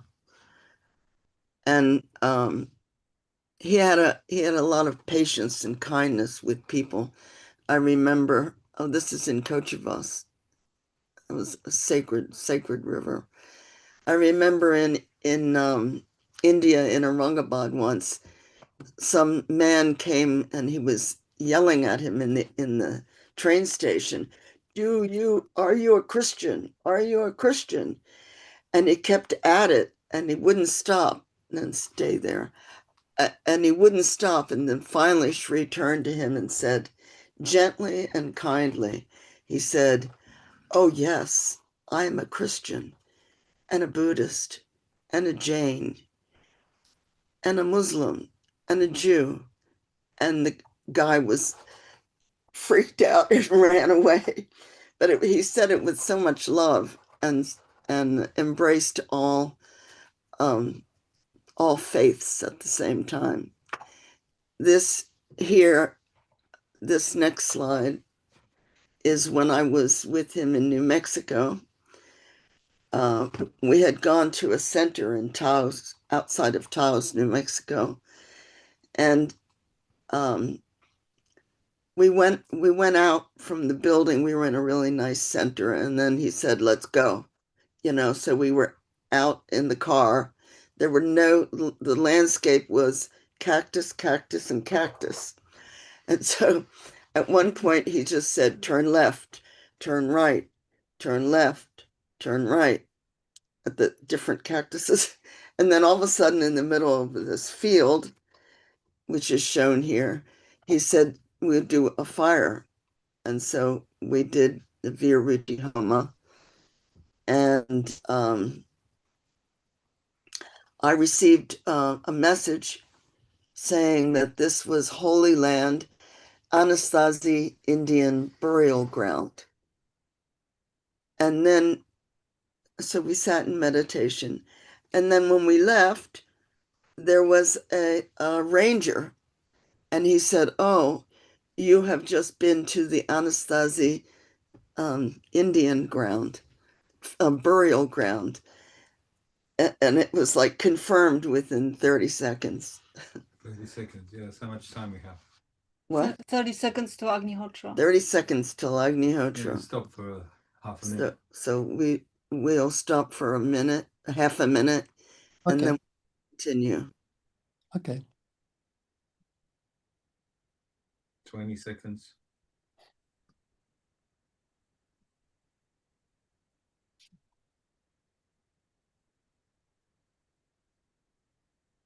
Ten seconds.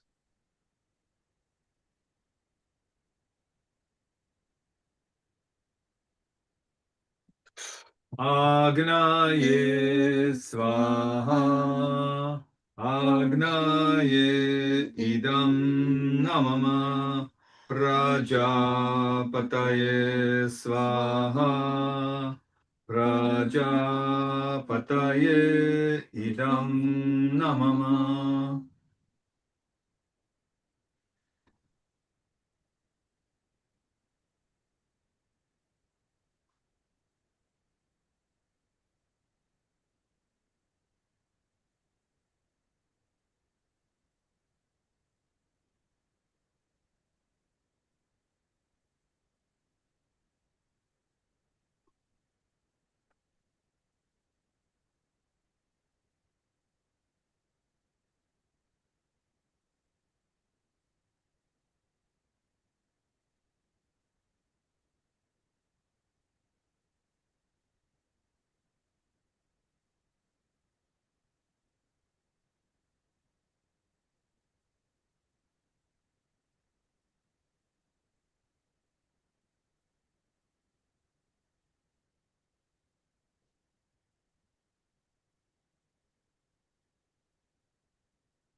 Should I start?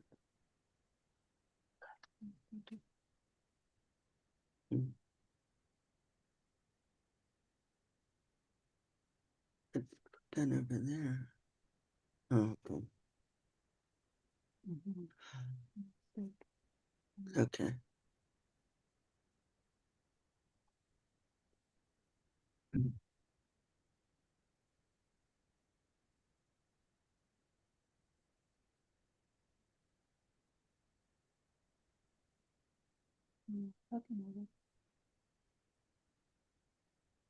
Great.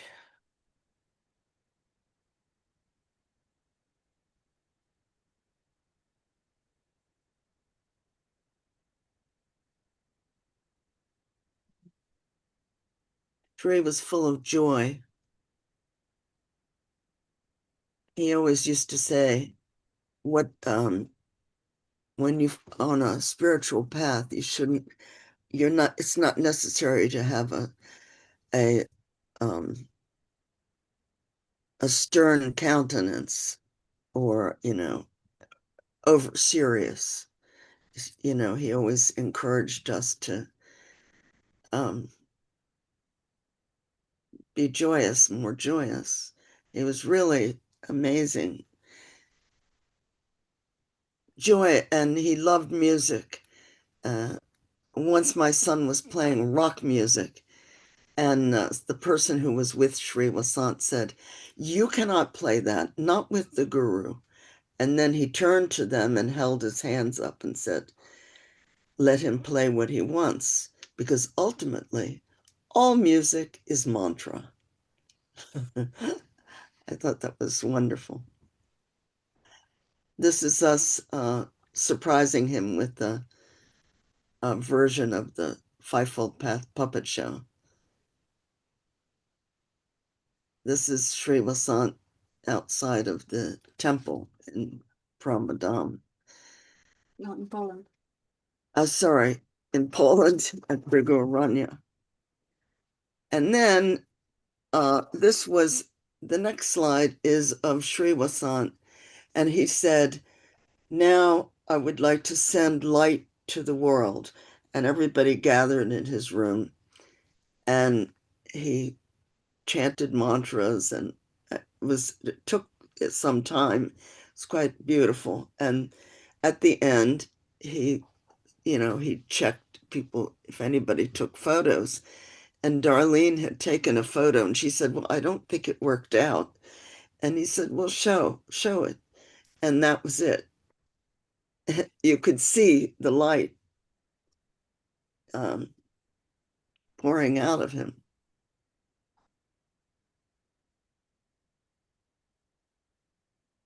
This is also in India. Brugorania. But Brugorania. I mean, Brugorania, God. And there was the other, that's Jamal. What do you want? The other time, this is, the next one is Auschwitz, when he was praying, sending healing to those who were stuck there.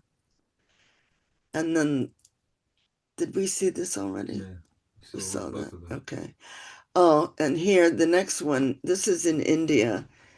And we were in Maheshwar, and he said, it was January 18th, can't remember when, January 18th, 2006.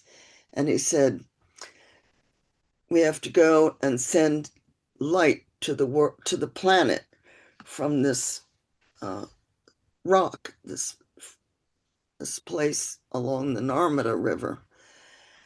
And he told me that I should sit there and send light to the world. I, of course, panicked. And then, how can I send light to the world? How can I send light to the world? And then I sat there on the rock and just prayed with all my heart and soul that somehow light would go to the planet. The photo tells the story. There's Sri, if you can see the light coming from him to me. He's sending the light.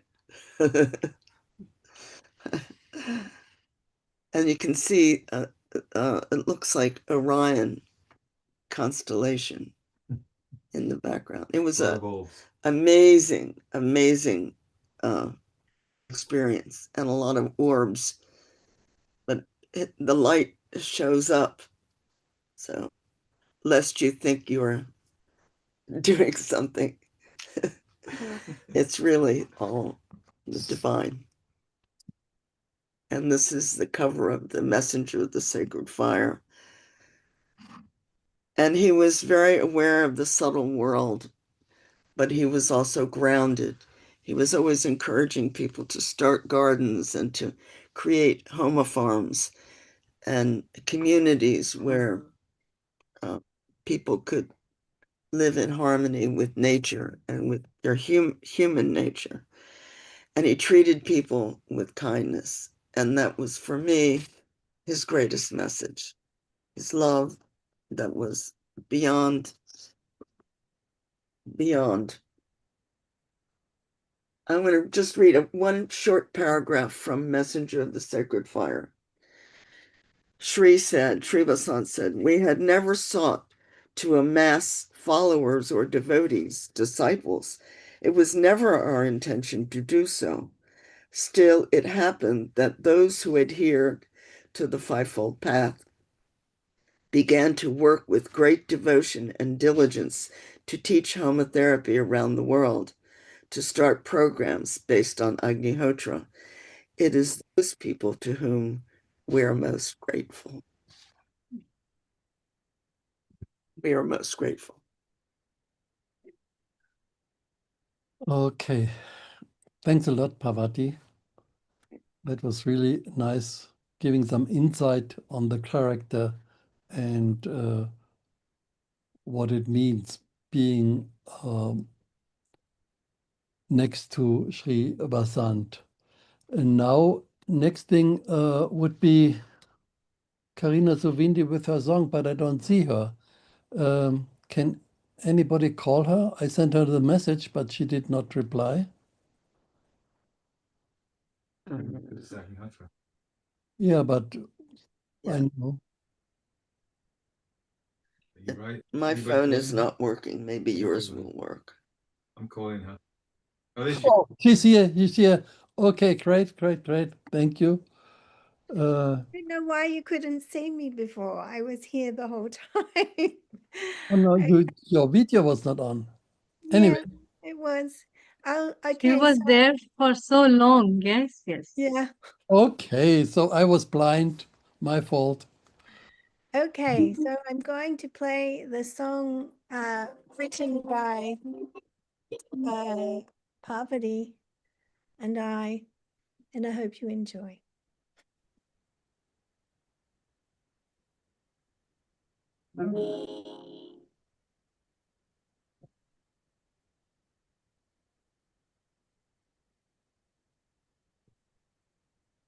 We don't hear anything.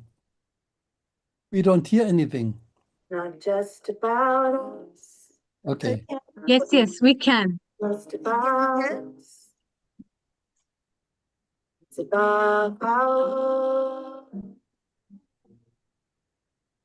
not about our fancy cars and big stars, our one sun, all our desires.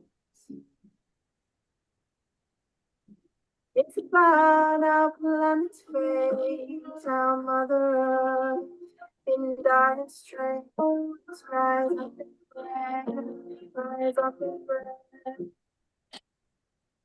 Circles everywhere, we need to pick up together now as one. We need to come together now as one. It's up to us. It's up to us. Take a hand. Take a stand. Not about our fancy cars and big stars, our once values, all our desires.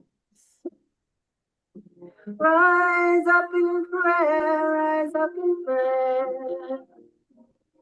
Circles everywhere, we come together now as one. We come together now as one. We come now as one. Rise up in prayer, rise up in prayer.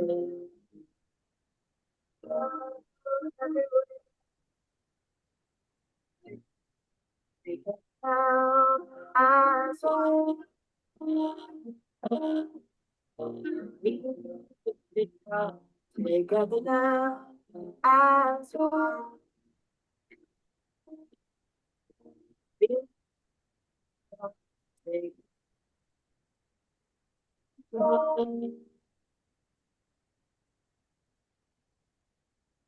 Thank you for listening.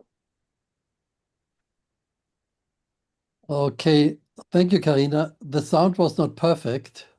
There was some, I was not perfect. But anyway, it was still nice. Thank you. Thank you. So now we come to an end. We come to an end. We have still something for question and answer, but I don't see any questions in the chat. So I think, Amrita, what do you think? I think we can conclude. We are already nearly 1 hour above the normal time of 4 hours. Yeah, thank you. But before that, let's share with our viewers our future episodes. I hope you all can see.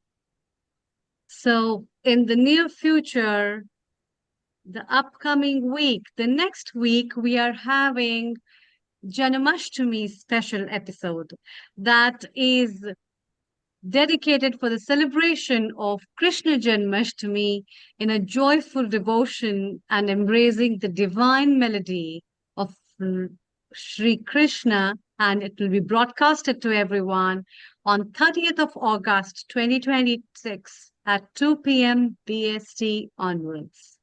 And the next week, we are having an integrated health episode, Transforming Healthcare, free global online session that will be broadcasted to you on 6th of September 2026, healing naturally, holistically, with community and collaborations. And then we would love to invite all our Agnihotra experts and professionals, as well as the contributors of today, to join the vegan and vegetarian kitchen that will be broadcasted on 30th of September 2026 onwards, nourishing our planet and nourishing our body. And who best can than you all can share all that. So after this, we bring to you the World Ayurveda Day special that will be broadcasted on 20th of September 2026 onwards. Holistic wellness for healthy body, mind, and spirit from the timeless wisdom, as well as the healing from the ancient sciences of India. So that was our upcoming episodes at Healing Our Earth.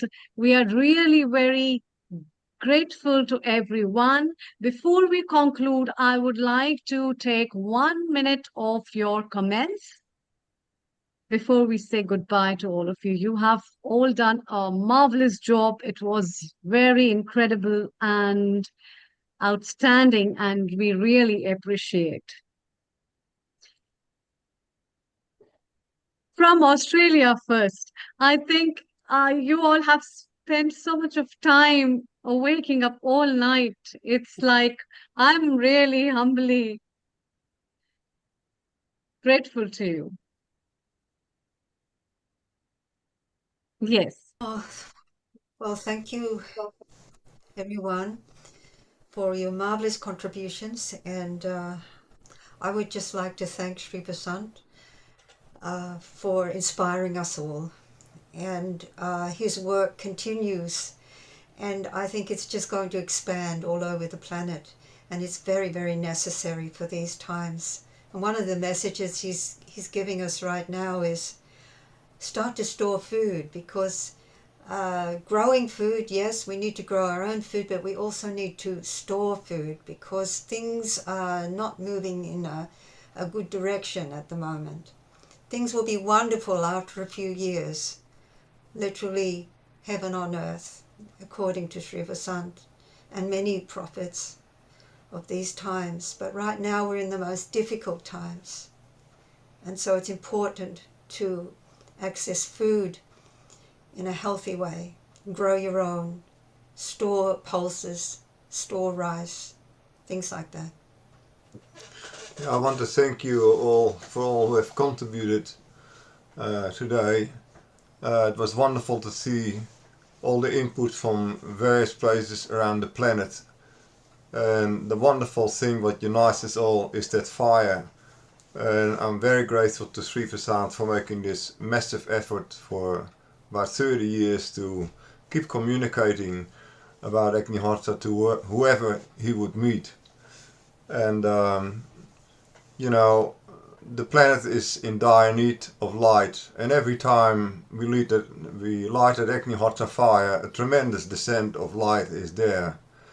As we have the benefit ourselves, but we also do a service to those who live around us, who are maybe not able to light that fire. So, you know, within a kilometer radius, you bring a very positive impact into your immediate area. and that's a wonderful way of doing service to our fellow human beings and our nature, and we can give something back to nature. So thank you all for supporting that Absolutely. and Thank making it you. happen. Thank you. Let's have a minute's comment from Mary, and then we move to Swindy. Sure. So And to then Parvati. piggyback, thank you, Amrita and Fritz. To piggyback off of Fritz, I just want to say that the resonance point is, you all saw just how many examples of the resonance point through the Homa centers and the impact that one resonance point can have over an area. I think that we encourage you. There are several of us who are trained, and we think that this information or the technique of the resonance point is something to carry forward for communities and farmers who want to heal the land and grow organic food, of course, without agrochemicals. So thank you. Thank you. Swindy, over to you. Oh, I just want to say that it was a privilege to be here today amongst so many of my mentors and teachers, and without them all, including my parents and some of us who have sadly passed, I wouldn't be here living here in this wonderful place. So I thank you. Thank you. Parvati, over to you. Thank you for the opportunity to share about Sri Vasant. It's a great joy, great blessing to have been in his service and continue to be.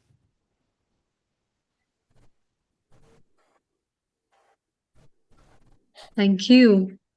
Lisa, yes, please. I'm very grateful to have been part of this program, and thanks to everyone who has helped to make it possible. And to think at the beginning of the program, we saw how this one man left India with a little money, no connections, and now he, through his efforts and through divine grace, this is spread all over the world, transforming lives. And the one thought I would just like to leave everyone with is one thing Sri Vasant said over and over again, is let us fill all the spheres with love, and may Agnihotra help us to do that. Thanks to everyone. Thank you, Dr. Anukul. And can we have 1 minute of comment from our guest as well?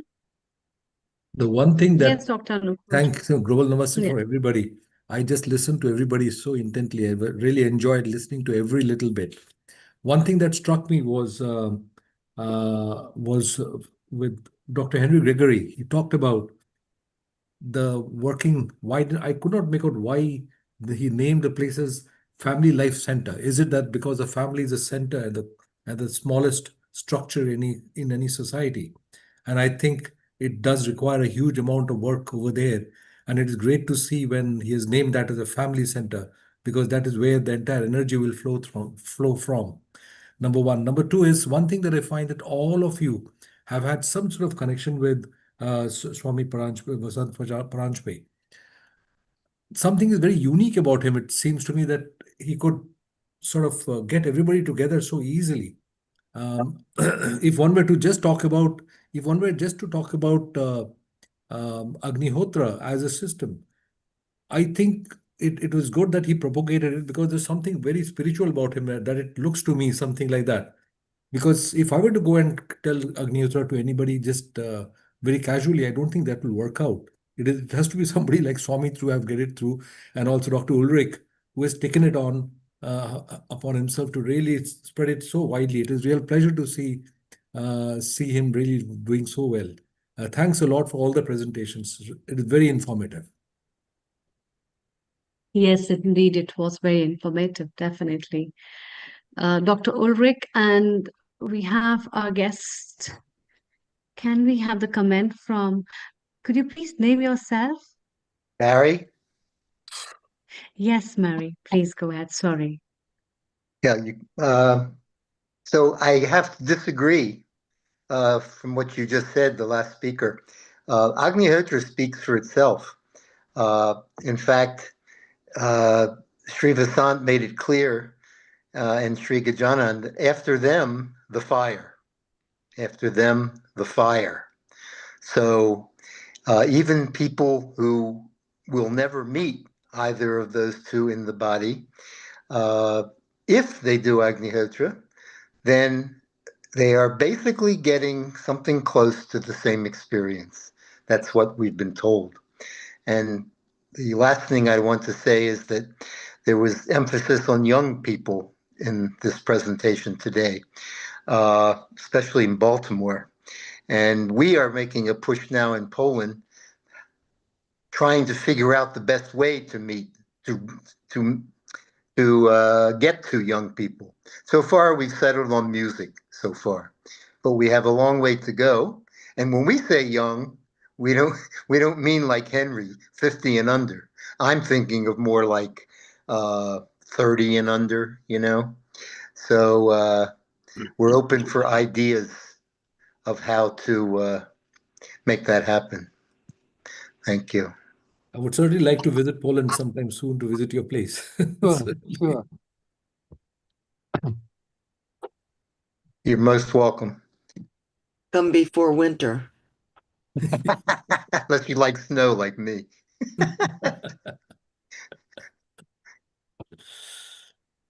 Thank you very much. And a bunch of thanks to Dr. Ulrich, specifically because he is the one, the pillar behind all of us, for giving Healing Our Earth a big hand for support. Not only that, giving opportunity to people and also to all the viewers who have been listening, following, and will be implementing all these things in their life. It was not just to talk about a fire, it was a ray of hope for many people's life, because that's the beginning and that's the sunrise. And that sunrise will bring a lot of things. So one small thing is not just a twinkle of a star. It was a complete constellation, I would believe. And that's what you have created, Dr. Ulrich. So a very big hand for you. Okay. Congratulations.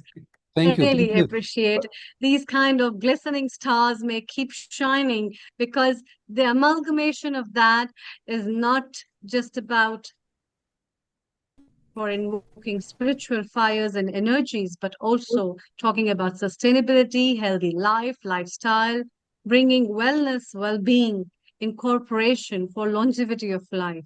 And what more than that? Beautiful 5 elements of nature has been brought close to you through that. Okay, we have a comment from Lata before we just wind up. A quick comment from you. Global Namaste to you, Lata ji. Yes.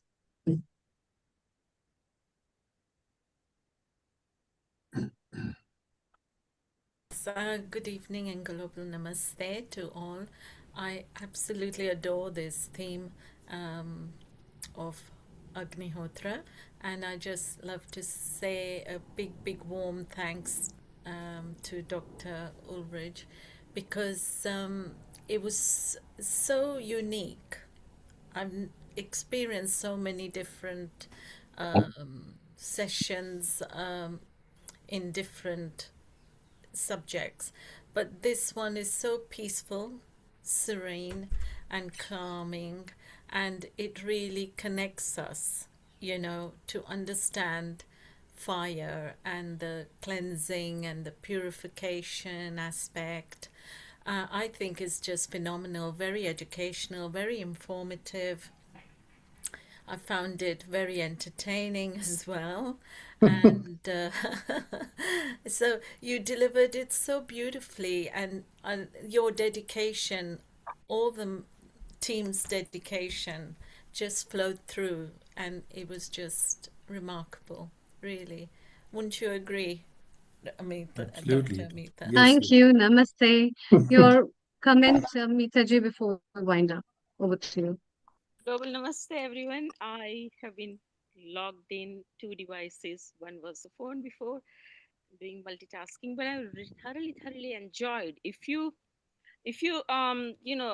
were watching the chat, I was trying to put in some more information relevant to the Vibhuti. We have Vibhuti in Sanatana Dharma in Hinduism.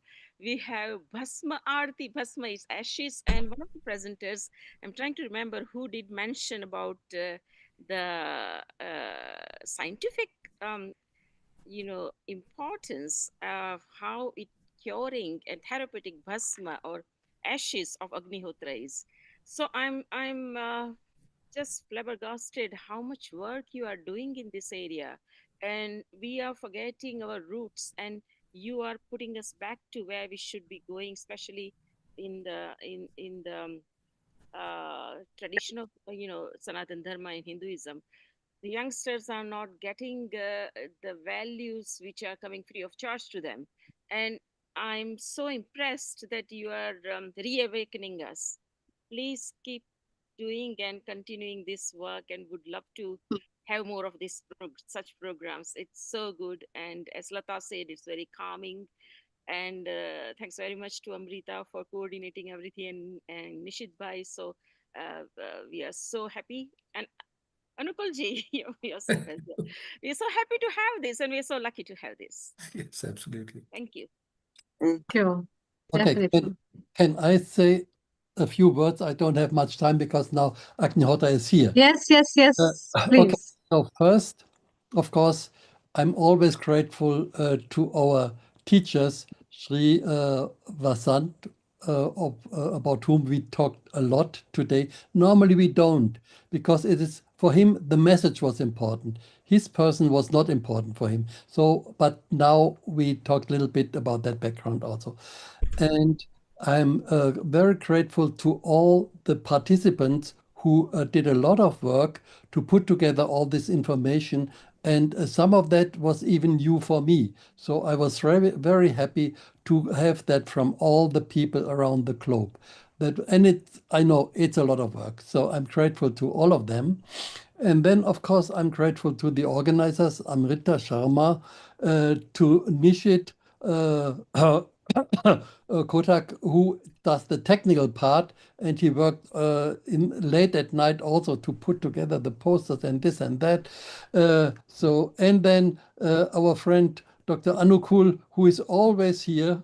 I'm admiring every Sunday he spends the afternoon with Healing Our Earth.